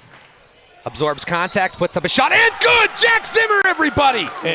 This is something that's probably a little more underrated in his game. He's I call it a very good leaner. He gets you into position, gets that jump stop. He has a very kind of good hesitation move. He gets you up in the air. He can finish through contact, and just a perfect example of being fully under control. He's got all 7 of the points for the Kenmare Honkers so far. Shooters shooting. Jack Zimmer has been shooting. A slew of substitutions come in. One of them, Colt Champion, 6'6" freshman for the Comets, checks in as Zimmer connects for the old-fashioned three-point play. 8-6, Honkers up here. 4:35 left in the first quarter. Thank you for choosing Game Day Media. Dallas Hansen, Pat Alberts on the call here. Semi-final action coming to you live, Newtown, North Dakota. Appreciate you joining us. We've got a good one here as Werman sends it back over to Novak. Novak drives, puts up a little runner, no good. Rebound goes to Champion. Champion is going to be bombarded by an array of Honkers, and Jack Zimmer comes out with the basketball. Zimmer now heading the other way. Finds himself in the left wing, kicks to Lucy. Lucy drives baseline. He's going to be pushed, and Lucy comes off the bench, Pat, for Kenmare, and does a good job, but what did they call there? He does. It looks like they maybe call him out of bounds. I thought it was going to be a push. I thought he was pushed out. again, so far, these refs look like they're going to let these guys play. Yeah. I don't think as a coach you probably got to understand that and tell your players the same thing. Hey, guys, you're going to get pushed and shoved here. It's going both ways. Get over it. Werman goes up with a reverse layup. Good. Nice play from Keaton Werman. He looks good early. Keaton with 4 points as Alexander Comets tie the game 8 apiece. It's going to be the other way. Redding. Dawson Redding drives baseline. Gets it back to Lucy in the corner. Lucy puts up a big tray. No good. Rebound goes out to Knutson. Knutson diving out of bounds. Turnover on the Honkers. And the Comets, almost got a travel there, but it's going to be picked up by Jack Zimmer, the outstanding senior, heading the other way. Jack attack. And he is going to be fouled, but Pat, it's been the Jack Zimmer takeover. Well, again, a poor pass, a freshman right there dealing with some pressure. He sees it open. I mean, Jack Zimmer, though, a senior, maybe allows that to happen, allows that look to be there, picks it off. Again, just great understanding, body control here. Even against a bigger defender, he allows the space in that shot, gets a bump. And as about a 90% free throw shooter, this is like a layup for him. So, good point there, Pat. Jack will go for one more as he will connect. So Jack Zimmer, all little 10-0 run by himself here. Points as the Kenmare Bowbells Honkers up 10-8 here in semifinal action. It's going to be Werman on the baseline for the Comets. He'll drive, and he's going to be steps out of bounds. That'll be turnover number 3 for the Comets. And Casey Kaiser, look at him, Pat. Slow down. Yeah, that's what he's saying. And you like that out of Alexander. I think you like the aggressiveness, but again, you want to get a reversal quick there before you get too deep on the baseline. Zimmer now drives. He'll put up a left-hand layup. No good. And it will be rebounded by the Comets. Quickly the other way. It's going to be Werman. Werman, an outstanding senior, led this team all the way to the semifinals. Here goes Bo Ryder. Puts up an elbow shot, no good. Rebound, nice rebound there from Jaden Champion. He kicks back out to Werman. Werman all the way across to Bo Ryder. Kenmare playing that salty man-on-man, mano-y-mano type defense. It's going to be Pat, Colt Champion. Go ahead there, Pat. I was just going to say, Kenmare, again, they are built on a man-to-man defensive look. I don't think it matters who they're going to play. They're going to meet you on the playground here and say, let's just go. Yeah. Everything aside, we're going to man you up. Let's see if you guys can handle our pressure. Most teams can't, honestly, throughout an entire game, which is why they're the 1 seed here in this tournament. Novak's first one from the charity stripe is good. Jacob Novak, a 5'10 sophomore, wears number 14, comes off the bench early for Coach Allard, provided some good minutes in the first round. And he's another one here, a kid that's been probably playing since his 8th or 9th grade year, finally a senior. You feel like you coach against these kids for about 10 years. But looks like he's putting a lot of work in the offseason. It's really improved. So Jack Zimmer trying to get some of his teammates involved here as Jack attack has all 10. Jack drives, left wing, nice little hizzy dribble, kicks it back out to Knutson. Knutson hoists up a 3, no good. Rebound goes to Jack Zimmer again. Jack Zimmer finds himself on the right wing. Kicks out to Redding. Redding hoists up a 3, no good. Rebound goes to the Comets, and the freshman 6'6 Champion is going to be fouled. My goodness, Colt Champion. What a play, what a rebound. That was picking right off the rim there. And he's a big kid. I know it says a number 9 as his grade in the book, but he sure looks a lot older than that. Yeah. And he played like it right there. Going to need to see some birth certificates after the game tonight. It'll be Keaton Werman. Passes back over to Bo Ryder on the right wing. Looks down at Champion, decides not to give it to him. Back over to Werman on the left wing. Werman drives baseline. Ooh, got 3 honkers to go up, and we're going to have a foul. Foul will be called as official Richard Seiner saw something there, and it will be foul against, I believe, Jack Zimmer. Okay, Jack Zimmer, his first personal. And it's something you play with a lot of aggressiveness. When you get near there, and especially against a player of Werman's talent, you just got to stay straight up, wall them up. Leaving your feet is never a good idea unless you're a true shot blocker, which we don't have a ton of those around this district. So stay fundamental. Kaiser, I'm sure, is telling him, hey, just stay down. Get your hands up. If he makes it, he makes it. Looks like Jack Zimmer's got a towel up against his lip there. Might have got a little blood, but Werman will go for one more. As Werman connects. Werman connects, goes 1 of 2 from the charity stripe to make our score. Alexander Comets 11, Honkers 10. 1:47 left here in the first quarter. You're just joining us, it's been the Jack Zimmer show. He's been the only one to score for the Honkers. 10 points so far. Lucy now drives. This kid can score 2 for the Honkers. Lucy's going to go all the way, but he's blocked. He'll go back again, but he gets blocked again. And I think a little bit too much there. You feel that double coming. You really want to try to kick it out. You've got capable shooters you don't have to do it all by yourself. Get it out to a good shooter. That should have been the play. Good shooter, and it's going to be Werman. Werman kicks out to Jaden Champion. Champion on the left wing. He's going to give it to Soyseth. Soyseth drives baseline, and he's going to lose his handle, and we're going to have a Monty Lund point that says Honker basketball. Good call there. Officiating's been pretty good so far, as that was a tough call, but Monty Lund points Honker basketball. So with 1:13 left, Comets 11, Honkers 10, which has been a back-and-forth battle so far. Pat, we talked about in the pregame show, physical teams meeting off, and this has been a backyard brawl so far. Yeah, and it's fun to watch. I really enjoy watching games like this where you got two teams who really just go at each other. Zimmer now drives. A lot of contact, no call. It's going to be rebound, a nice rebound there by Jaden Champion. Quickly up to Soyseth. Soyseth all the way down to Champion, the 6'6 freshman, and he loses the handle, but it's tipped out of bounds. Tip will go Caleb Knutson as he got a tip there. Or excuse me, that will be Peyton Helwig tipped it out of bounds, but Comets will have it under their own hoop. Gets it to Soyseth in the corner, all the way over to Champion. Champion drives, and he traveled.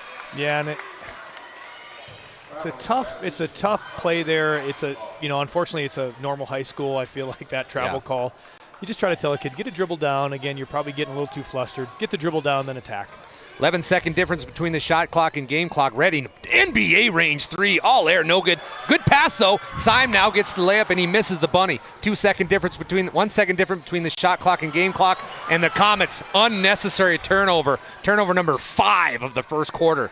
Jack Zimmer, shot clock is off. I feel like they're just getting a little rushed here again. Get the ball middle of the floor. You want to eat that shot clock as much as you can. You do have a 1-point lead. Take it slow. Get the offense moving. Like you said, unforced error. Jack Zimmer now, top of the key, guarded by Werman. What a matchup this is. Mano-y-mano, the two seniors fighting for the championship to go. Jack puts up something, and he traveled. Oh, my. And so Werman gets the best of Jack Zimmer there, as that was good defense. Yeah, and I don't know that he traveled there personally. It felt like he kept his pivot set. He's a great at it. To me, that didn't look like a travel. No, that was close. But Jack Zimmer does have some blood on that top lip. He'll go the other way. It'll be Novak. Puts up a shot. Good if it goes. No good. Your score after one. It's been a good one. The Comets 11. Kenmare Bowbells Honkers 10. You're listening to Boys Basketball on Game Day Media.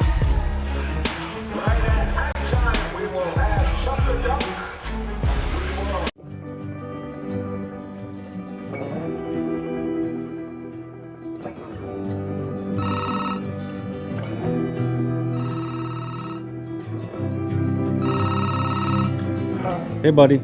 Hi, Dad. Can you hang out with Grandpa for a bit? I'm down in the barn. Sounds good. Okay, I'll be up there in a bit. RTC Networks capture cameras. Keep an eye on what you care about.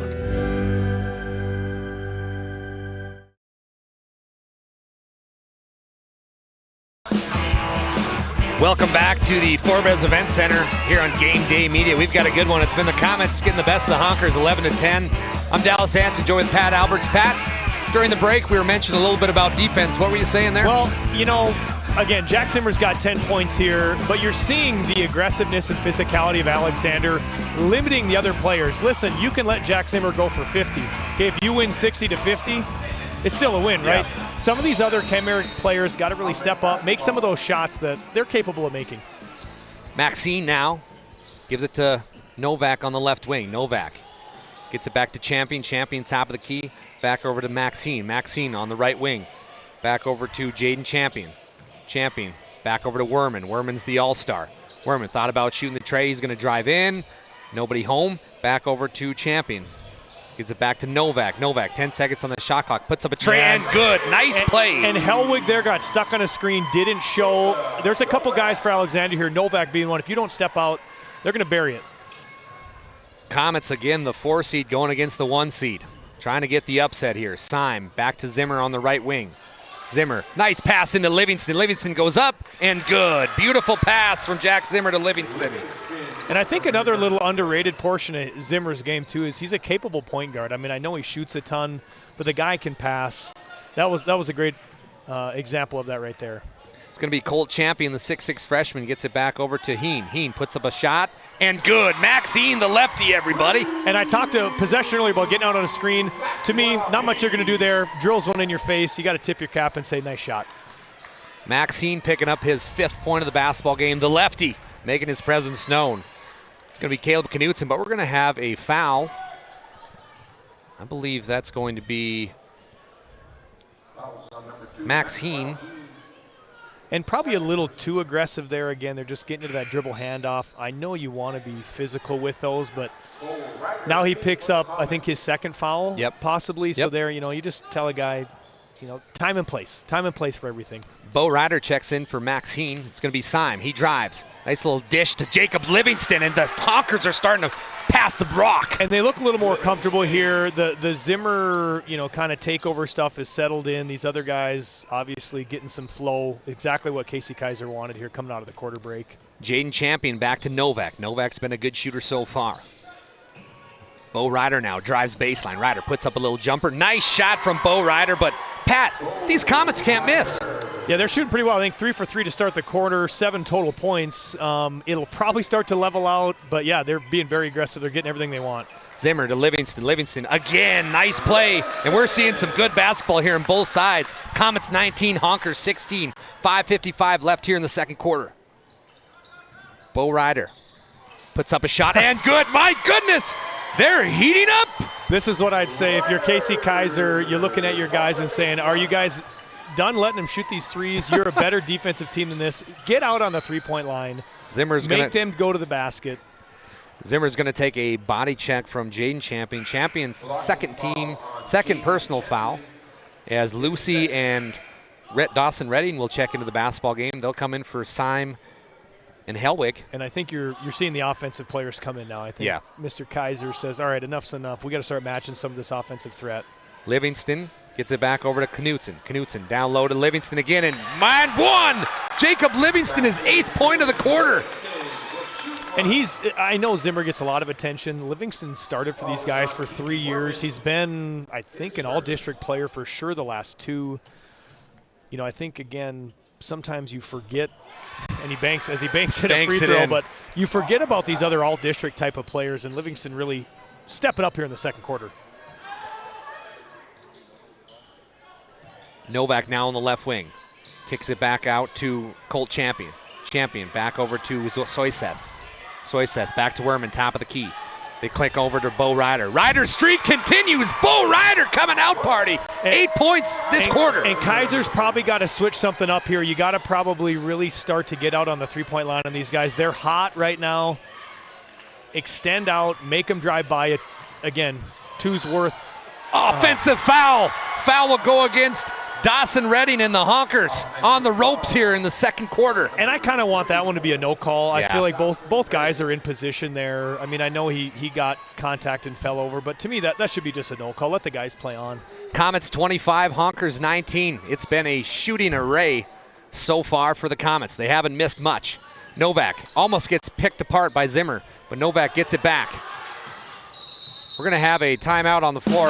We're going to take one too. Comets 25, Honkers 19.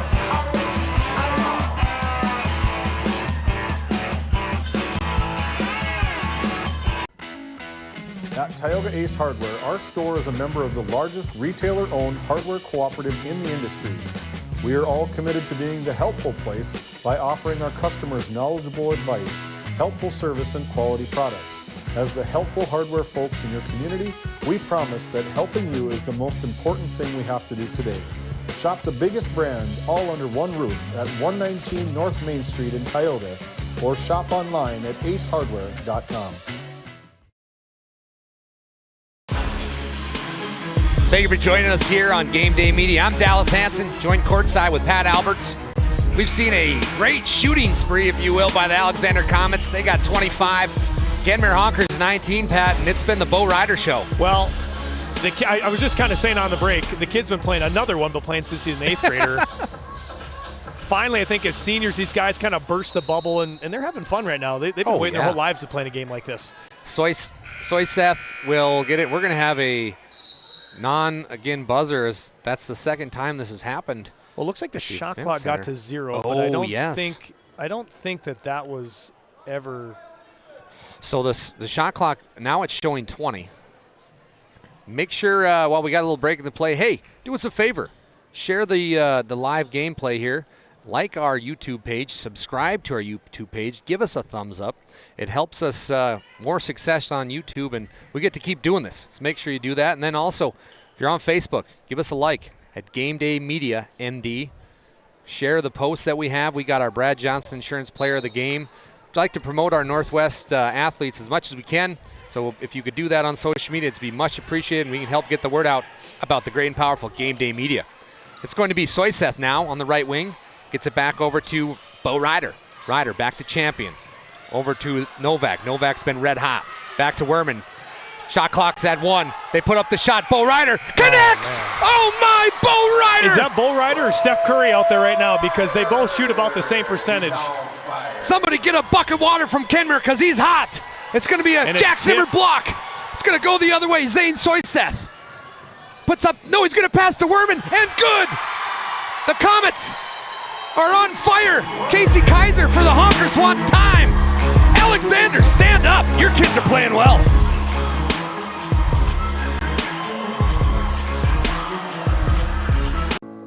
Since 1961, Tioga Medical Center has been providing quality health care to Northwest North Dakota patients. With a newly built clinic in Tioga, where primary care providers along with visiting specialists are caring for patients every day.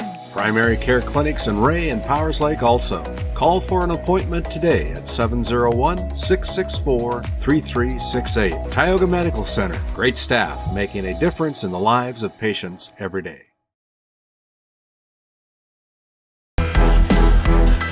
Welcome back to the Forebears Event Center. I'm Dallas Sanchez, joined with Pat Alberts. And Pat, we didn't see this one coming. The Comets looking like the Golden State Warriors. We thought it'd be tight, right? But Alexander right now, they're making more shots. They're playing with a little more effort, and it puts into a double-digit lead. So we'll see what Kenmare can do out of this timeout. 3:33 left in the first half. Comets 30, Honkers 19. Syme drives left hand, puts up a shot, and good. And boy, oh boy, did Kenmare need that. Jacob Novak now passes it quickly over to Soyseth. Zane Soyseth, one of the fellow seniors here on this Comet team. Gives it right back to Novak. Novak now dribbles out. 20 seconds left in the shot clock. Soyseth drives, kicks out to Champion. Champion kicks back out to Zane Soyseth. Hoists up a 3, and good! Zane Soyseth says, hey, I want a piece of the three-point pie, and he takes it. Have they missed, Dallas? Have they missed this quarter? I feel like they might be about 7 for 7 or 8 for 8 right now. All of a sudden, here comes Caleb Knutson. He connects. And teams trading threes. That was deep. That was past the NBA point 3 line. Quickly, the Comets now. Novak, right wing. He's going to drive all the way to baseline. Blocked by Hellwig. Nice play there from Peyton Hellwig. Novak a little shaken up there from the Comets. Tries to walk it off, but it will be Comet basketball under their own hoop. Comets now get it back over to Zane Soyseth. Soyseth back over to Werman. Werman hasn't had to do much tonight. He's usually the star. Werman tries to get it to Champion. Off Champion's foot. Turnover number 6 for the Comets, and a rare mistake. Yeah, and probably just trying to thread that too much. You had a shooter at the top. You had a shooter in the corner. Kick it out. Let him reset and go. Jack Zimmer now down 9. 2:20 left here in the first half. Gets it over to Hellwig. Hellwig, top of the key.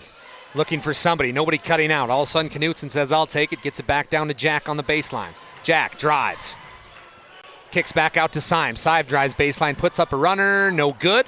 Rebound to go to the Comets. Quickly the other way. It's Zane Soyseth. Soyseth on the right wing. Behind the back, magic! And it's going to be tipped out of bounds. Honker basketball. And Zane didn't know, I don't think there was a guy behind him, so he went behind the back and kind of got picked off there. He did. I actually thought that was probably off Livingston. I did too. But tough call in the moment there. 50-50 call there for the ref, and gave it to the Honkers. 2-minute warning here at Forebears. We are under 2 minutes. Comets 33, Honkers 24. Again, the Honkers the 1 seed, Comets the 4 seed. It's going to be Knutson down low to Hellwig. Hellwig on the right block. Back to Livingston on the elbow. Back over to Knutson. Knutson puts up a runner, no good. Rebound goes to Bo Ryder and the Comets. And quickly they go over to Soyseth. And boy, oh boy, Syme would have got called for a Nope, they're going to call it out of bounds on the Honkers. So yeah, and I think just again, we're almost through 2 quarters here. I think those types of plays, these refs, I think they're just going to let them go. They're not going to call some like a ticky-tack touchy one there. They're going to let bodies collide and see where it ends up. Bo Ryder now finds Werman top of the key, back over to Novak on the left wing. They find a wide open Champion, but he couldn't mishandled it, and Novak's just kicking himself saying, oh my God, I had the 6'6" kid wide open but couldn't get it. And they had it perfectly set up, a little swinging gate on the top. The screener did a nice roll, just got to handle that for a layup. Jack Zimmer started off hot, cooled off a little bit now. He's at the top of the key. He finds himself and his teammates down 9. Back out to Knutson. Knutson shoots a 3, no good. Rebound will go to Novak in the Comets. And something I've noticed here too, these 50-50 balls, like these loose ones, Alexander I think has gotten about every single one. Great point, Pat. Awesome job there on the color. It's going to go over to Bo Ryder. Ryder finds Soyseth. Soyseth back to Ryder, over to Novak. They find Werman on the left wing. Werman thinks about driving, but nothing there. Soyseth now top of the key. Shot clock at 12. Soyseth puts up a runner, no good. Rebound Werman. Werman over to Champion. Beautiful basketball. And it'll be Colt Champion, the freshman. First bucket of the basketball game. And I know he didn't score there, but that play does not happen without Werman's extra effort. 3-second difference between the shot clock and game clock. 30 seconds and counting. Syme kicks back out to Knutson. Knutson back over to Jack on the right wing. Jack Zimmer now.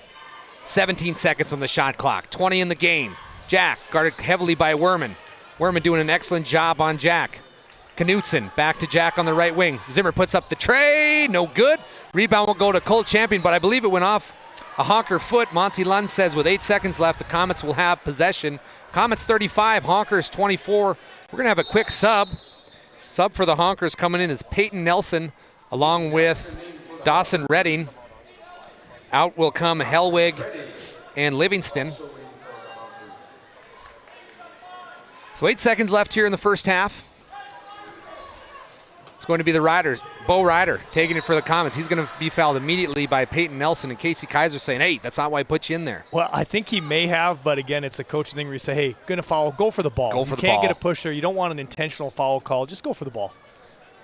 Because they have another 3 to give here before they're in the bonus. Ryder now to Novak. Novak driving up. He'll give it to Soyseth. Soyseth, good if it goes. Oh, almost got it. So your score after 2 quarters, the Alexander Comets 35, Kenmare Bowbells Honkers 24. We're going to take a quick timeout. Then we're going to hear from head coach Casey Kaiser. Growing family, the City of Ray has shovel-ready lots available, 12,000 to 20,000 square feet. The lots are free of any special assessments. Right on Highway 2, we offer convenient travel and connections, as well as access to our amazing education system. Your family's future is important to us. Let us help you with that first big step. Contact Rhonda at 701-568-2204 or stop by City Hall at 101 Main Street in Ray. Think of Ray when planning your future. Invest in a community that invests in you. This Game Day Media broadcast is brought to you in part by the Trenton Indian Service Area offers a community health clinic that includes a variety of medical disciplines. Open Monday through Friday. You can find them on their website at mytissa.org. How are you going to shut down Alexander's shooting during this second half? I think the big thing is just our guys, when they're screen and roll, we're not doing a very good job of getting up on the top side of them. We're just kind of staying back and being a little bit lazier than we need to be tonight. What are you going to say to your guys in the locker room to kind of get them more intense? Just let them know that we got to play like we did a couple nights ago. Defensively, we were the aggressor, and tonight I think we're just being a little bit more passive than we need to be. All right, thank you. Back to you, Randy. Thank you, Kennedy. Name's Dallas, but that's all right. We got it done. Awesome job there, Kennedy. Great job. This is her first night doing sideline reporting. She's a senior, going to go to North Dakota State from Tioga Public Schools. So awesome job there to Kennedy Keeper. We're going to take a quick break, but when we get back with our halftime show here, we got some stats, so stick around. This Game Day Media broadcast is brought to you in part by Border Mobile Grain Cleaning, based in Columbus, North Dakota, offers custom on-the-farm grain cleaning for spring wheat, durum, and barley. Contact Ethan Bakken at 701-310-5007 or find him on Facebook at Border Mobile Grain Cleaning. The Country Store, located at 123 Main Street in Powers Lake, North Dakota. If they don't have it, you probably don't need it. Bank of Tioga, with locations in Tioga and Crosby, North Dakota. Come and talk to us about all your financial needs. Whether it's agriculture, business, investments, or personal banking, we have the right product for you. Call our Tioga Bank at 701-664-3388 or our Crosby Bank at 701-965-6333 to discuss your needs with us. Ignite prosperity at the Bank of Tioga. Since 1961, Tioga Medical Center has been providing quality health care to Northwest North Dakota patients. With a newly built clinic in Tioga, where primary care providers along with visiting specialists are caring for patients every day. Primary care clinics in Ray and Powers Lake also. Call for an appointment today at 701-664-3368. Tioga Medical Center. Great staff making a difference in the lives of patients every day.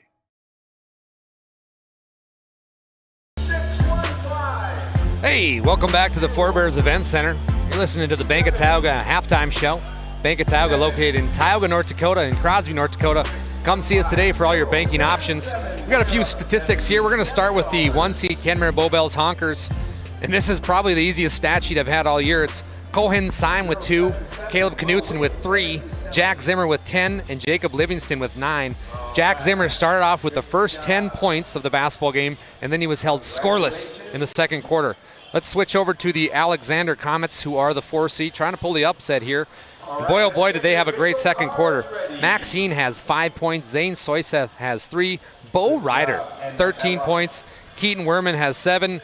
Jacob Novak has 5. And Colt Champion has 2. And Pat, we were just talking at the break, but 6 3-pointers from the Alexander Comets in the second quarter alone. Yeah, if you're going to give up 6 3-pointers, it's probably no shocker going to be down by 11. I will say the defense wasn't terrible. They're in their face for a couple of those shots. You know, sometimes you got to tip your hat and say, hey, that was a really nice shot. We got to get back down on our end and kind of do our job on the offensive side of the basketball. But give Alexander all the credit. Oh, yeah. I mean, coming out here, 6 3-pointers in a quarter. They have a good rhythm. I expect in the third quarter it's not going to stop. We'll see what kind of tweaks Mr. Kaiser comes through here in the third quarter. Casey Kaiser, always known for his man-to-man defense, but might have to switch it up a little bit. But we would be remiss if we didn't talk about Jacob Livingston, who came alive there in the second quarter to help his Honker team just be down by 11. Jacob Livingston had 9 points alone in the second quarter, and without that, Pat, they might be down here by a significant number. And I think the 9 were maybe in the first 4 minutes of the second quarter. They really got him going, kind of looked at the mismatch there. Again, very capable player, especially underneath the basket. But again, I hate to kind of keep going back to the Comets. Weirman, 0 points allowed to Zimmer in that second quarter. In his back pocket everywhere he went. So, this has been all Comets so far. We're going to take a quick break here. We'll be back with second half action. You've been listening to the Bank of Tioga halftime show here on Game Day Media. This Game Day Media broadcast is brought to you in part by Roustabout Service and Insulating, servicing the oil and gas industry since 1963. MC Property and Maintenance LLC is a family-owned and operated property management, maintenance, and handyman company based in Stanley, North Dakota. From lawn care to snow removal and everything in between, let us manage every aspect of your rental, property, and maintenance needs. To schedule an appointment, call Max at 701-641-2772. Based in Williston, North Dakota, Busy Bees Hot Oil Incorporated is a veteran-owned and managed company. Busy Bees services include water hauling, hot oil services, cap string flushes, and much more.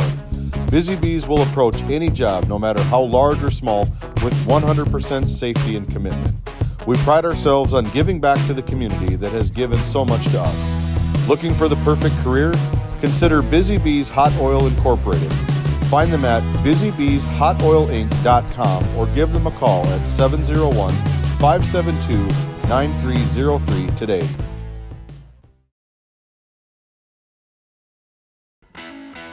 At Tioga Ace Hardware, our store is a member of the largest retailer-owned hardware cooperative in the industry.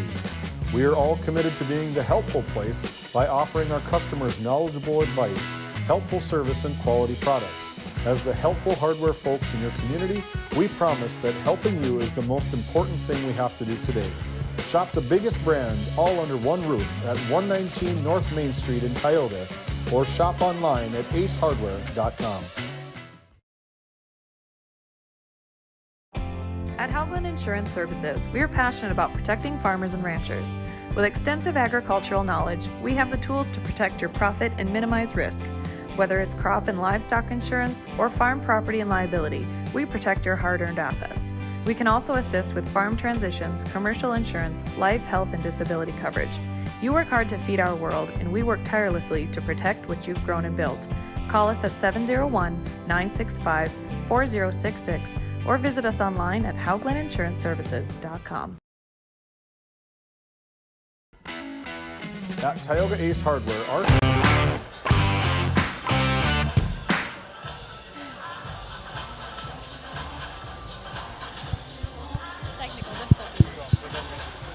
I'm here with Alexander's head coach, AJ Allard.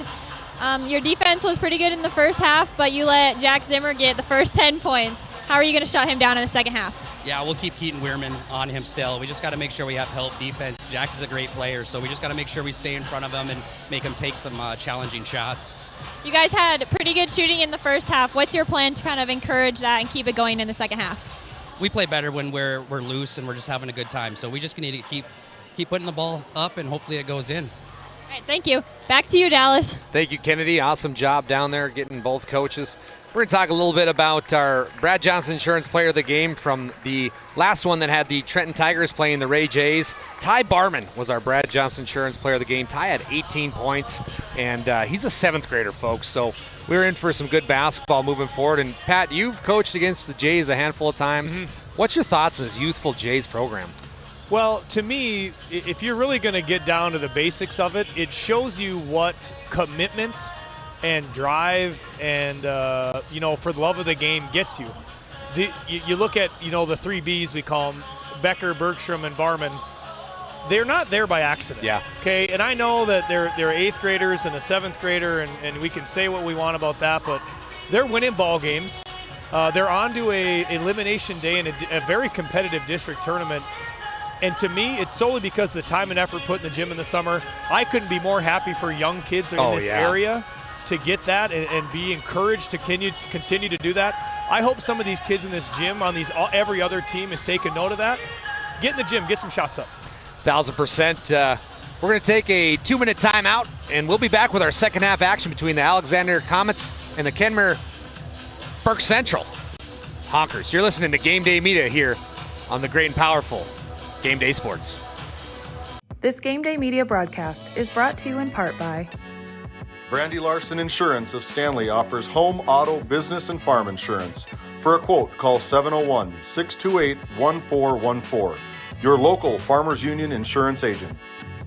Murex Petroleum Corporation, a pioneer for today, creating opportunities for all involved. Extraordinary people, extraordinary assets. MurexPetroleumCorporation.com. Gustafson Septic Service Incorporated, family owned and operated since 1986. Offering septic service, portable restrooms and hand wash, sewer jet and camera services. Located in Stanley, North Dakota, call for a free quote at 701-628-2960.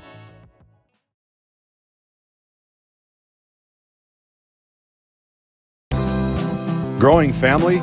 The City of Ray has shovel-ready lots available, 12,000 to 20,000 square feet. The lots are free of any special assessments. Right on Highway 2, we offer convenient travel and connections, as well as access to our amazing education system. Your family's future is important to us. Let us help you with that first big step.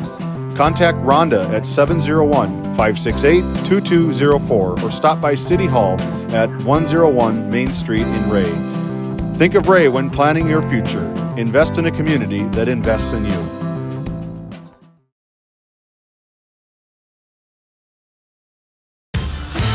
Welcome back to the Fort Bears Event Center. I'm Dallas Hansen, courtside with Pat Alberts. We've got a fun one here. The Comets right now ahead of the 1-seed Honkers, 35-24. We're going to take a quick moment here to talk about my podcast, Swim Lessons, which has been a lot of fun. We've got a new one out every Wednesday morning right around 5 a.m. for your early risers. On Wednesday, we've got the great and powerful Dean Winchesky, head coach of Minot High. It's a really good one. WDA tips off on Thursday. Minot High is the 1 seed, so that's going to be a lot of fun basketball. But Swim Lessons, just a podcast about overcoming the tough times. Find it on YouTube, Spotify, and Apple Podcasts. And it's just simple, swim lessons. So appreciate you tuning in, but we're ready for tip-off here, the second half, as the Honkers will have the first possession. Syme, who had 2 points in the first half. Coach Kaiser going with a set here, finds it all the way out to Knutson. Knutson back to Syme, down to Hellwig, back over to Zimmer. Zimmer hoists up a three, no good. Rebound goes to who other than Bo Ryder, who had the hot hand. Zimmer is going to pick up a foul. That'll be Jack's second. And this kind of started early in that second quarter, but Alexander's doing a really good job of I call it pitching the ball up the floor. We get one free throw line to basically the other free throw line. It really puts the defense in a tough spot. Good points from our color analyst, Pat Alberts, as it will be Cole Champion back over to Werman. Werman, who was talked about by head coach A.J. Allard, said Werman's done a fantastic job on Jack Zimmer so far, which it has been. It'll be Maxine driving the lefty, puts up a runner, no good. Rebound is going to be tied up between Livingston and Jaden Champion. Possession arrow shows the Comets, so Comets will retain possession. 20 seconds on the shot clock, 7:15 left here in the third quarter. Comets 35, Honkers 24. Werman calls it out under his own hoop. Tries to get it in, close to 5 seconds. He'll kick it out to Maxine. Kaiser's a little upset. I think Kenmare, for some reason, thought they were maybe going to be on offense, but hey, it worked out. We get a steal going the other way. Zimmer going the other way, up, no good. Kaiser is very upset, and he gets a technical, and it will be against Casey Kaiser. Monty Lund is going to call a technical on Casey Kaiser, and Kaiser is upset, wants an explanation on what happened the possession before. I think it started underneath the basket. I think they were inbounding before Kenmare could even really get something set. And then I'll be honest with you, watching it, I know we don't have the best angle in the world, but it's pretty good. To me, that a lot of contact here with Jack Zimmer going up for a layup. I thought that should have been 2 shots. 2 in a row here, I think. Maybe the short end of the stick for the Honkers. And Casey's letting them know about it. I don't blame, coaching, Dallas, you coached. You get your options to stick up for your players. I think there's time and place. This was a good one for them. This was a great time and place, and it will be Maxine. You nailed that, Pat. Honkers may need a little wake-up calls. They're down 36-24, but Pat, you nailed that one. Back-to-back questionable calls led to the technical by Coach Kaiser, and that's a big one. Could be a potential 4-point swing. It's going to be Bo Ryder. He's had the hot hand so far. He's got 13 points. It's going to be all of a sudden almost picked off there by Zimmer, but Champion on the right wing. Gets it back over to Ryder. Ryder drives baseline, puts it up. No good. Rebound goes to Zimmer. Zimmer now heading the other way. Finds himself down 12. He's going to drive on the right elbow. Gives it back to Knutson, top of the key. Knutson down low to Hellwig. Hellwig looks to make a move, but he's going to be fouled as he was double teamed. So, Pat, they're kind of doubling down on the post for Kenmare. Well, and the thing you got to remember now, Hellwig, if you can see that double, you got to kick to where the help's coming from. To me, you shouldn't probably put the ball on the deck right there. You got to kick it back out, get these shooters a chance. Hellwig tries to get it to Jacob Livingston, and it's picked off by who else? Werman. Keaton Werman, an outstanding senior for this Comets team. He drives to the free throw line, picks up his dribble, gives it back over to Maxine. Maxine kicks out to Werman. Werman shoots a trade, no good. Rebound goes to Syme. Syme quickly the other way for the Honkers. 6:19 left. Syme going all the way coast to coast, and good! Cohen Syme, and one bucket. He picked that ball up on this side of the floor, and he had something in his eye there. He looked like he knew he was going to be able to get to the bucket. One of the quicker players in the area. A great finish here for the N1. Cohen Syme to the line for the old school 3-point play. It's up, and good. Somehow that went in, hit the back iron, stopped, and went through. So Coach Kaiser still talking to Monty Lund about that. The both exchanging pleasantries, excuse me, as it will be 6:12 left here in the third quarter. Comets 36, Honkers 27. And I know that, obviously you never want to get a tee for the most part, but sometimes it does offer a spark for your players. So again, they made one free throw. They got to stop. To me, at the end of the day, was it that big a deal? Easy to say it now. Probably not. I think if it provides a spark for these guys, it was the right move by Casey. Werman goes baseline, goes up and good. Keaton Werman, 9th point of the ball game. 5:50 left here in the third quarter. Alexander back up to 11. Jack Zimmer back to Syme. Syme on the left wing. Thought about pulling the trigger. Gets it back to Jack on the right wing. Zimmer, fade away 2, no good. Rebound Comets. Jaden Champion, nice board there from the sophomore. He gives it to Novak. Novak throws it off Symes' leg. Heads up play there by Novak. Picked up his dribble, threw it off Symes' leg. It is, but again, as a coach, you want to say, hey, let's try to keep ourselves out of those situations. Like just jump stop, pivot, reverse it middle. Again, that could have easily gone the other way. Werman now on the left wing gets it back to Colt Champion. Back to Bo Ryder. Bo Ryder takes a Colt Champion screen. Gives it back to Jaden Champion. Over to Novak on the left wing. A lot of screens here for the Comets. 12 seconds on the shot clock. Werman drives baseline. He's triple teamed. Back out to Novak. Novak will shoot the tray. Bingo! Novak making his presence known. 8 points tonight. Very, very patient by Alexander on that possession. Completely paid off. We'll have a timeout on the floor. It's going to be timeout Honkers. You're listening to Division B basketball here at Game Day Media. Based in Crosby, North Dakota, St. Luke's Medical Center's mission is to provide comprehensive and compassionate health care for individuals and families in cooperation with the area medical community. Our vision is to be recognized as a community leader by delivering quality health care through a team of dedicated professionals in a friendly, compassionate, and growing environment. Recently named one of the top 20 critical access hospitals in the country means our community can count on us to deliver services they need now and in the future. To schedule an appointment, call 701-965-6349.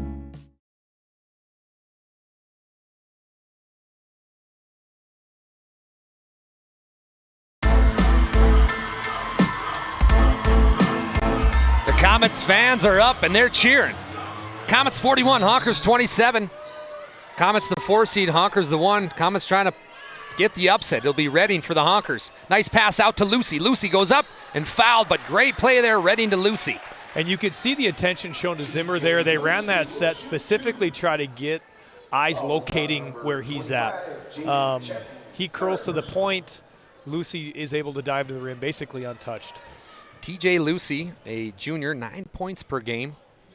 His first points of the ballgame come now, and Pat, that kind of tells you the storyline for the Honkers. TJ Lucy averages 9 just now, finding his way into the scoring column. And he's had a pretty solid year, especially later part of the year. I think if they're going to have a chance to come back, he's a role player. He's got to get to that 7-8 point mark for them to, I think, probably crawl back into this thing. Lucy connects on the pair to make it 41-29 Honkers. Also an important stat, Jaden Champion, the 6'2 sophomore, checking out of the ballgame with 3 fouls, which is a big one. Novak now for the Comets on the right wing. Gives it back over to Werman, top of the key. Swings it over to Soyseth. Soyseth hoists up a tray, no good. Surprising he didn't make that. And it's going to be Honker basketball heading the other way. Jack attack, gets it behind the back. He's going to try to go somewhere. He'll swing it back out to Knutson. Three-pointer, no good. Rebound, Livingston. Livingston absorbs contact, no good, but my goodness. Nice play there from Redding, excuse me, it was Redding. But awesome, Dawson Redding off the bench, Pat, doing his thing. And you know what, we played these guys Friday night. David and I, we had a long conversation about players just like Redding. Yeah. On a lot of other teams, he may crack the starting lineup. For this team, he doesn't. But boy, when he gets in, he makes his presence known. He always seems to kind of find his way around the basket and makes plays just like that one. Dawson Redding misses his second one off Lucy's fingertips, but Dawson Redding, 5 points per game, 5 rebounds per game. That's his average. So with 4:21 left here in the third quarter, Comets 41, Honkers 30. Hey, we're not only live on Game Day, but we're also live on Flake Family Media, KTGO, located at 1090 AM and 92.7 FM, your source for conservative talk show radio. Download the KTG mobile app and go ahead and tune in if you can't watch on YouTube. Check out KTGO. It's going to be Soyseth puts up the shot, no good. Nice rebound by Colt Champion. We're going to have a tie-up. Possession arrow shows Honkers. And it's easier said than done, but when we do a lot of our post work, I think everybody in America, keep that ball above your head. Yeah. You're going to bring it low. You got a lot of arms, a lot of bodies in there. Got to keep the ball high. Zimmer now. Honkers down 11. They need a bucket. Jack, top of the key, gives it back to Knutson. Knutson dribbling around, guarded by Novak. Back to Zimmer. Zimmer and Werman. These two have been battling it all night. Been a lot of fun to watch. We're going to have a hand check.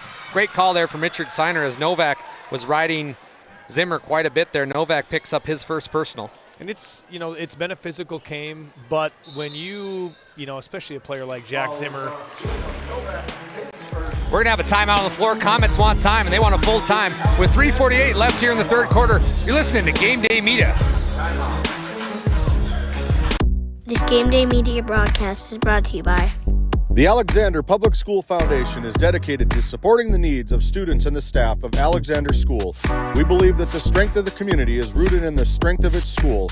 Best of luck to all of the athletes, coaches, and fans from the Alexander Public School Foundation. Located in Tioga, North Dakota, Patriot Oilfield Service Incorporated, a proud supporter of the Tioga Pirates, supporting the Bakken with hot oil and water hauling services. Call our dispatch office at 701-664-2106 today. Welcome back to the Forebears Event Center. I'm Dallas Hansen, joined along courtside with color analyst Pat Alberts. We're going to talk a little bit about our last game. Brad Johnson Insurance Player of the Game, and that was Ty Barman. Ty Barman, the 7th grader, 6'1". He wears number 5. He had 18 points as the Ray Jays, they moved on, and they're going to play the loser of this game in what should promise to be a very good game to try to get in the regional tournament in this district. My goodness, loaded with talent. But Ty Barman, our Brad Johnson Insurance Player of the Game, might be the first ever 7th grader Brad Johnson Insurance Player of the Game. More to come, I'm sure. More to come. Zimmer's first one I'm is guessing good. he's going to be a repeat offender. You don't think that'll be his last one, Dave? Probably not. Very, very talented kid for the Ray Jays. Again, like you guys alluded to, he puts in all the time. I mean, these kids live in the gym. They're really good baseball players, really good football players, just all-around good kids and really, really good basketball players. Here's something interesting. Jack Zimmer coming out of the basketball game for blood on his leg. Yeah, and I'll tell you what, nobody, I don't care what anyone says, takes care of blood quite like David Peterson does. Except for bloody noses. Yeah. I will say, too, something to pay attention to. Alexander already in the bonus with 3:40 left. I think Kenmare will use that to their advantage. Stay aggressive and look to get to the free throw line. Going the other way now, it's going to be Novak on the left wing, back over to Werman, top of the key. 3:36 left. We're going to have a foul. Foul will go against TJ Lucy, his second personal. Want to give a quick shout out to our cameraman tonight on the main cam, my guy, Owen Miller. Fantastic job, Owen. And down on the floor, following around Kennedy Keever, is Nick Walla, and he's done a fantastic job. Want to give a shout out to these two, both Tioga High School students, and they do a great job for us. Tonight would not be possible without them. Werman drives, tries to go up, no good. Over to Novak, no good, but he's going to be fouled. A lot of contact down there as Novak will go to the charity stripe for 2. And we kind of, coaching talk here, you call it your second rotation. Your weak side defender did a great job to sink in and fill. The second rotation wing defender's just got to find his way onto the baseline a little more to take away that extra pass. To touch on the blood from Jack Zimmer's leg, I was asking some of the kids in the locker room, I was like, why do you all have bloody knees? And they said it's because the floor has some uneven points. So when kids are diving on the floor, it's an assembled wood floor inside the event center. They're getting nicked up. It probably hurts pretty good too. Just taking a direct hit to the uneven floor. Novak hitting that second one. It's going to be Knutson now for the Honkers. Back over to Zimmer. Zimmer guarded closely by Werman. My goodness. I tell you what, I know Werman probably isn't filling up the stat sheet on the offensive side. His defense these last 2 quarters. Nice pass over to Bo Ryder. Misses. No, he hit it. Nice pass from Novak to Bo Miller. And Bo Miller adding to his already successful evening. 15 so far. Jack deep. No good. Rebound. Knutson almost had it. It's going to be Redding. Redding puts up the layup. No good. Gets his own board. Blocked. No, they're going to have a foul. It's going to be Colt Champion, the 6'6 freshman, picking up the foul. As you talked about this earlier, Pat, but Dawson Redding's got that motor, and he just will not quit. Again, he does. I think he'd play for a lot more minutes for a lot of other teams in the area. But, again, he does a really nice job for these guys. He does his job. He knows his role. You can tell that.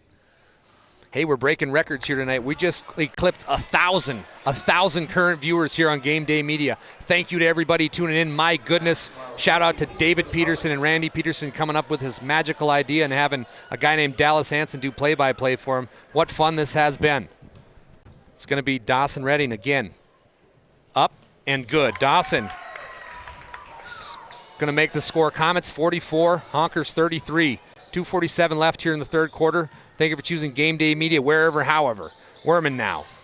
Into their flex. Into their flex offense. They're going to go with Bo Ryder, 3-pointer. No good. Rebound, though. It's going to be Heen. Puts up the shot. Right place, right time. Max Heen. And this is kind of a microcosm of these guys. Smallest guy on the floor. Battles down low for an offensive rebound and a putback.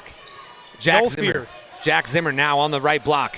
fadeaway jumper, good. Nice shot there from Jack Zimmer to get it going. And if he's kind of been pressing the last few possessions, if I'm Casey, I probably want to try to isolate him in that around that area going forward. Jack Zimmer now says, hey, I can play defense too. Werman right in his face. It's going to be Bo Ryder. Gets it down. Nice offense. And Zane Soyseth with the layup. And again, just the old classic flex cut. Again, it's been around for 100 years. I know it seems easy to run and guard, but if you have 5 guys who run it right, you're going to get layup after layup. It's going to be Redding trying to get it down low to Livingston, but it's out of bounds. DJ Lucy will take a break as we're going to have new honker checking in the basketball game. It's going to be number 40, Maddox Crest. Crest now checking in the basketball game with 1:44 left here in the third quarter. Novak in the middle of the key, kicks out to Heen. Heen out to Werman. Werman in the corner, guarded by Crest. Back out to Max Heen. Heen kicks out to Bo Ryder. Three-pointer for Bo. Boom! Goes the dynamite! Bo Ryder! And I think it's just over and over these patient possessions. They lull you to sleep, and it's a quick drive, kick out, and Bo Ryder's nailing them. Redding now over. Kicks it back to Knutson. Knutson tries to get it down low, picked off by Werman. Werman now heading quickly the other way, all the way over to Ryder. Excuse me, to Novak. Novak up and good. And the Comets continue this onslaught. Yeah, Kentmere doesn't have much of an answer right here, offensively or defensively, and yeah, Casey's taking the timeout, try to get something going. Kaiser wants time. Kenmare down 35-53. You're listening to boys basketball on the great and powerful Game Day Media. Voted a top 20 critical access hospital in quality, our Level 5 Trauma Center is ready to handle all your emergency needs with our acute stroke ready certification and full lab and radiology departments. Our physical, occupational, and speech therapy providers are available for all your rehab care, and our family practice clinic provides a variety of care including well child and child immunizations. Psychiatric care is available by telehealth, and mental health is available in person. To schedule an appointment, call us at 701-628-2505 or find us on our website at stanleyhealth.org. Montreal County Medical Center, here to help you throughout a lifetime. Welcome back to the Forebears Event Center. I'm Dallas Hanson, joined along courtside with color analyst Pat Alberts. And Pat, the Comets, they came ready to play tonight. They did, and again, it's not just been on offense. It is a defensive clinic right now. Weirman, again, I know it was a little touch and go right away. Zimmer had 10.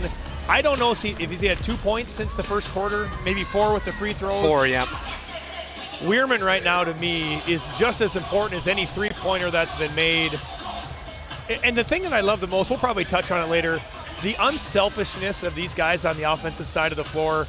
To me, it doesn't look like anyone cares who shoots, as long as a team we get a bucket and we're getting going the other way. The Comets, the 4 seed against the Honkers, the 1. Trying to play the Cinderella story, if you will. The Comets, so long they've been in the basement. Now they find themselves right here competing for a district championship. It's going to be Zimmer. Puts up a shot. Air ball. Rebound goes to Bo Ryder. Heading the other way quickly. It's Max Heen. Max Heen now for the Comets. Going to go all the way up. He's going to be fouled before the shot. Ooh. That was close, though. That was close. To me, if I'm Allard, I'm saying, hey, he was getting into his shot. Jack Zimmer, his third personal. So Jack's got 3 here with 40 seconds left in the third quarter.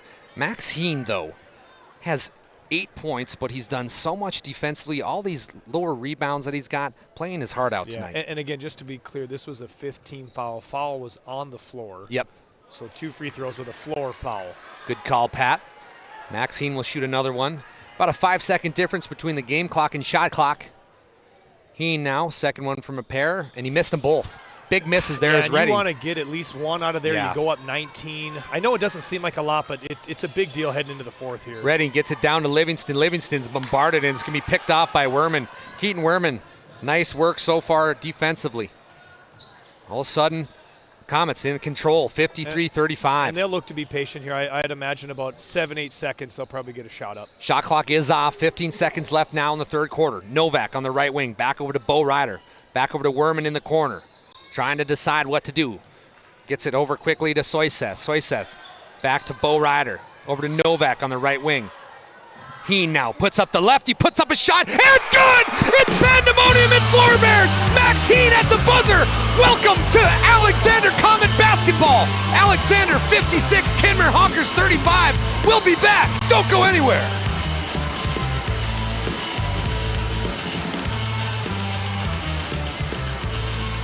That was awesome. Bank of Tioga, with locations in Tioga and Crosby, North Dakota. Come and talk to us about all your financial needs. Whether it's agriculture, business, investments, or personal banking, we have the right product for you. Call our Tioga Bank at 701-664-3388 or our Crosby Bank at 701-965-6333 to discuss your needs with us. Ignite prosperity at the Bank of Tioga.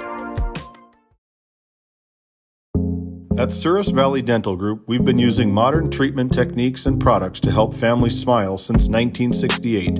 Voted as the #1 dentist in Minot, our team of expert dentists combine their unique areas of expertise and their experiences to create treatment plans that help each individual patient meet their goals. Contact our dental office at 701-419-8900 or visit sourisvalleydental.com to schedule an appointment today. You can count on us to keep your family grinning from ear to ear for many years to come. Woo! Welcome back to the Floor Bears Event Center. We've had a great shooting performance from the Comets. Max Heen hit one as the buzzer went off, the lefty connecting to make our score. Comets 56, Honkers 35. Comets with the upset in tow so far. It's going to be Jaden Champion now playing with 3 fouls. He gets it back to Max. Max now on the left wing. Feeling himself a little bit. He's got the big man Livingston on him. 14 seconds on the shot clock, 7:30 left in the ball game. Spent all Comets all day. Back to Champion. Champion top of the key, back to Heen. Heen on the right wing, drives. Ooh, we're gonna have an offensive charge. Nice take there from Cohen Syme for Heen to take the charge. That's Heen's 3rd personal. Yeah, and you could tell it looked like Coach Allard was saying, hey, let's get a patient look here. They took almost 35 seconds off. Again, you'd love to get a shot up, but again, you got 30 seconds off the shot clock. We're nearing the 7-minute mark now. Excuse me, that was Max's 4th personal, so a big charge call there. It will be Comets now, racing the other way, 3-on-2. Werman, ooh, tries to get it down, but it's picked off by the Honkers and Knutson. 7:10 left, 56-35. Honkers trying to mount a comeback. Coach Kaiser is going to be bench-ridden as he had the tech earlier in the game, so he cannot leave the bench. Jack Zimmer now trying to will his team back. Gets it to Knutson on the free throw line. Knutson back over to Helwig. Helwig, air ball to Syme. Syme kicks out to Knutson. Knutson on the left elbow, back down low to Helwig. Helwig and the mullet are flying, and it's going to go out of bounds. Will be Honker basketball. Checking into the game will be for the Honkers substitutions TJ Lucy and Dawson Redding, as Livingston and Helwig will take a seat on the bench next with Coach Kaiser. And again, you're probably just providing a little more offense on the floor. You're down by 21. Defense is out the window. We got to get some shots up, and we got to get pretty efficient with it. Speaking of shots, there goes Redding. Tipped back by Zimmer. Nice tip play to himself. Finds a wide open Redding. Redding goes up, but he's fouled, and that's going to be a big one. If that's on Jaden Champion, that's his 4th.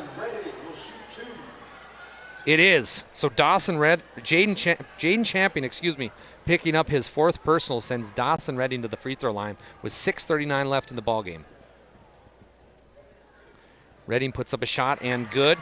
So Dawson getting some points here from the free throw line as he is trying to find some offense for head coach Casey Kaiser. And I wouldn't doubt you'll see, maybe not this possession, we might get another timeout. You could see some pressure maybe be applied by Kenmare in a full court press.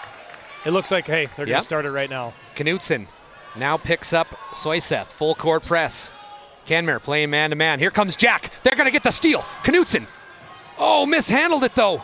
It's going to go Comet way somehow, some way. Jaden Champion now goes up and good. Jaden Champion gets again, the muscle point. We talked about the 50-50 plays. I don't say this often, maybe in the 12 years I've been a coach in Tioga. The Kenmare Honkers are getting outworked right now. Yeah, and that is not been said much with a Coach Kaiser coach team. They find themselves down 58-37 with 6:16 left in the 4th quarter. Thank you for choosing us on Game Day Media. TJ Lucy now puts up the shot. It's blocked! Oh, we're going to have a foul, though. Foul, and that's going to be Jaden Champion's evening is over. That will be his 5th foul. So it will be Novak. Novak will check into the ball game. And I like the aggressiveness. Lucy there obviously could have probably put it up just a second earlier, but again, gets great position. He's a big-bodied kid, very capable. We're going to have a timeout here on the floor. We're going to take one as well. You're listening to Division B boys basketball here on the great and powerful Game Day Media.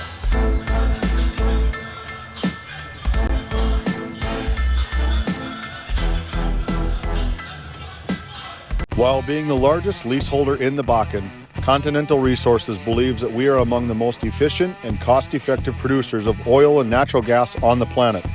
One of the most effective ways of putting action behind our values is by giving to those communities in which we operate. American Energy is a huge contributor of tax revenue to local, state, and federal governments, an economic catalyst, and a job creator. If you want to work in an environment that encourages teamwork and putting your ideas into action, visit CLR.com to start your new career today.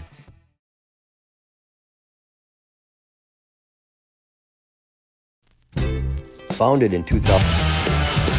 Welcome back to Game Day Media. I'm Dallas Hansen, joined along with Pat Alberts as we're bringing you semifinal action here from Division B Boys Basketball District Tournament.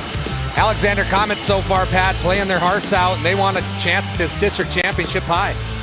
Yeah, these guys have been basically from the tip, been all over Kenmare. Kenmare just has not been able to keep up on the offensive side of the floor. And I apologize, that last foul was not on Jaden Champion. We're not sure who it was. The scoreboard here at Four Bears Event Center doesn't show player fouls, so we're not sure who that last one is, but we will get to the bottom of it. So Champion playing with 4 fouls. Maxwell Heen playing with 4 fouls. I know that sounds like I'm saying Maxine. I'm not trying to. His name's Max, last name Heen, so a little bit of a tongue twister, but both players playing with 4 fouls as it's going to be Zane Soyseth. Bring it back over for the Comets. Double team coming from Jack Zimmer. Gets it over to Jaden Champion. Back over to Zane Soyseth. Top of the key. 5:59 left in the ball game. And here goes Cohen Syme. Cohen Syme heading the other way. And it almost is blocked, and he missed the bunny. Cohen Syme went down in a pile, and he's hurt. As the Comets will have a 4-on-5 going the other way. It's going to be Werman. Werman kicks out to Champion. Champion on the right wing, playing with 4. He's going to be fouled by TJ Lucy. Cohen Syme hit his face against the deck. He seems to be okay. Very good effort, though, by Alexander to get back in transition. Oh, yeah.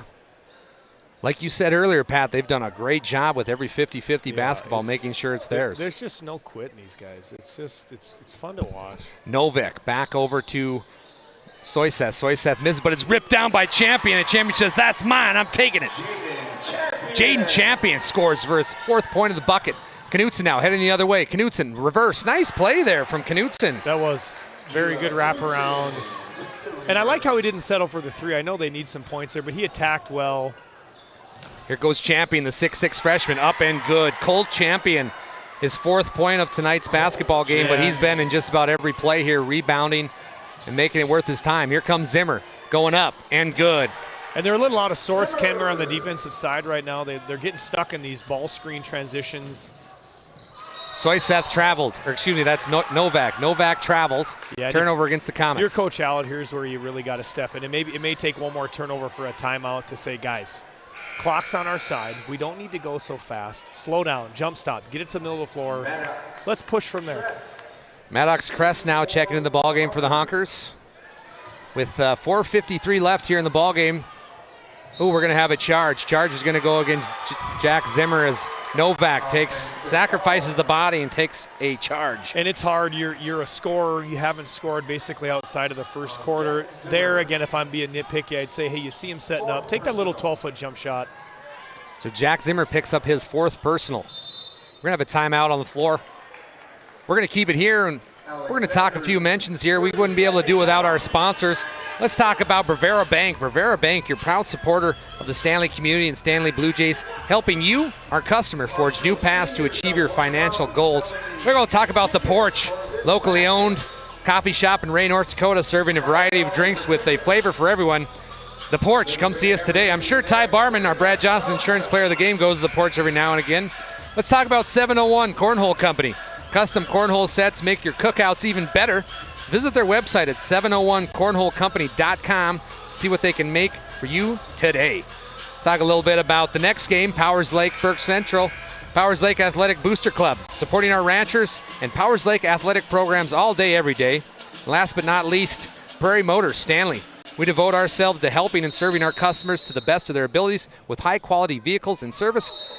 And we're going to have over back. My goodness, what a call from our producer, David Peterson, as he was reminding me to put down my call sheet and look at the game. So it's going to be over and back. Honker basketball. And this is where, again, you're up by 21. The odds of losing are relatively low. But as a coach, you want to say, guys, we want to stay crisp. We want to carry a lot of this momentum going into tomorrow. These foolish turnovers, getting trapped on the sideline.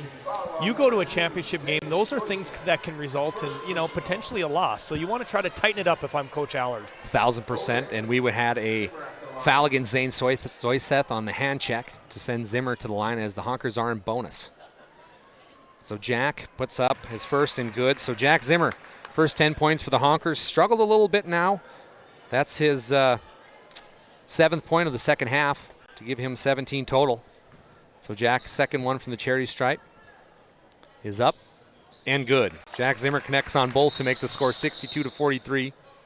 Comets ahead of the Honkers with 4:40 left. Bo Ryder checking into the ball game, and it's been the Bo Ryder show so far, Pat. 18 points.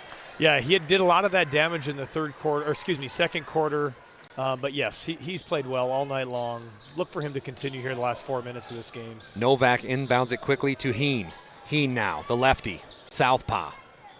Had the big shot as the third quarter expired, nailed an NBA range three that got this place up and booming. It's going to be Werman, top of the key, back over to Novak. Novak drives baseline. He's going to put up a lefty, but it's blocked. Nice block there from Redding as the Honkers heading the other way with 4:20, trying to make a run at these Comets. Lucy pulls up deep. My goodness, but it's blocked. Novak now gives it up to Ryder. Ryder on the right wing. Here's what Pat Alberts, my color, was talking about. Take the air out of the basketball a little bit as Heen drives. Tries to find somebody. He's got nobody. Close to a 5-second call. Close to a 5-second call, but it got close to 4 as it will be Novak on the right wing. Novak back to Champion. Champion finds Bo Ryder. Ryder, nice play by Bo Ryder, but he missed the bunny. So Bo Ryder not able to connect. That was almost a perfect possession right there. 3:42 and counting. Jack Zimmer. Pull back three, gives it to Knutson. Back over to Redding. Redding shoots the NBA range three, no good. Rebound goes to Lucy and the Honkers. Lucy goes up, no good, gets his own board. Back up again, no good. And that will Champion's 5th personal, and I think I nailed this one. And I think just like we talked about Alexander, if you're Coach Kaiser here again, down 19, 3:30 left, okay, you want to try to carry some momentum into tomorrow. Let's end this game on a high note. Dude, they got to quit doing with this buzzer. They're hitting the buzzer as they're shooting. This is incredible. That should be a reshot. Yeah, I don't love that. Again, it's not hard just to – and we all know they're subbing in. We don't need a buzzer every time, right, guys? Like, we know they're coming in. The coaches know. The refs know. Yeah. Coach Kaiser, if he wouldn't have got a tech earlier, he would have got one there. Yeah. I would have got one. 3:25 left in the fourth quarter. Comets 62, Honkers 43. Four Bears Event Center's filling up. We got one more game to go. It's going to be the Powers Lake Burke Central Ranchers. They're going to face off against the Trinity Christian Crusaders. Crusaders are the number 2 seed, so might be having an upset here, but it's Jack Zimmer. He's going to steal it. We're going to have a foul. Foul is going to go against Colt Champion, his 3rd personal. And Pat, talking a little bit about that next one, Crusaders, highest points per game in the state. Yeah, listen, if you haven't watched them, they can fill it up. If you allow them to, and we talked about it on Friday, if you allow them to get comfortable behind the arc, 70 is no problem. Right. And they have no problem shooting about 30 to 35 a game. I expect Powers Lake to probably apply a little more pressure. I could see, in my opinion, probably Cody Rice taking Kai Thomas. Mainly 2 reasons. One, he can guard him on the perimeter, but I think he's also strong enough to impose a little problem underneath. So I think that's going to be a really good matchup if that's how Mr. Carlson decides to take it. Kai Thomas for the Crusaders, 24 points per game, 12 rebounds per game, 5 assists per game.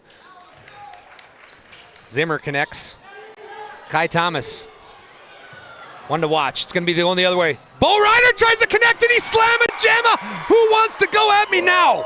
Bo Ryder's night continues. You know, this game obviously has not gone Kenmare's way, but if you're Alexander, you talk about an exclamation point to seal this thing. Again, these guys have lost a ton of games over the last 4 or 5 years. You feel really good about these guys, the hard work they've put in to get to this championship night. 2:46 left here in the fourth quarter. Zimmer, deep three. Swish goes the basketball. Zimmer hits one to make it 64-48. Comets up here big. 2:35 left here in the ball game. Heen now driving. Going to be foul. Foul will go against Cohen Syme. And again, you want to go slow. You gotta be able to probably space the floor out here. Allow almost like a 4-corner offense. Don't get cute. If you feel like you're pressured, take a jump stop, pivot. We're talking third grade stuff here. No turnovers. Soyseth inbounds it to Heen. 2:30 and counting.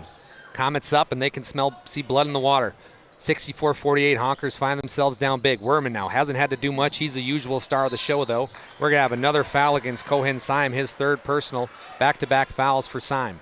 And it's easier said than done if you're Coach out here. You want to try to get a progression into a free throw shooter. The next foul will put someone at the line. You want to try to get the ball in a good free throw shooter's hands here. Hey, don't go anywhere after the game. We're going to have our D&L Paraffin post-game show along with our Brad Johnson Insurance Player of the Game.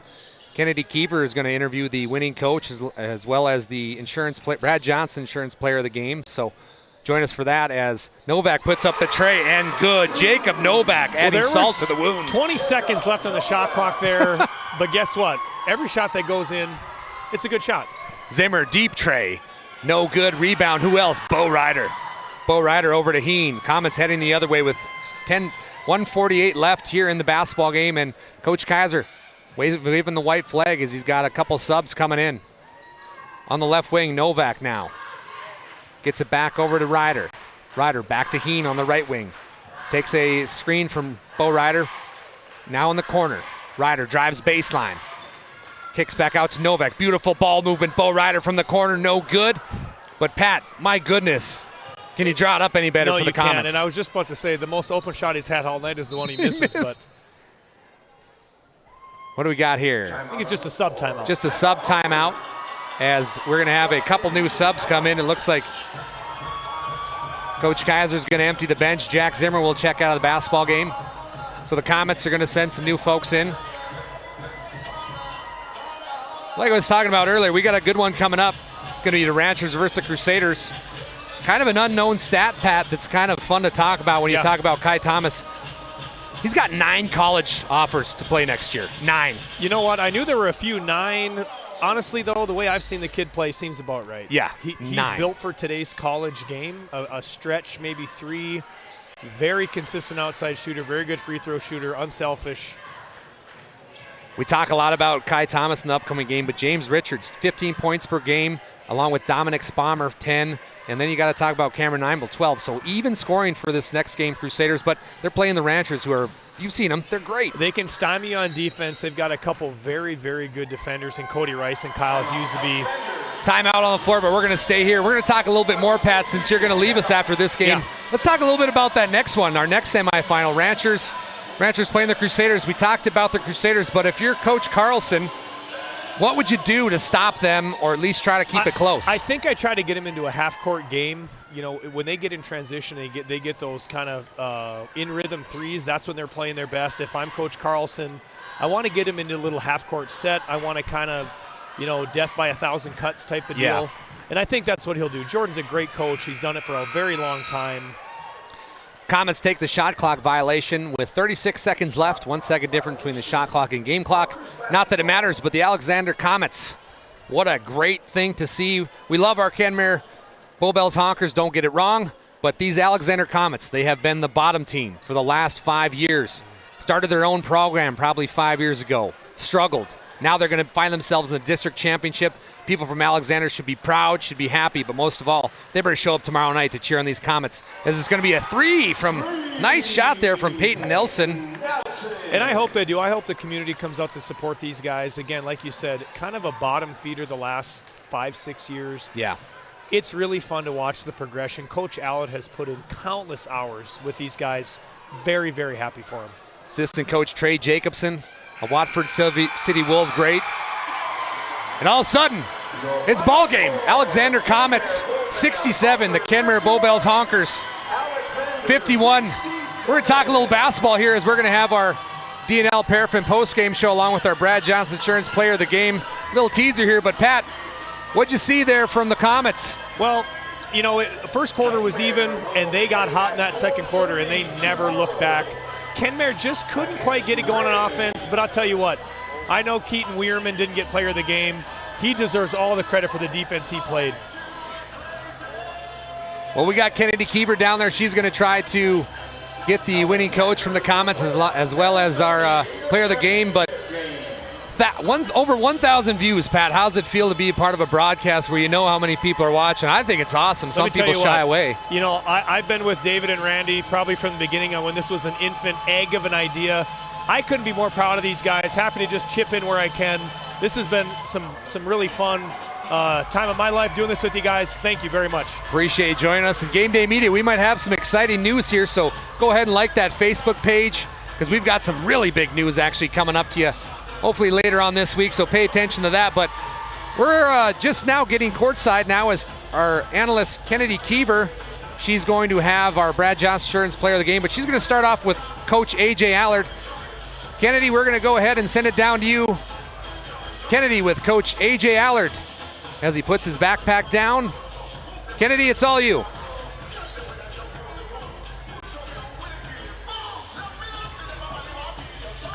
Huge win today. So what do you credit your success to? Just our toughness on defense, really getting after it. You know, we credit our success to playing hard on defense, which transitions to good offense and good runs for our boys. So whether it's layups or shooting the basketball. So it's really good overall effort by the team. How are you going to prepare for tomorrow's championship game? Well, we're going to sit up in the box and scout this game right now. So we'll just play our game no matter what, and that's fast, physical, and hopefully we shoot the ball well. All right, thank you.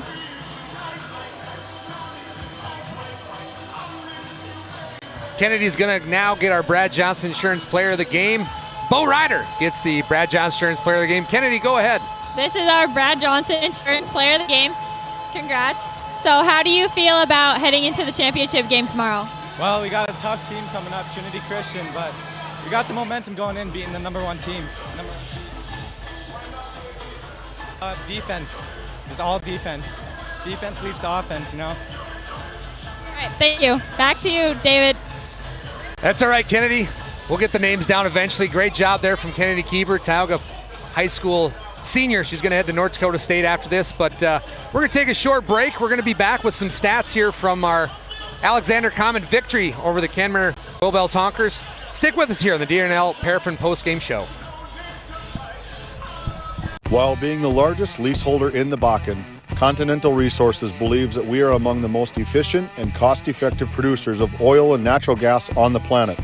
One of the most effective ways of putting action behind our values is by giving to those communities in which we operate. American Energy is a huge contributor of tax revenue to local, state, and federal governments, an economic catalyst, and a job creator. If you want to work in an environment that encourages teamwork and putting your ideas into action, visit CLR.com to start your new career today. This Game Day Media broadcast is brought to you by At Ray Farmers Union Elevator, we carry a variety of seed, fertilizer, and crop protection products. We can assist you with everything from buying the seed in the spring to burn down in the fall. Stop in or call 701-568-3343 to see how we can help you today. Burke Divide Electric Cooperative. We're owned by our members and committed to supporting our communities. Your local Touchstone Energy Cooperative. We wish our local athletes the best of luck in the District 7 tournament. In a world where every dollar counts, we believe in empowering you to do more with your money. At the Bank of Tioga, we help ignite prosperity for you and the communities we serve. Whether you're a family looking for personal financial solutions, a business seeking growth, or an agricultural entrepreneur with big dreams, we have the products and services to help you achieve your goals. Experience the power of partnership and visit your nearest location or explore our online services today. We ignite prosperity at the Bank of Tioga, member FDIC.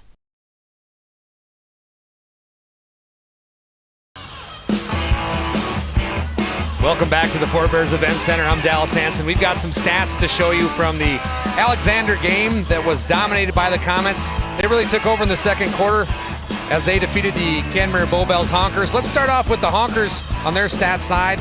Cohen Syme had 5. Caleb Knutson had 5 as well. Peyton Nelson came in the game late and hit a 3.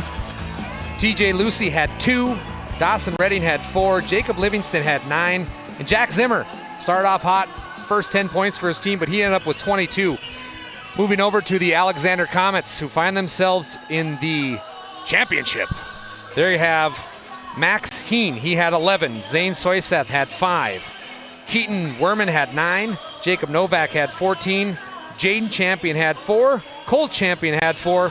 And we end it with our Brad Johnson Insurance Player of the Game. That's the 6'2 senior, the sharpshooter, Bo Ryder. 20 total points as him and the Comets head to a date in the championship, and they're going to find out who they play in our next game.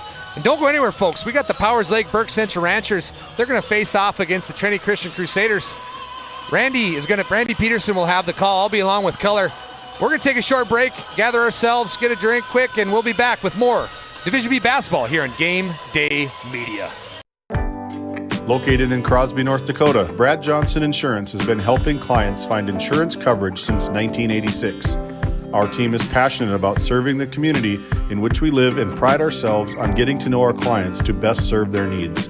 Our staff is active in the public and strives to better our community through participation, involvement, and by supporting area events and youth programs.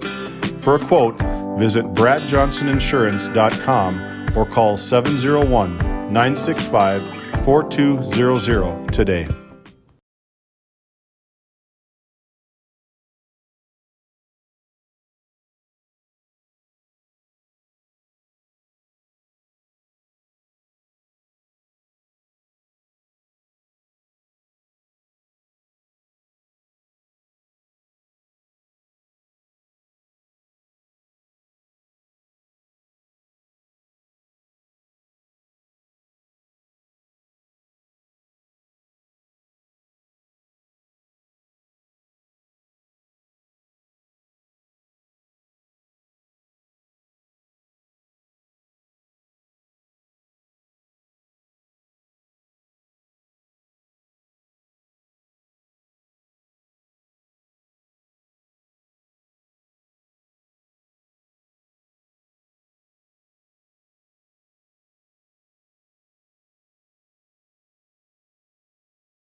Today's District 7 Boys Basketball Tournament coverage is brought to you by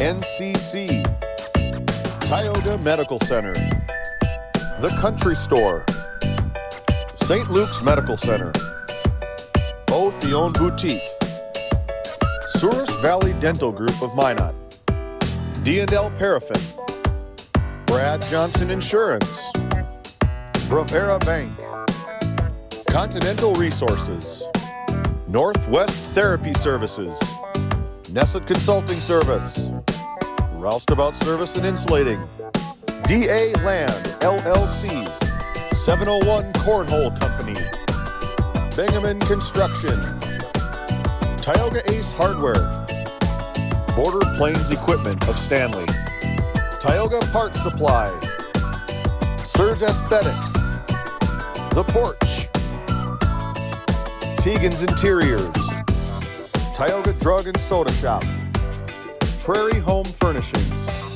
Tech Next Solutions, Montreal County Health Center, Brandy Larson Insurance Agency, Thrivent, Kyle Hansen, Financial Advisor, Murex Petroleum Corporation, TNT Measurements Incorporated, MC Property and Maintenance LLC, Tioga Pirates Booster Club, Bethel Baptist Church of Powers Lake, Gustafson Septic Service Incorporated, Border Mobile Drain Cleaning, Powers Lake Athletic Booster Club, RTC Networks, the City of Ray, United Quality Cooperative, Busy Bees Hot Oil Incorporated, Game 1, Patriot Oilfield Service Incorporated, Burke Divide Electric Cooperative, Alexander Public School Foundation,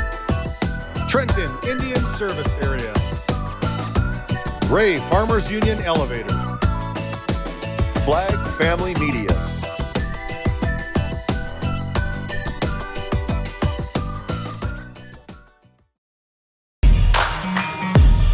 Here we are again, the final game of our day number 2 from the Four Bears Event Center. My name's Randy Peterson, alongside Dallas Hansen. Dallas, what a great semifinal game we just witnessed as the Alexander Comets put it on the Kenmare Bowbells Honkers, the number 1 seed coming into this tournament. But what a game those Comets had. I mean, Bo Ryder looked like Steph Curry out there, just drop back tray after tray. I believe he had 4 threes in the third quarter alone. So just a fantastic performance, and just an overall, I'm just happy for the city of Alexander. I know they've been kind of in the bottom, and they've been not the best team they could possibly be, but this is cool. I mean, one of the smaller towns in our district is going to make it to the championship, and that's really unique to me. And they were always kind of the Watford City Wolves. They branched out on their own, took a gamble, and here they are, Randy. Could be a possible district champions. They've punched their ticket already to the Region 4 tournament that'll be held down here at the Four Bears Event Center starting a week from tonight on March 4th. And we're going to be at that tournament with an audio-only coverage of that entire 8 games of that tournament. So we're looking forward to that. I'm hoping to be able to get Pat Alberts on the headset with me as you guys are going to travel down to the big reveal. Minot, big reveal. The Here's big David reveal. Peterson. The big reveal, yeah. We've been contemplating going back and forth. There's going to be a lot of coverage, and nobody's going to be covering that Division A Region 3 boys basketball tournament in Minot at the Dome. So Game Day Media has made the decision as of right now, trying to get everything figured out logistically of where we can get personnel and cameras and the know-how. And we're proud that we're going to be doing the full video coverage of the Division A Region 3 boys basketball tournament at the Dome March 5th, March 4th, 5th, and 7th. And then you talk about a day of basketball on March 9th, man. This event center, you better get here early because there is going to be no seats left in this house. It is going to be max capacity with that challenge day. In my opinion, it's going to be one of the best days of basketball in the entire state. Division AA, Division A, or Division B. It's going to be the best basketball in the entire state of North Dakota.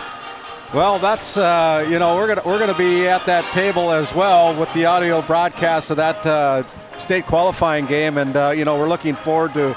I mean, this is This is February frenzies, Dallas. Yes, 1,000%. And David, I don't know if you were listening, but we had over 1,000 live viewers. So just congratulations to you and David on that. That's a big milestone. And now we're going to do our first audio and video Class A regional tournament. Multi-screen. It's going to be awesome. Multi-screen at Dome and Minot. My goodness, me and David will be down there. It's going to be so fun. As we look at our starting lineups here on our Haugland Insurance starting lineups for our second semifinal game tonight. For the visitors on the scoreboard tonight, the Powers Lake Burke Central Ranchers wearing their maroon uniforms with gold and brown lettering. They'll go this way. At one guard, it'll be Nick Erickson. And maybe started that a little bit too early. Maybe we should just step aside there until they actually start announcing them. But I'm fired up. Hey, I know. I am too. This has been a fun night. Let's get a 30 here then. Okay, let's send it back to our NCC Sports Desk. And as we finished up with our Border Plains Equipment pregame show, we will send it back to David, our executive producer, for a word from some of our great sponsors. Based in Williston, North Dakota, Busy Bees Hot Oil Incorporated is a veteran-owned and managed company. Busy Bees services include water hauling, hot oil services, capstring flushes, and much more. Busy Bees will approach any job, no matter how large or small, with 100% safety and commitment.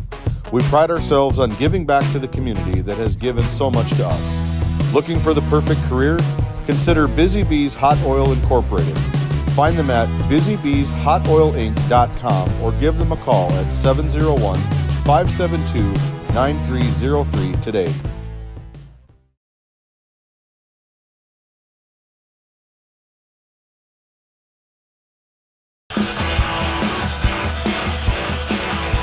We're pumped up. My name's Randy Peterson alongside Dallas Hanson. We got some DC in us. Yes. And we're ready to rock and roll here on our second semifinal game. We're looking forward to this contest. Back on the 20th of January, the Crusaders took out a 13-point victory over the Ranchers. That game was played down in Williston on the home of the Crusaders. Tonight we're on a neutral court. I don't know if that makes 13 points a difference or not, but both teams are looking to play a great game tonight as the Crusaders, the number 2 seed coming into this tournament, only have got Kenmare in front of them. Kenmare is now playing for the regional qualifying game. The Crusaders are trying to punch their ticket to the region tournament as well, along with these Powers Lake Burke Central Ranchers, Dallas. Yeah, it's going to be an excellent game. And like I talked about kind of a little bit in our broadcast, don't underestimate the Ranchers. Jordan Carlson has always got these kids ready to go. They play good, fundamental basketball. Offensively, they're going to throw the rock around, wait for that layup to open up. Defensively, they play great man-to-man help defense. But Randy, look at the other side. We've got the best point per game team in the state, the Crusaders, who are looking to punch their ticket. Coach Broughton's jacked up. And hey, if I'm either of these teams, I'm playing extremely hard because I don't want to lose this game, and you're going to have a tough out to even try to get to regionals. Yeah, it's a big game for the history of these two schools as we're playing in a new district this year, with the reclassification of all the teams. The Crusaders, the leading average points per game leader in the state of North Dakota in Division B basketball with a 74-point per game average. Wow, and they're obviously led by Kai Thomas, but I'll let you do your lineup. Yeah, as we continue with our Haugland Insurance starting lineups, the Ranchers will go with Nick Erickson, a 6-foot junior. He puts up 6 points a game. Cody Rice wears number 3. He is a 6-foot junior as well, averages 8 points a game for the Ranchers. Lucas Parslow, a senior, averages 5 points a game, wears number 12. The high flyer, the human highlight reel, Kyle Husby, averaging 19 points a game, stands 6'1", he's a junior. And the last of the starting lineup, Jaden Bullinger, averages 7 points a game. He is a 6-foot senior wearing number 14. So again, for head coach Jordan Carlson, and the Ranchers will go with Nick Erickson, Cody Rice, Lucas Parslow, Kyle Husby, and Jaden Bullinger. And as we look to the other side of the floor on our Haugland Insurance Services starting lineups for the Trinity Christian Crusaders, Cameron Nibel. Cameron Nibel averages 12 points a game, 8 rebounds a game. He wears number 0 tonight. At a forward position, it'll be Cale Nix, a 10-point per game scorer. He stands 6'2". He is a freshman. Wearing number 13 tonight, another 15-point per game scorer, 6'1" senior, James Richards. Also, number 24 gets the start tonight, Dominic Spommer. He's a 10-point per game scorer and the 24-point scorer on the average. 6'6", he's a senior. Kai Thomas wearing number 30. He'll jump center for the Crusaders as Huseby comes out. And Huseby comes in.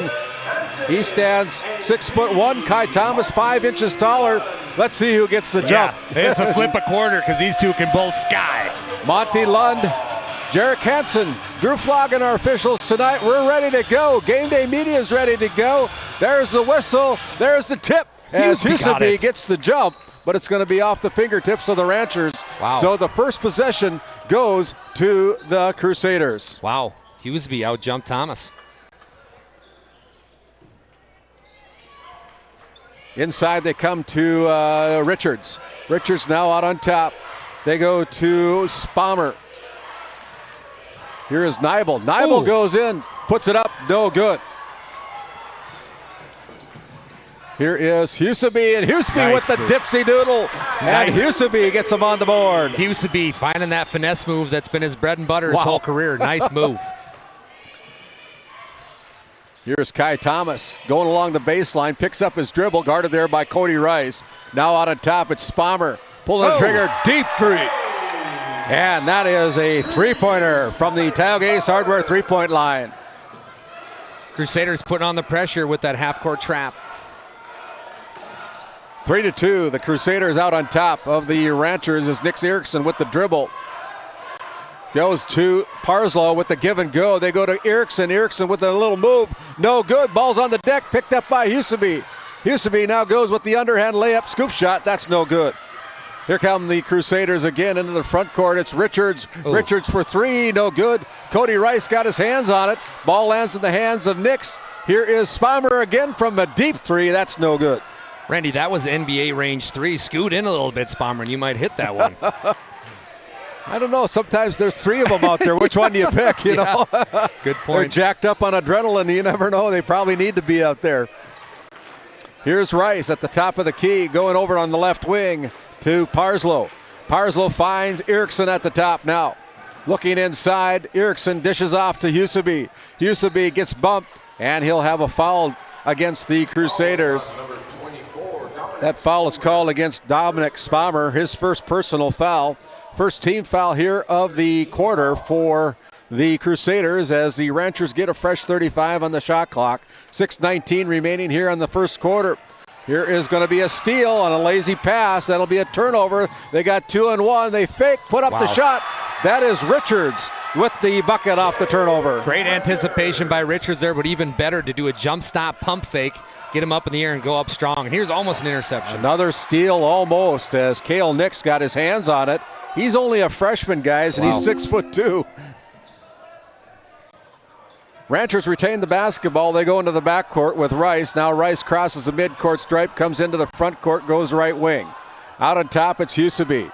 Huseby thought about it, loses the handle on it, picks it back up. Rice pulls the trigger from three, off the glass from the corner. How in the world did he get that? Randy, if we would have been playing a game of horse, I would have got an H right there because he banked that off the corner of the glass. Wow. Here's a bump by Rice, and Rice is going to pick up his first personal foul on the drive by Kai Thomas. That's a quick move for a 6'6" kid. And I was just going to say, people probably can't see us home, but Rice is already frustrated. He's like, is that a foul? Is that a foul? Yeah, you can't bump him like that, so we'll see if he keeps getting frustrated throughout the game. Out on top, they come to Richards, now over to Nix. Whoa. Woo, that is deep. My goodness. Look at this one. Here is Nibel. Nibel off the steal. Nibel puts it in for 2, and it's a 7-5 game. Cameron Nibel wasn't able to play last year. He was ineligible because he moved, but he's been a huge piece for this Crusader basketball team. Here's Cody Rice finding Nick Erickson. Nick Erickson inside, challenges Nibel, gets blocked by Nibel. Good defense by Cameron Nibel.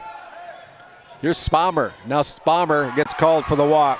First turnover of the night called against the Crusaders.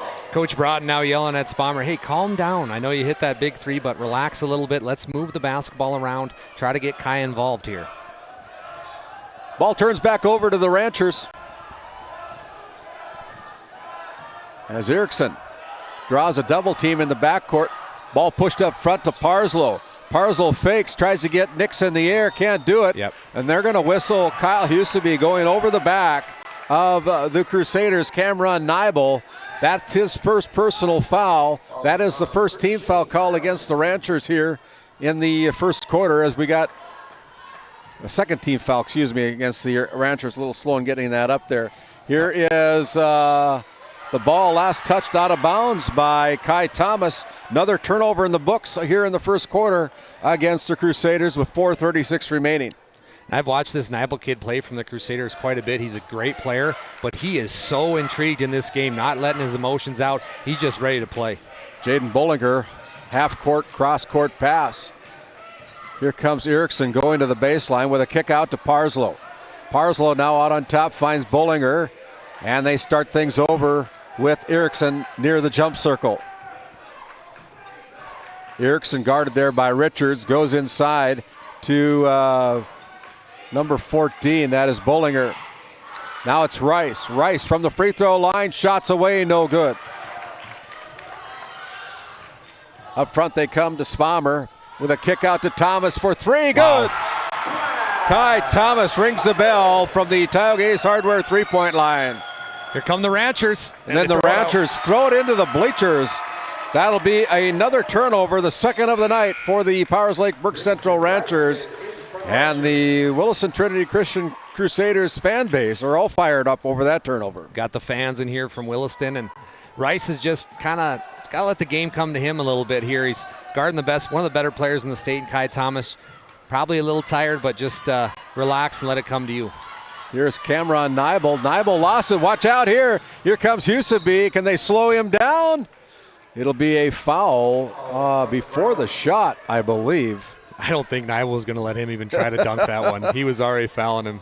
That was a non-shooting foul call against Cameron Nibel, the 6'3" senior for the Crusaders. And so it'll be Nick Erickson triggering the inbounds pass left side underneath his own basket. Out to Huseby. Huseby for three, no good as Kai Thomas clears the boards for the Crusaders. Here's Nix into the front court, stops, kick out to Richards. Richards drives, puts it up with a little runner, that's no good. Rebound Ranchers, and here comes Bollinger with a pass down low to Erickson. Wow. Nice find by Bollinger, finding Nick Erickson on the fly for the two-point bucket. And that's Rancher basketball right there. Give up the extra pass for a wide open layup, and that's just their bread and butter. Coach Carlson's pumped. Here's Richards. Out to Kai Thomas. You better guard him. Yeah. Here's Nibel losing the handle on it. Ball's on the deck. It's a scrum. Picked up there by the Crusaders. Here is Kai Thomas missing the bunny. The putback good by Dominic Spommer. This Spommer kid's playing well for the Crusaders. 5 points already, and he's just been kind of got that early three, but he's crashing the boards every time. Nobody from Powers Lake boxing out. Huseby with a kick out to Grayson Reested now into the game. Reested with it, pulls the trigger from two. That's short. And the rebound comes away. Here we go, Randy. Here comes, oh my goodness, they missed Kai Thomas as Thomas was overthrown, and that would have been a highlight reel. Yeah, I was getting ready here. Da-da-da, da-da-da. Yeah, exactly. I was getting ready, but the Crusaders, they're kind of getting out running here, and Coach Broughton going to his bench, taking Nibel out, but they got to remember, take care of the ball here. They got a couple sloppy turnovers early here in the first quarter. Coach Broughton brings in Ricardo Macias. Here is Cody Rice. Good fast break, press break. Cody Rice putting down for his 5th point of the night. Richards now with the dribble. Kick out to Macias. Macias with the drive. Out to Spommer. Deep three. That's going to miss everything. Picked up there by Nix. Nix can't keep the ball alive. And the ball goes back over to the Ranchers. Fine Kai. Fine Kai. Here's Kyle Huseby. 4-3, that's no good. Rebound putback is blocked by Richards. Nice it's block. last touched off the head of Cody Rice as the ball will go off the head of the Ranchers and back over to the Crusaders. Coach Broughton calling out a set here. This should be interesting. He tries to get Kai a touch inside. Oh, it's going to be a double pick up top. Here is Kai Thomas, surrounded by 3 players, puts it up and in. Quickly the other way. Quickly the other way. Here's Grayson Reested, slowed down there by Spommer. Reested unable to finish, but he'll go to the Souris Valley Dental Group free throw line to shoot a pair as that foul is whistled against number 24, Dominic Spommer. That's his second personal here in the first quarter. 1:17 remaining.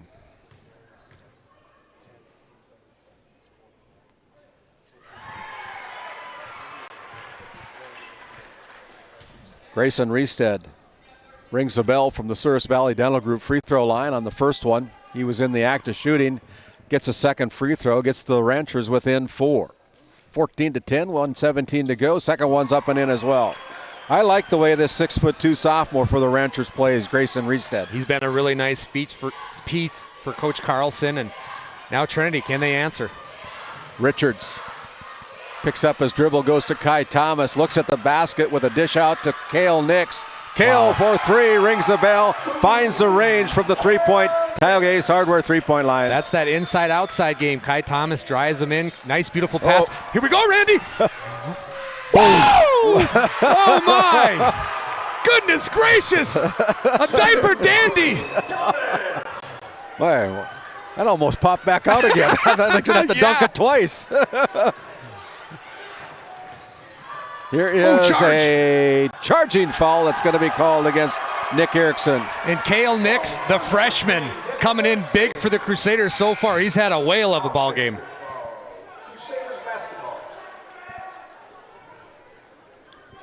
Ball goes back over with 34 seconds to go to the Williston Trinity Christian Crusaders.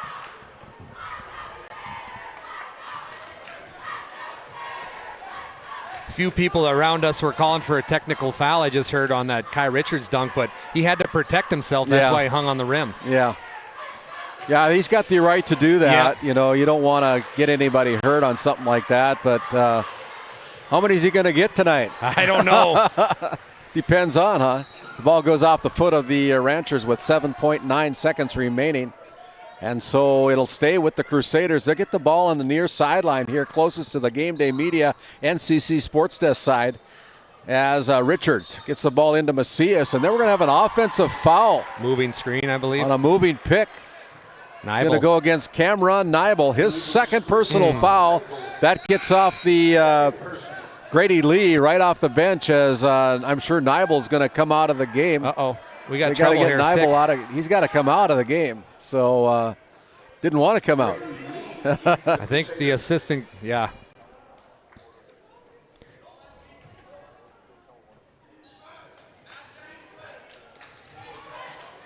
Here, Nick Erickson with the basketball.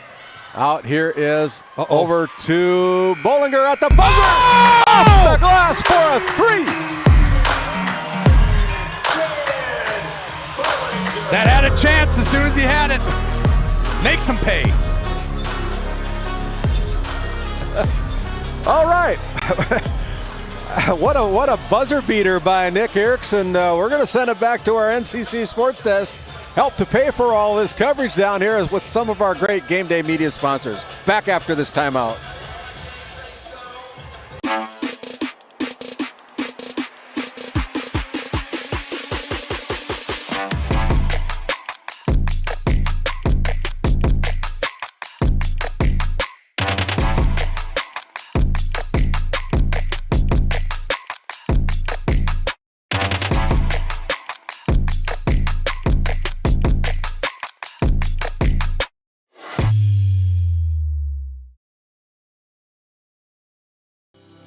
Voted a top 20 critical access hospital in quality, our Level 5 Trauma Center is ready to handle all your emergency needs with our acute stroke ready certification and full lab and radiology departments. Our physical, occupational, and speech therapy providers are available for all your rehab care, and our family practice clinic provides a variety of care including well child and child immunizations. Psychiatric care is available by telehealth, and mental health is available in person. To schedule an appointment, call us at 701-628-2505 or find us on our website at stanleyhealth.org. Montreal County Medical Center, here to help you throughout a lifetime.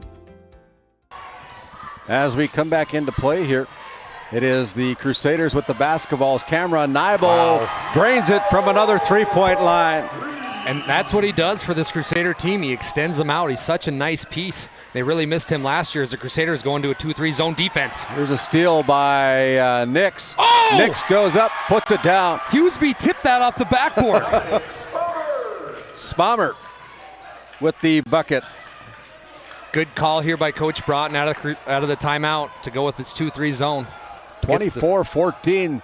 Hughesby going to try to chip away, and he does with the Tioga Ace Hardware three-pointer. So you get the layup, but you give up that three on that last one with this 2-3 zone change, but we'll see what he does here if he's going to stick with it. Out it's Nix. Nix rings a bell from three again. This freshman's playing out of his mind for the Crusaders. My goodness, taking charges, hitting threes. Randy, what is going on? I don't know. Back in the day, the good old days, we didn't even know what was going on. These kids are playing varsity basketball. Turnover by the Ranchers. Here comes Richards off the glass, no good. Picked up by Hughesby. Missed opportunity there for the Crusaders. Hughesby with a kick out to then Nybel's just going to pick up his third foul. Yeah, you can't reach around to give him a nice little hug there, but you can't do that. And that's a big one. That's his third personal, so he's probably done for the quarter. He's going to have a seat on the bench as Ricardo Macias checking back in for head coach Jacob Broughton. And that's not what Broughton wanted to find out for sure, as he's got 3 fouls now. They go out on top, and here's a steal. Lazy pass by the Ranchers. Richards picked it off, comes into the front court. Now it's going to be Spommer with a kick out to Macias. Macias drives, puts it in for his first bucket of the night. Timeout, Powers Lake. Timeout on the floor. 6:11 to go. It's a 12-point lead, 29-17. Crusaders over the Ranchers. You're watching Game Day Media coverage of District 7 Boys Basketball Postseason Tournament coverage right here on Game Day Media. At Souris Valley Dental Group, we've been using modern treatment techniques and products to help families smile since 1968. Voted as the #1 dentist in Minot, our team of expert dentists combine their unique areas of expertise and their experiences to create treatment plans that help each individual patient meet their goals. Contact our dental office at 701-419-8900 or visit sourisvalleydental.com to schedule an appointment today. You can count on us to keep your family grinning from ear to ear for many years to come. As we come out of that St. Luke's Medical Center timeout, the Ranchers with the basketball. This segment's brought to you by Rivera Bank as Parslow goes for 3, no good. Rebound pulled down by the Crusaders. There's a shot put up there by James Richards, and Richards good for 2. These guys are quick coming out of the back and forth. Yeah, and James Richards has been releasing every night, kind of doing a little cherry picking here, but smart move there by Coach Broughton. Here he goes again. Crowder over to Richards. Richards doesn't get the roll here as Cody Rice has the ball land in his hands. Here comes Hughesby and the Ranchers. Kyle with the dribble, puts up a little runner, no good. Rebound picked up. Look at there he is again. Now Randy. We have Richards releasing, and he gets another one. And he's just releasing every time, and Coach Carlson's yelling at his guys, hey, keep releasing with him. Somebody's got to go with him, but Richards is kind of lulling him to sleep and then just running a Hail Mary. 33-17, Rice with the kick out to Parslow. Out on top, it's Grayson Reestead pulling the trigger from 3. That's no good. All right, now Trinity, slow down, work the clock here a little bit, try to get an inside touch, get back to good basketball. Guy Thomas, stop me if you can. Or do that. Macias gives it to Ricardo. Look at Richards. With a tip out. What a great that's a basketball IQ play awesome. for sure. Oh! Spommer with the 3-pointer. Holy My moly. goodness. What a shooting expose here. It's a 19-point lead right now for the Crusaders. Hughesby out to Rice. Rice 4-3. That's off the mark, no good. Smallest kid on the floor picks it up. Macias now slows things down, comes into the front court. We'll have a timeout on the floor. 4:11 to go. The Crusaders all over the Ranchers, 36-17. My name's Randy Peterson alongside Dallas Hanson here on Game Day Media.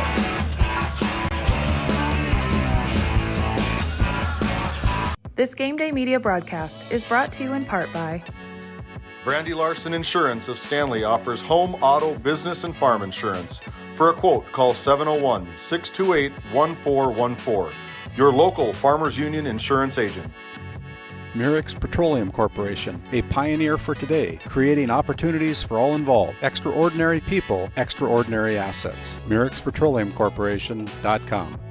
Gustafson Septic Service Incorporated, family owned and operated since 1986. Offering septic service, portable restrooms and hand wash, sewer jet and camera services. Located in Stanley, North Dakota, call for a free quote at 701-628-2960.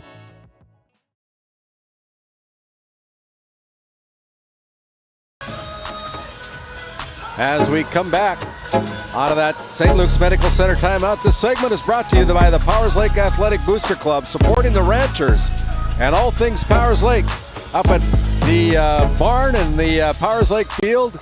And Powers Lake Athletic Booster Club, a fine sponsor here on Game Day Media.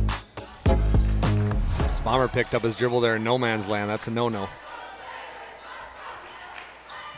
Ty Thomas loses the handle on it. The 6'6" frame goes down to pick the ball up.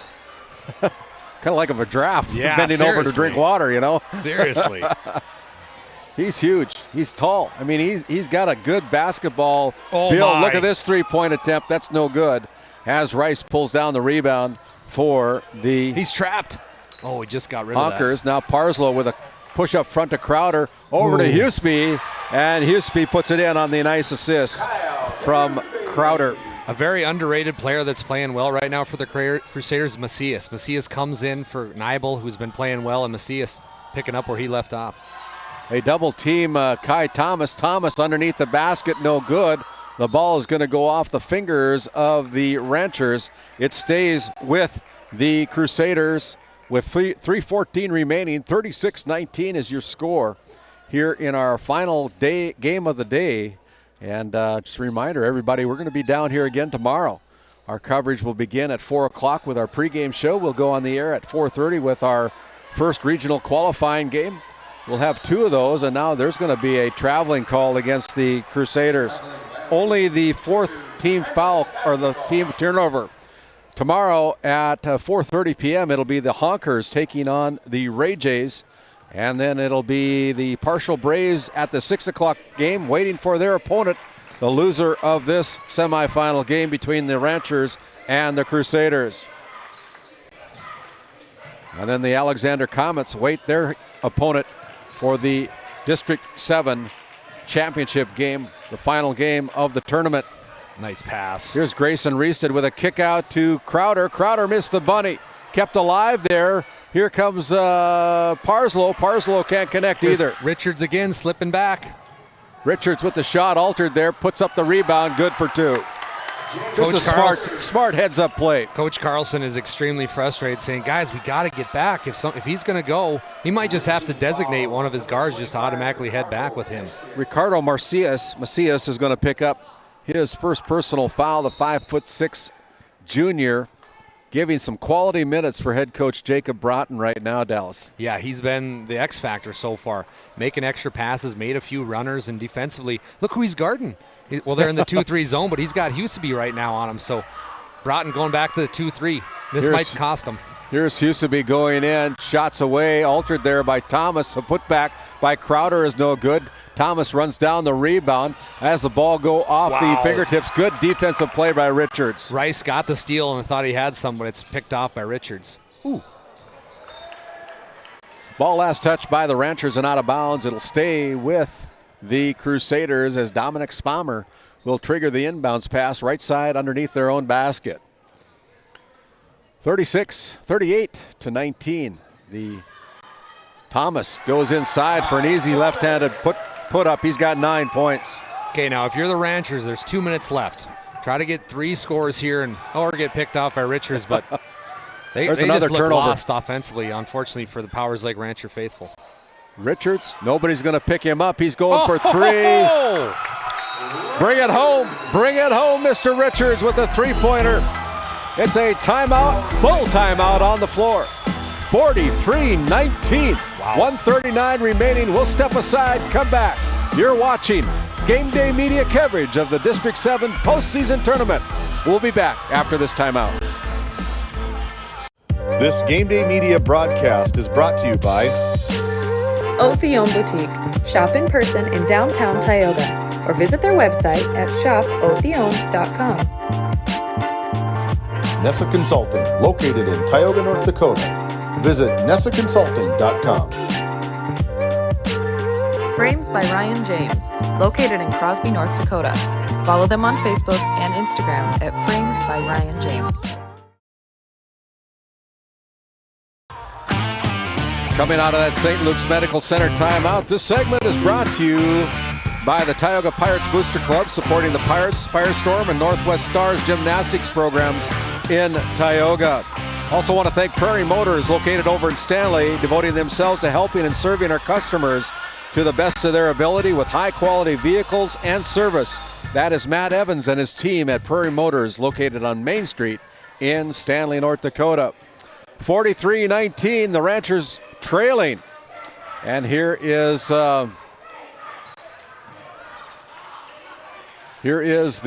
Ranchers with the basketball to Nick Erickson. Huseby pulls the trigger from three. Good. Kyle Huseby finds his second three-pointer from the Tioga Ace Hardware three-point line here in the quarter. That's something to monitor, too, in that 2-3 zone. Leaves Huseby wide open in the corners. There he goes again. Here's a steal. Ball in play. Here's Cody Rice back over as Rice missed the basket. Shot put up there, no good. Foul now. And now there's a foul as the officials got to look at that net on the left side of the basketball hoop. I don't know if that's supposed to be like that, but... Come on, Monty. Jump up there and grab it. Kyle Huseby figures it out as there's a foul that's going to be been called as... it'll be Spalmer coming out of the game, excuse me.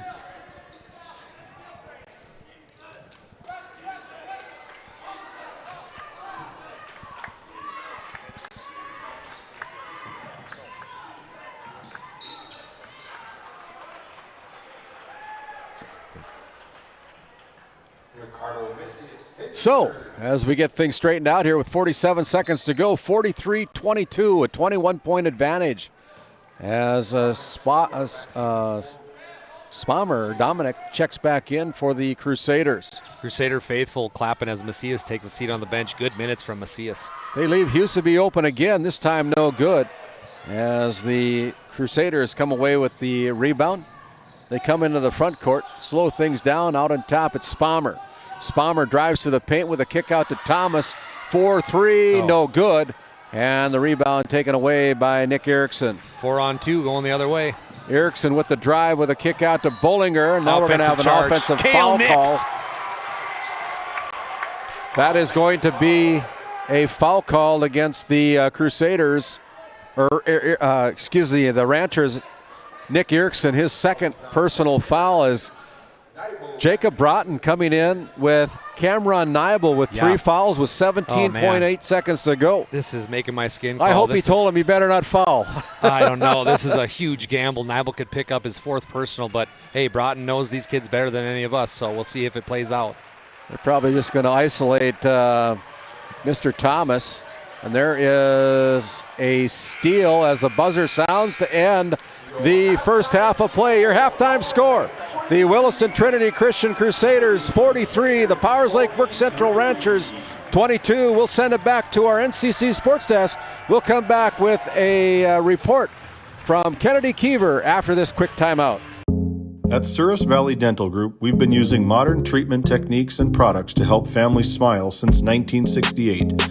Voted as the #1 dentist in Minot, our team of expert dentists combine their unique areas of expertise and their experiences to create treatment plans that help each individual patient meet their goals. Contact our dental office at 701-419-8900 or visit sourisvalleydental.com to schedule an appointment today. You can count on us to keep your family grinning from ear to ear for many years to come. We've got Kennedy Keeper courtside with Powers Lake head coach Jordan Carlson. Go ahead, Kennedy. I have Coach Carlson here. That was a really hard half. What do you want to see change in your team so you can try and get back in it? Just our defensive effort has to be better. You know, we're not doing it. We weren't crashing to start. Now we got all guys crashing. It's no safety valves. They're getting easy buckets, and they're making some shots too. This game has had a lot of scoring runs. How are you going to try and control that in the second half? We just got to get some stops and make some runs of our own. Thank you. Back to you, David. Good job, Kennedy. Appreciate that with head coach Jordan Carlson.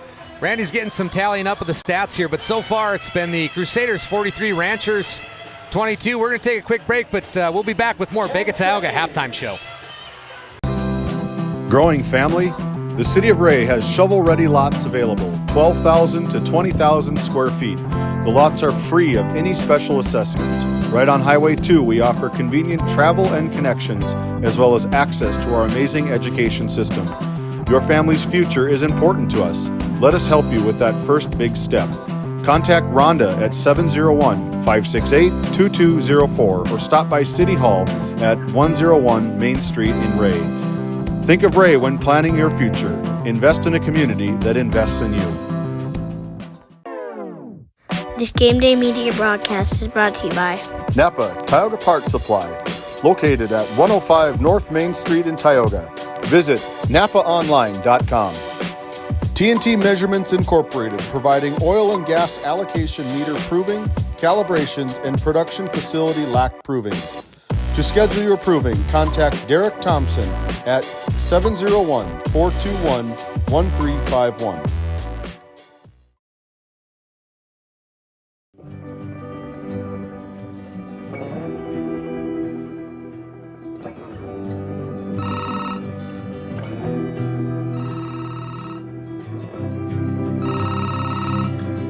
Hey, buddy. Hi, Dad. Can you hang out with Grandpa for a bit? I'm down in the barn. Sounds good. Okay, I'll be up there in a bit. RTC Networks capture cameras. Keep an eye on what you care about.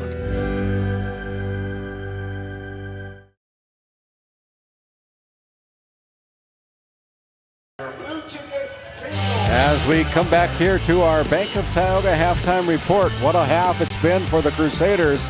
They hold a 21-point lead over the Powers Lake Burke Central Ranchers, 43-22. As we look at the numbers for the Ranchers, they were 8 out of 26 from the field in the first half, 2 out of 2 from the free throw line. They've knocked down 4 three-pointers in the game so far, and they have committed 8 first half turnovers. And for the Crusaders, what a half they've had, shooting 18 out of 32 from the field. They haven't shot a free throw yet from the Souris Valley Dental Group free throw line, but they've put down 7 bombs from the Tioga Ace Hardware three-point line. They've only committed 5 turnovers in the first half of play.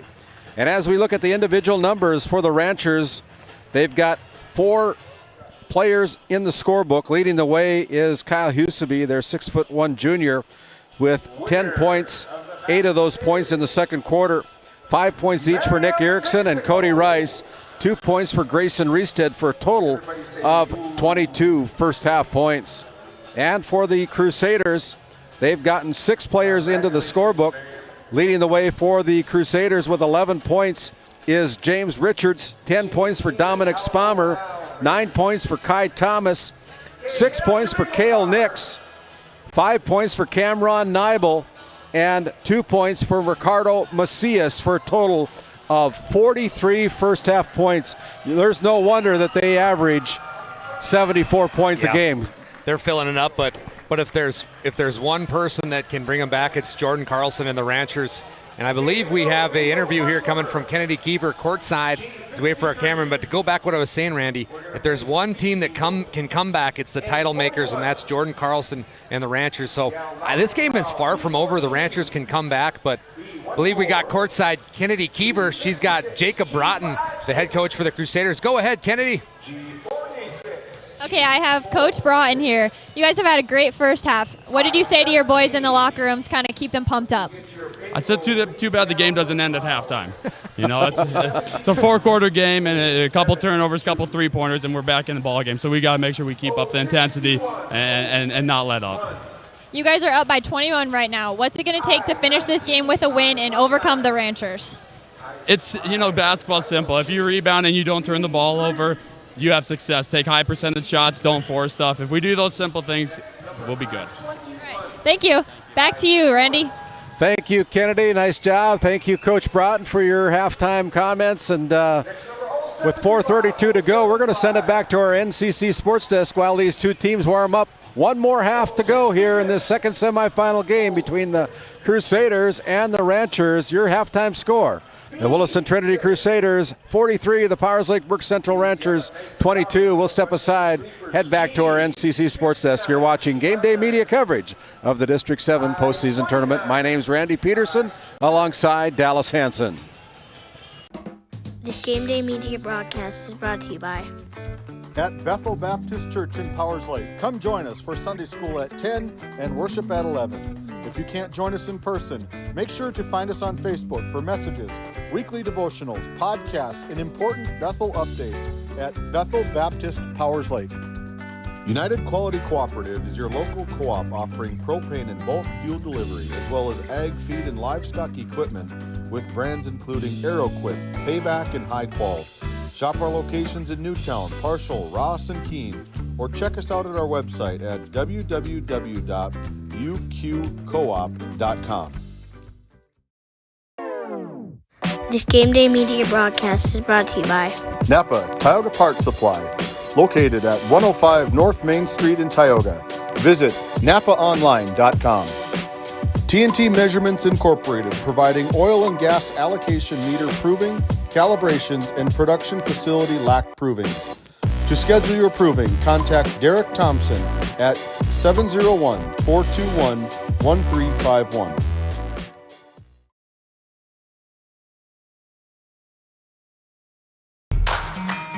As we come back here from our Bank of Tioga halftime report, we've got about 2.5 minutes to go before we start our Northwest Therapy Services start of our second half. Gives us a chance to thank some of our great sponsors, including Surge Aesthetics.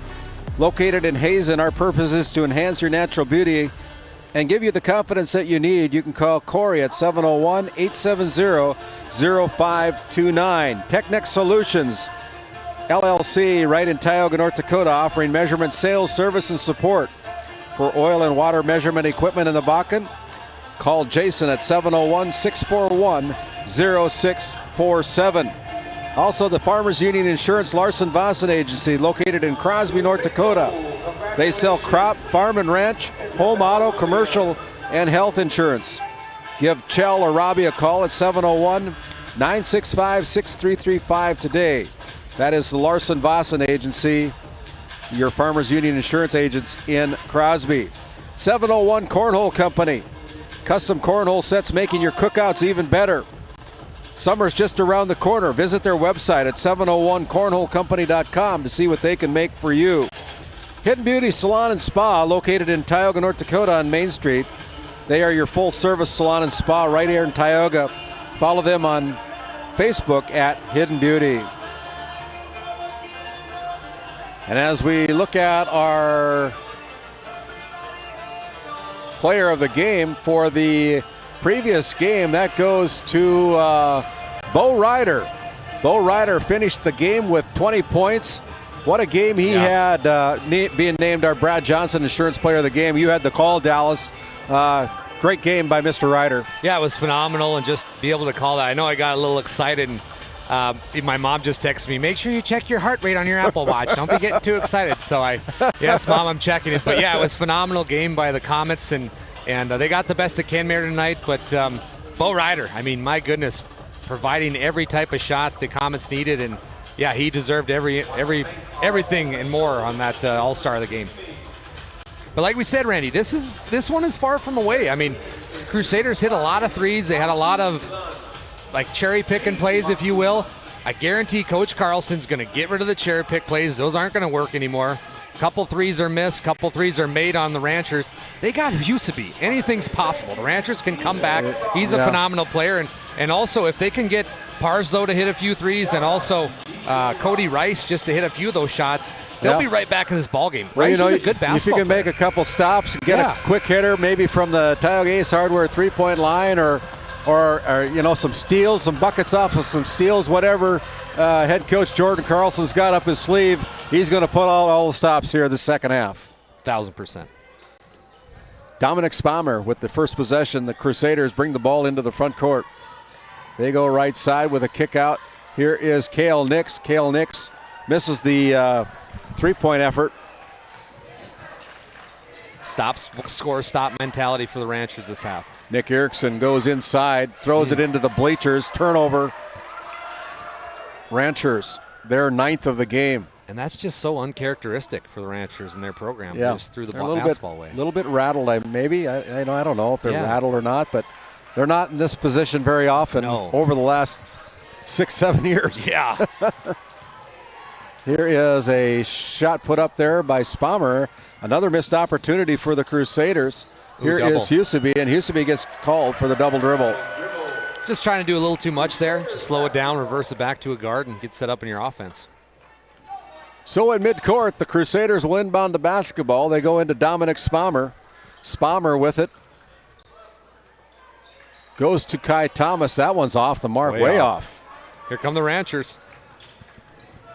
And nice here is Nick Erickson. And Erickson with a nice left hand kisses it off the glass left side for the 2-point field goal. Just keep chipping away, possession by possession now for the Ranchers. 43-24 interior pass with a touch pass out to Nix.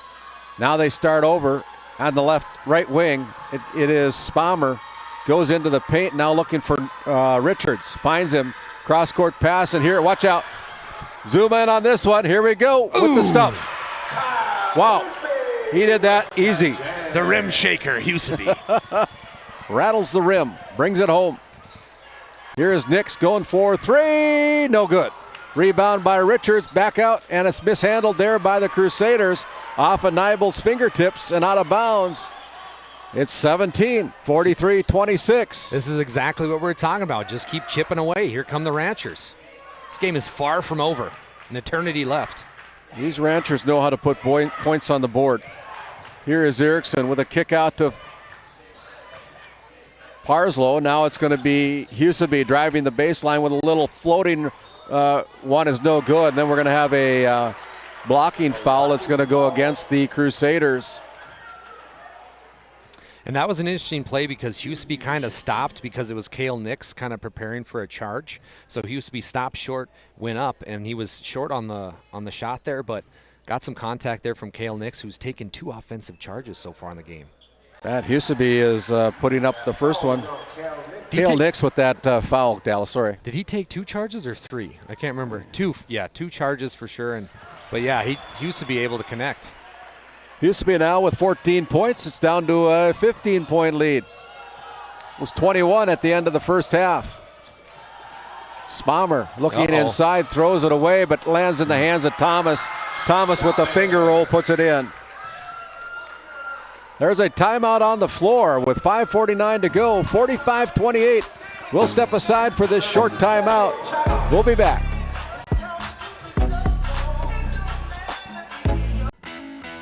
At Tioga Ace Hardware, our store is a member of the largest retailer-owned hardware cooperative in the industry. We are all committed to being the helpful place by offering our customers knowledgeable advice, helpful service, and quality products. As the helpful hardware folks in your community, we promise that helping you is the most important thing we have to do today. Shop the biggest brands all under one roof at 119 North Main Street in Tioga, or shop online at acehardware.com. Coming back out of that St. Luke's Medical Center timeout, the Ranchers keep plugging away. They're down by 15, 45-28. As Bullinger comes into the front court, gives it up to Huseby. Huseby with the dribble goes left side to Parslow. Now Huseby's got it back. They go out on top to Nick Erickson, lets it fly from 3, no good. That's off the back iron. And the rebound comes away to the Crusaders. I know Carlson touched on it, but one Rancher went after that rebound. The other 4 stood around. That's been part of the problem tonight for the Ranchers, unfortunately for them. Thomas gets bumped with a kick out to Richards. Richards goes now to the free throw line, passes it up to Nix around the top of the key. They're going inside to Nibel. Nibel from the paint fakes with a kick out. Here is a steal, and now it's steal back. Wow. That's should be almost over and back. Here is Richards. Can't connect and finish on that shot. Here come the Ranchers again. And here is Kyle Huseby putting down 2 more. He's got 6 in the quarter. 15-point game, Randy. Here come the Ranchers. 45-30. Knicks with the basketball. Out on top they go to Richards. Richards with the drive. Fake. Shots up. No good. Good defense by Cody Rice. Up front, here's Huseby. Left all alone. 4-3. No good. Rattles the rim. Parslow with the putback. He can't connect. Boy, Parslow usually doesn't miss those, Randy. Kai Thomas now the other way. Thomas with a finger roll. Missed that one. Plays above the net. A rim, I should say. Carried the basketball. Cody Rice with the carrying the ball violation. That's a turnover as they pick up Cale Nix off the floor. And he took a shot there to the chest, a knee to the chest. Losing a little bit of his breath right now, maybe, as Nick still bent over. And our official, Drew Floggen, is making sure that he's okay. As Spommer, guarded there by Nick Erickson, tries to come into the front court, loses the handle. Nibel picks it up. Nibel with it. Euro step, no good. Can't finish. Here we go the other way. Here comes another one. Here is Huseby, and Huseby with a finger roll of himself, but he puts in the second effort as he missed the front end. If that would have been anybody but Kai Thomas trying to get that one, that would have been a slamma-jamma, but Kai Thomas said, don't dunk it on me. Here's Nibel. Nifty little dribbling as they find Richards. Richards puts it down for the 3. And that's kind of been, oh no, it's been the story of the game. Here is a steal, and there is going to be a foul off of the steal. Kai Thomas will go to the free throw line to shoot 2 from the Service Valley Dental Group charity stripe with 3:31 remaining, 48-32. Powers Lake did a good job to cut it to, what was it, 13, I believe, and then just they come down and just Trinity hits a 3, and that's just backbreakers. Kai Thomas calmly puts in the first one. 12 points, 12 points now for the senior from Williston Trinity Christian with 3:31 to go. It's a 17-point lead, 49-32. Second one by Thomas is also hitting the bottom of the net. Randy, an underrated part of this game so far has been the bench play for both teams. Crusaders have got a ton from their bench, Ranchers not so much. There's a block by Spommer, another block by the Crusaders. Chance out for the Ranchers. Rice pulls the trigger. That is off the backboard, no good.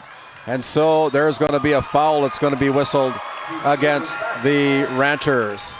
And Husaby's frustrated. I mean, he's trying to get his game going, but it's tough when you're going against Kai. But we talked about earlier, just keep chipping away. You still got 3 minutes left here in the third quarter. Cale Nix comes out of the game, replaced by Cameron Nibel. Nibel playing with 3 personal fouls here with 3:10 remaining here in the third quarter. Kai Thomas picks up his dribble, finds Macias. Now out on top to Spommer. He lets it go from 3, hangs on the rim.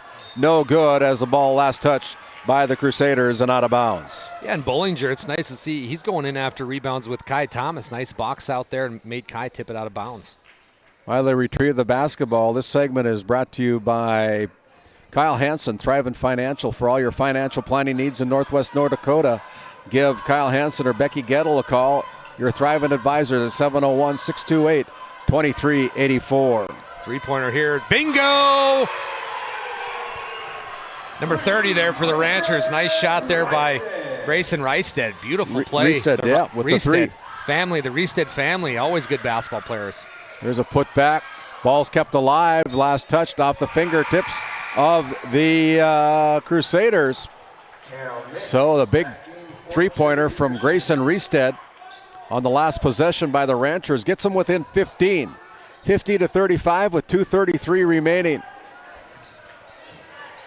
Nick Erickson with a bounce pass goes out to Reisted, tries his luck again. This time he's too hard. Rice tries to run it down, keeps it alive, but it's going to be out of bounds. Last touch by the Ranchers. Ranchers putting on a little full court pressure here. Well, they got numbers. If Richards hurries, he's got a 5-on-3, but they allow the defense to come up. Here's Kai Thomas with a kick out to Nix. Nix for three. Wow. Good. Kale Nix with a bomb from three-point line. The freshman coming up big for the Crusaders. Now the Ranchers throw it into the scorer's desk. Damon Brady taking one for the scoreboard team over there. Just miscommunication. And Carlson's going to bring in back his senior Parslow, and Lucas Parslow, big part of this Rancher team. He's kind of the glue, and hopefully he can get this team back to square one.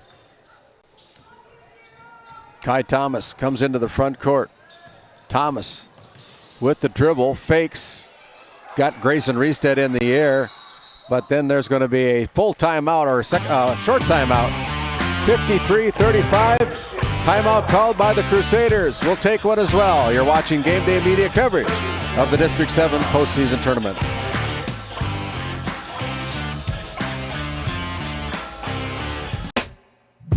At Prairie Home Furnishings of Stanley, featuring some of the best brands in the industry, such as Ashley, Lazy Boy, and Shaw Flooring, we have something for every room in your home.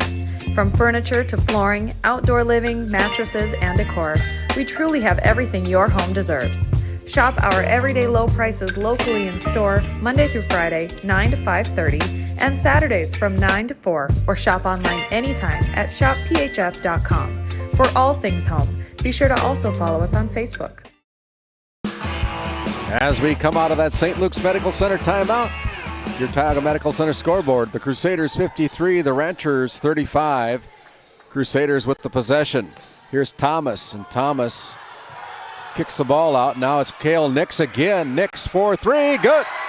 Put another one up from the Tioga Ace Hardware three-point line. Hey, Dad, I can shoot. Here is a three-pointer put up by Bollinger. The long rebound's going to come out. It's going to be last touched off the fingertips of the Ranchers. And the Lucas Parslow didn't agree with that call. He can't let it go. He thought it was off the Crusaders. It's Bomber now. This Another kid. Nix. Oh my! Oh my Look goodness! at him go, Randy! The freshman phenom! Goodness gracious! Last three times he's touched the ball. Kids involved. This is insane. Losing it over there. Jacob Broughton jumped higher than I've ever seen. Kyle Huseby tries to put one down himself as Thomas goes high for the rebound. Kale Nix, the freshman, he's been the X factor so far. Here is a traveling call against Cameron Nibel. Took a step. Grab your suitcase. You're called for traveling. Yep, 100%. Crowder's now coming in for, as Husby's going to grab a little breather here with 38 seconds. Good call there by Carlson. That's a good sub. That's a good sub. Give him a little breather. They're going to need him for all 8 minutes of the fourth. Here's Bollinger. He's going to try his luck from the Tioga Ace Hardware three-point line as Parslow puts down the rebound and puts it in for two. Excellent crashing the boards by Parslow. That was great. That was Parslow's first bucket of the night. That's insane. He's usually a good scorer. 59-37. As the Crusaders slow it down, take the air out of the ball. They want to go for the last possession, and then Nibel guilty of another travel. Kind of an unforced turnover. Yeah, he's back-to-back travels, back-to-back turnovers. So with 8 seconds to go here, it'll be the Ranchers. And they've always had a pretty nifty out-of-bounds play when there's time short on the quarter. As Nibel will come out of the game, Ricardo Macias will check back in for head coach Jacob Broughton. And it'll be Nick Erickson triggering the inbounds pass. They get it in to Bollinger. Bollinger now goes in, crosses the midcourt stripe with a kick out to Reestead. Reestead for three, no good. As the buzzer sounds to end the third quarter of play. Your score after three. It's the Williston Trinity Christian Crusaders 59, the Powers Lake Brook Central Ranchers 37. We'll take a timeout, finish up with quarter number 4 after this St. Luke's Medical Center timeout. A game without a crowd is just a scrimmage. A performance without an audience is just a rehearsal. Without your presence, high school sports and the performing arts aren't possible. Ensure that these essential extracurricular activities continue to enrich the lives of students in North Dakota. Purchase a ticket to your local high school's game or performance. This message presented by the NDHSAA.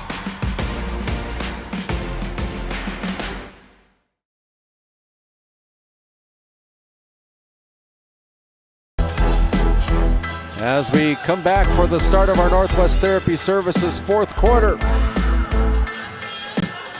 One more quarter to go, Dallas. It's been an exciting game here as the Crusaders have really played some good basketball here tonight. It's been a fun evening of basketball, and Powers Lake, I know they're down 22, but they've just came up against an extremely hot team, and that's the Crusaders. Crusaders haven't missed. The freshman, Kale Nix, playing extremely well. Nothing to hang their heads about, and they just got to go on a little run here and make this one close.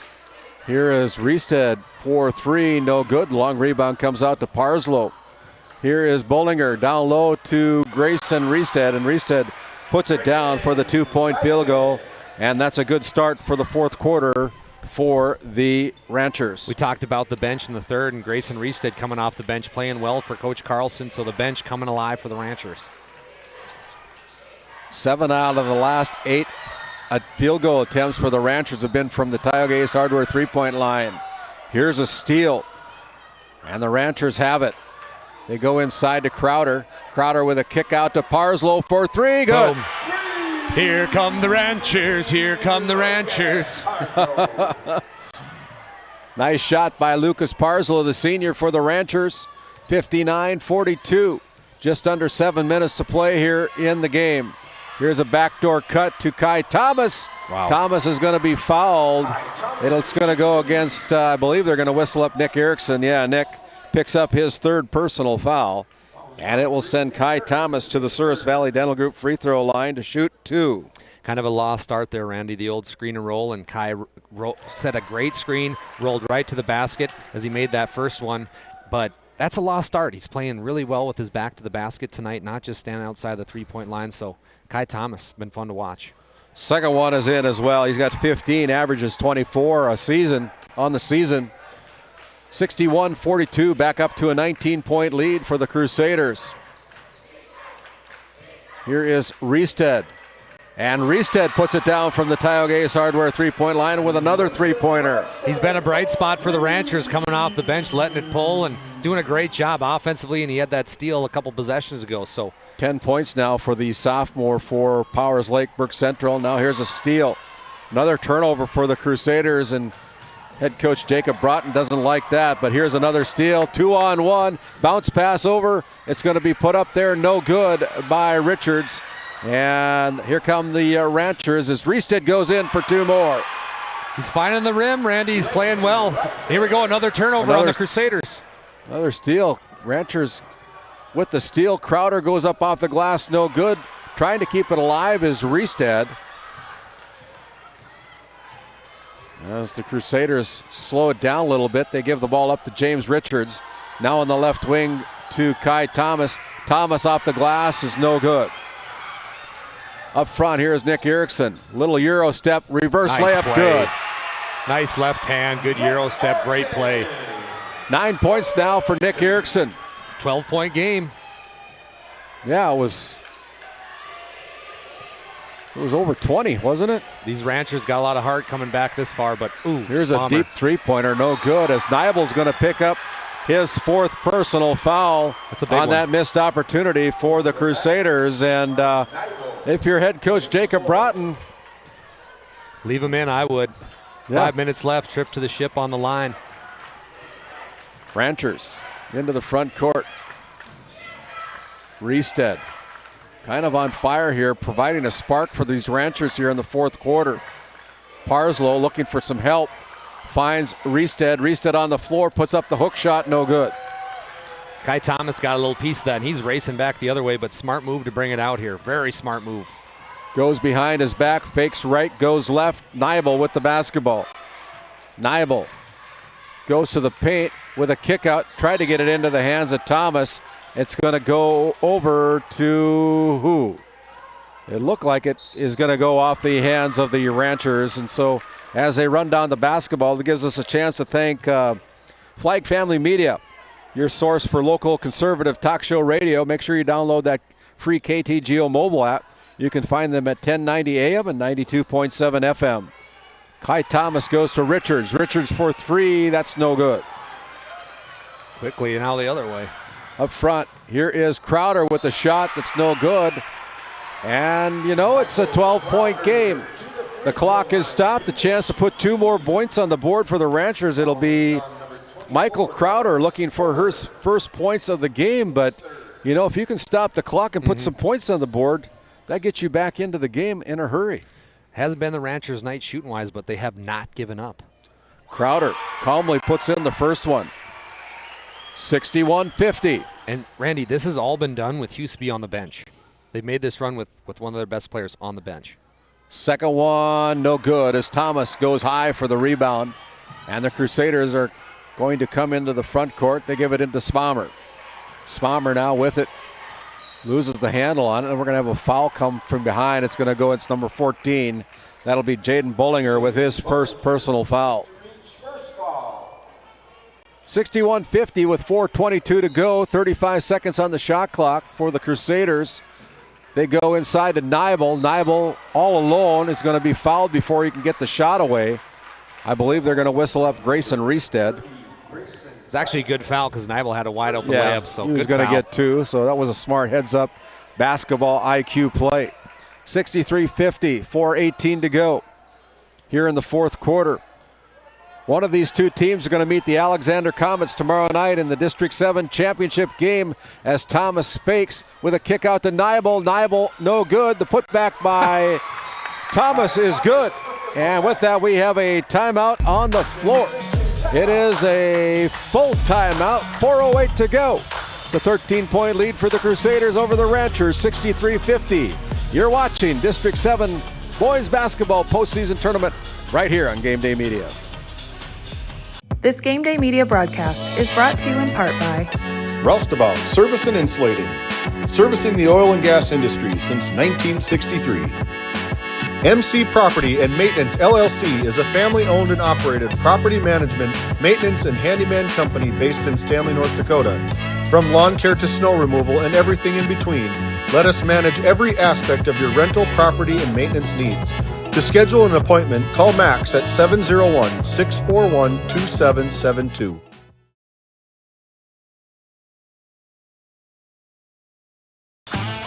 As we come back, gives us a chance. We want to thank Roustabout Service and Insulating, Nesset Consulting Service, Napa, Tioga Parts Supply, Tioga Drug and Soda Shop, Otheon Boutique, Tegan's Interiors, Frames by Ryan James, just to name a few of some of our great Game Day Media sponsors. Yeah, appreciate all the sponsorship. Without them, it's not possible, so they're greatly appreciated. Here's Kai Thomas guarding Nick Erickson. They go over to the corner. Bullinger pulls the trigger from 3, no good. Long rebound comes out to Bullinger. The Crusaders got their hands on it. Parslow pulls the trigger from 3. That one's short as well. All of a sudden, they get the ball back. Erickson with the steal. Turnover by the Crusaders. Erickson with the steal. And it's going to be last touched out of bounds by Kai Thomas. Smart play by Kai. Just put your hands up. Well, it's going to be kind of a hard decision here for our Brad Johnson Insurance Player of the Game. Jaden Bullinger, finds the range with a nice little shot there with his first bucket of the night. And again, they've done all this with Rice and Huseby on the bench. 2 starters. Nibel loses kind of the handle on the basketball. And here comes the Ranchers again, trailing by 11. They can cut it to single digits with this shot. No good as Spommer pulls down the rebound. Richards slows things down with 3 minutes to go here in the game. It's an 11-point lead. Nibel, he's going to let it fly from 3. Good decision. Nibel rings the bell from the Tioga Ace Hardware 3-point line. That was a really big shot. Very underrated big shot by Nibel, who's got 4, right, Randy? Yeah.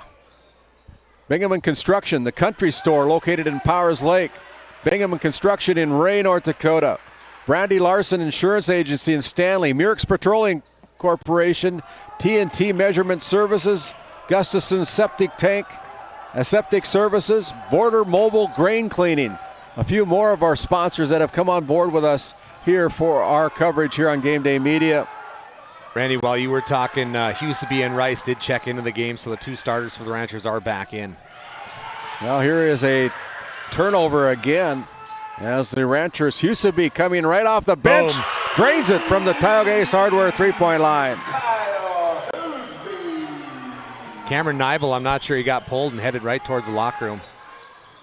Shot put up, no good. We're going to have a blocking foul as Kai Thomas is going to go to the Souris Valley Dental Group free throw line as that foul is whistled against the Ranchers. Dayton Bollinger, his second personal foul. Kai Thomas to the Souris Valley Dental Group free throw line. First one's up and in. So Nibel's going to check back to the ball game, whatever it was. He's back in, less than a minute break, and checks in for Macias. But excellent job for Macias tonight for the Crusaders, providing some big minutes for him.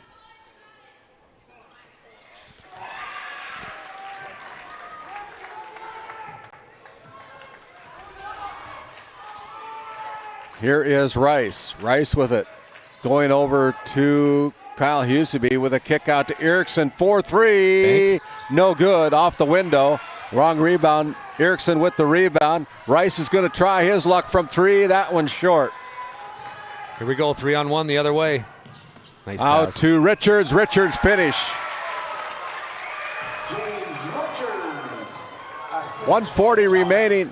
Reestead tries for 3 off the front iron, no good. Erickson with the rebound with a kick out, throws it into the bleachers to the Powers Lake Burke Central bench, and it'll be Crusader basketball. 70-55, a 15-point lead with only a minute 31 remaining. Rice's shots tonight for Powers Lake, he's got this great form, but it just hasn't fallen all tournament. Been a tough tournament for him, but just got to have that goldfish memory as a shooter, and the next one's going in. And before anything else can happen, we're going to have a timeout on the floor. We're going to keep it right here as we want to thank some more of our sponsors who help make this all possible, including MC Property and Maintenance, located in Stanley, North Dakota, a local handyman business with Max Murphy. You can find him at 701-641-2772. Bethel Baptist Church in Powers Lake invites you to worship with them each and every Sunday, as they're known as the Prairie Lighthouse. They're located in Powers Lake, North Dakota. Pastor Mike Fraunfelter, their pastor, leading that congregation. United Quality Cooperative, a proud sponsor here on Game Day Media with offices in, well, I don't have that written down, but I think it's Parshall, Newtown, Keene, and Ross, I believe, if I'm not mistaken. Sounds right. Patriot Oilfield Services, located in Tioga, North Dakota, a proud supporter of the Tioga Pirates, supporting the Bakken with hot oil services and water hauling. You call them at 701-664-2016. Here's Kai Thomas. Cale Nix. 4-3 from the corner, and there's another one. His 6th of the night.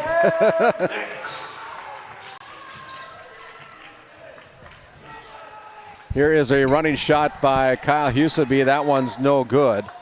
As Richard pushes it up front, it's going to be a foul call against the Ranchers.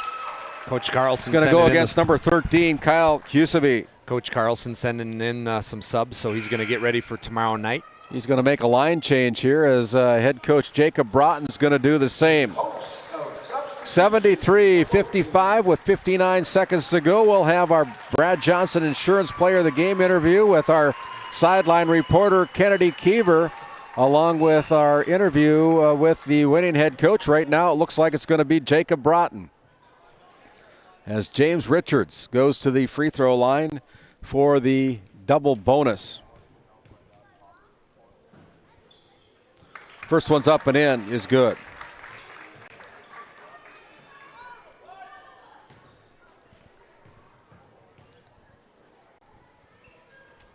There's another one put in by James Richard as he comes out of the game.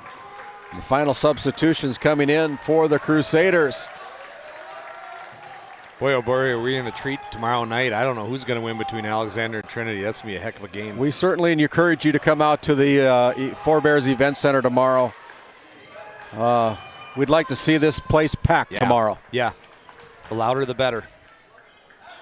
It's going to be some good basketball here, as our hosts from Four Bears in Newtown, North Dakota, so gracious to open up their event center to allow us to provide, a three-pointer from Omari Houghton. From three, making the best of it. Shot put up there, no good by the Ranchers. The Ranchers are going to have a chance to go to regionals too, so their season is far from over. Yep. They're going to play the Braves from Parshall North Shore Plaza, and it's going to be a good game. This is just a little hitch in the giddy up here for the Ranchers, but they're going to let this thing run out as the Ranchers are going to dribble the basketball. Your final score, it'll be the Williston Trinity Christian Crusaders 78, the Powers Lake Brook Central Ranchers 55. We'll send it back to our NCC Sports Desk for a quick timeout as we hunt down our head coach Jacob Broughton and our Brad Johnson Insurance Player of the Game. Come back with the tease. We'll tell you who it is after this timeout. While being the largest leaseholder in the Bakken, Continental Resources believes that we are among the most efficient and cost-effective producers of oil and natural gas on the planet. One of the most effective ways of putting action behind our values is by giving to those communities in which we operate. American Energy is a huge contributor of tax revenue to local, state, and federal governments, an economic catalyst, and a job creator. If you want to work in an environment that encourages teamwork and putting your ideas into action, visit CLR.com to start your new career today. Here we go. As we set it down to the floor, Kennedy Keever's got the winning head coach, Jacob Broughton. Down to you, Kennedy. I have the winning head coach, Coach Broughton. Big win tonight. You guys were able to withstand some big runs from the Powers Lake Ranchers. What was the key to your success today? Well, like I mentioned, the game wasn't over at halftime, and they made it interesting. We just kept doing our thing. We got sloppy, we got ugly, and as a coach, I'm kind of mad. But we got the win. They fought through it. Basketball's a game of runs, so we got. What do you need to do tomorrow against the Comets for the championship game? They're playing really good ball. We played them earlier this year. We played them a lot, so we know them very well. Honestly, we got to play Trinity Christian ball, and if we play our ball, I think we can beat anybody. Thank you. All right. We'll bring in our Brad Johnson Insurance Player of the Game. That is Cale Nix. Go ahead, the freshman with Kennedy Keever. I have the Brad Johnson Insurance Player of the Game, Cale Nix. You had a huge game tonight. You made 6 threes. What do you think put you guys on top tonight? I think just wanted this really bad. We want to win that championship game tomorrow. So what's your game plans for when you play the Comets tomorrow? Just do the same thing we did today. Just out-rebound them. Just out-fight them. That's it. Congratulations. Good luck. Back to you, Randy. Thank you, Kennedy. Nice job tonight from our sideline. Kennedy Keever, a senior for Tioga High School.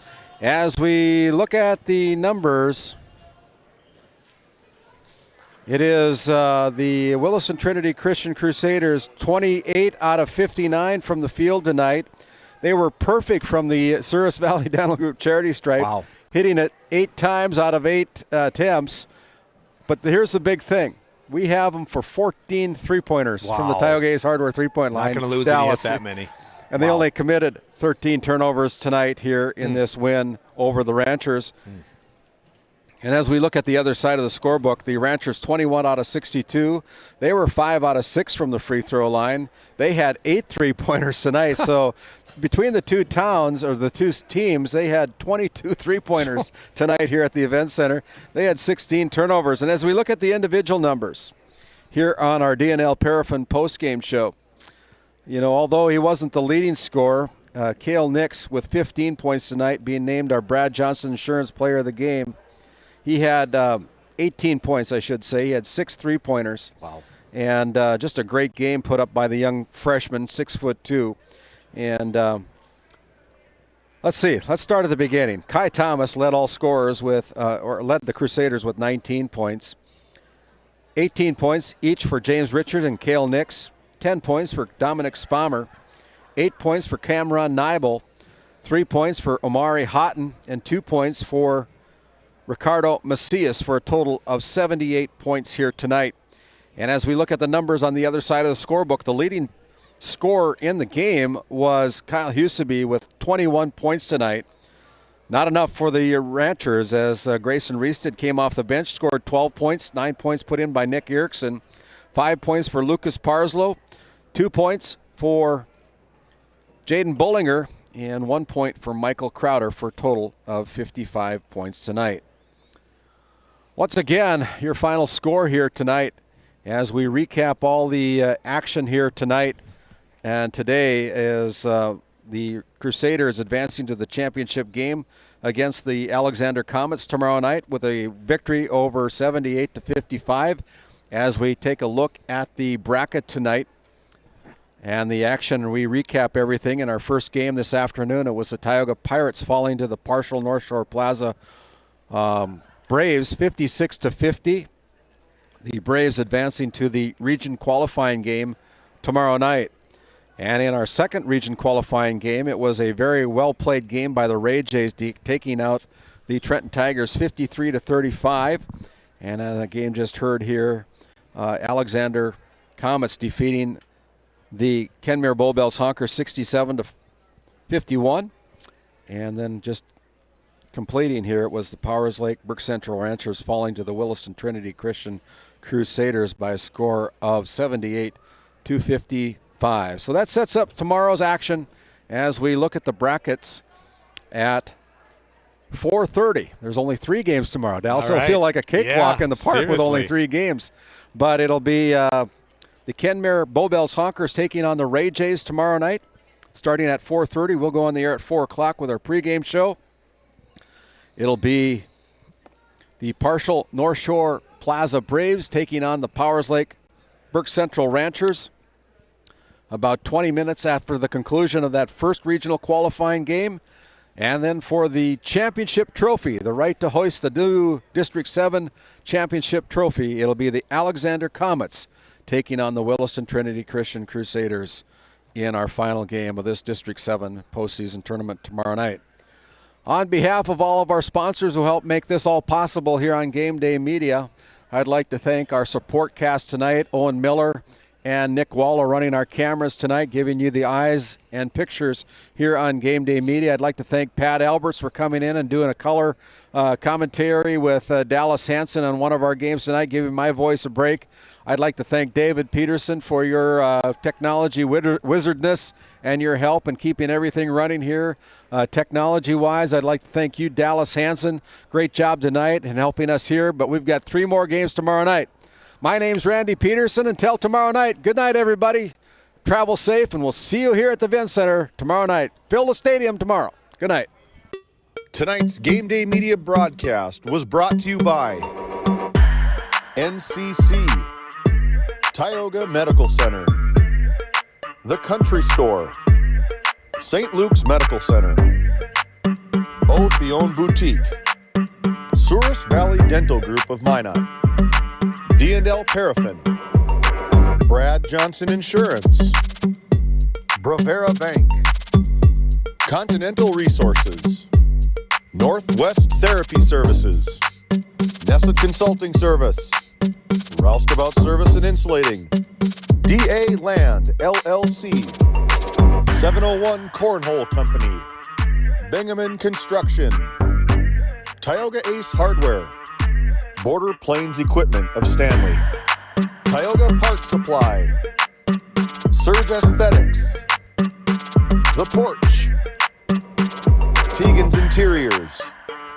Tioga Drug and Soda Shop, Prairie Home Furnishings, Tech Next Solutions, Montreal County Health Center, Brandy Larson Insurance Agency, Thrivent, Kyle Hansen, Financial Advisor, Murex Petroleum Corporation, TNT Measurements Incorporated, MC Property and Maintenance LLC, Tioga Pirates Booster Club, Bethel Baptist Church of Powers Lake, Gustafson Septic Service Incorporated, Border Mobile Grain Cleaning, Powers Lake Athletic Booster Club, RTC Networks, the City of Ray, United Quality Cooperative, Busy Bees Hot Oil Incorporated, Game 1. Patriot Oilfield Service Incorporated. Burke Divide Electric Cooperative. Alexander Public School Foundation. Trenton Indian Service Area. Ray Farmers Union Elevator. Flag Family Media.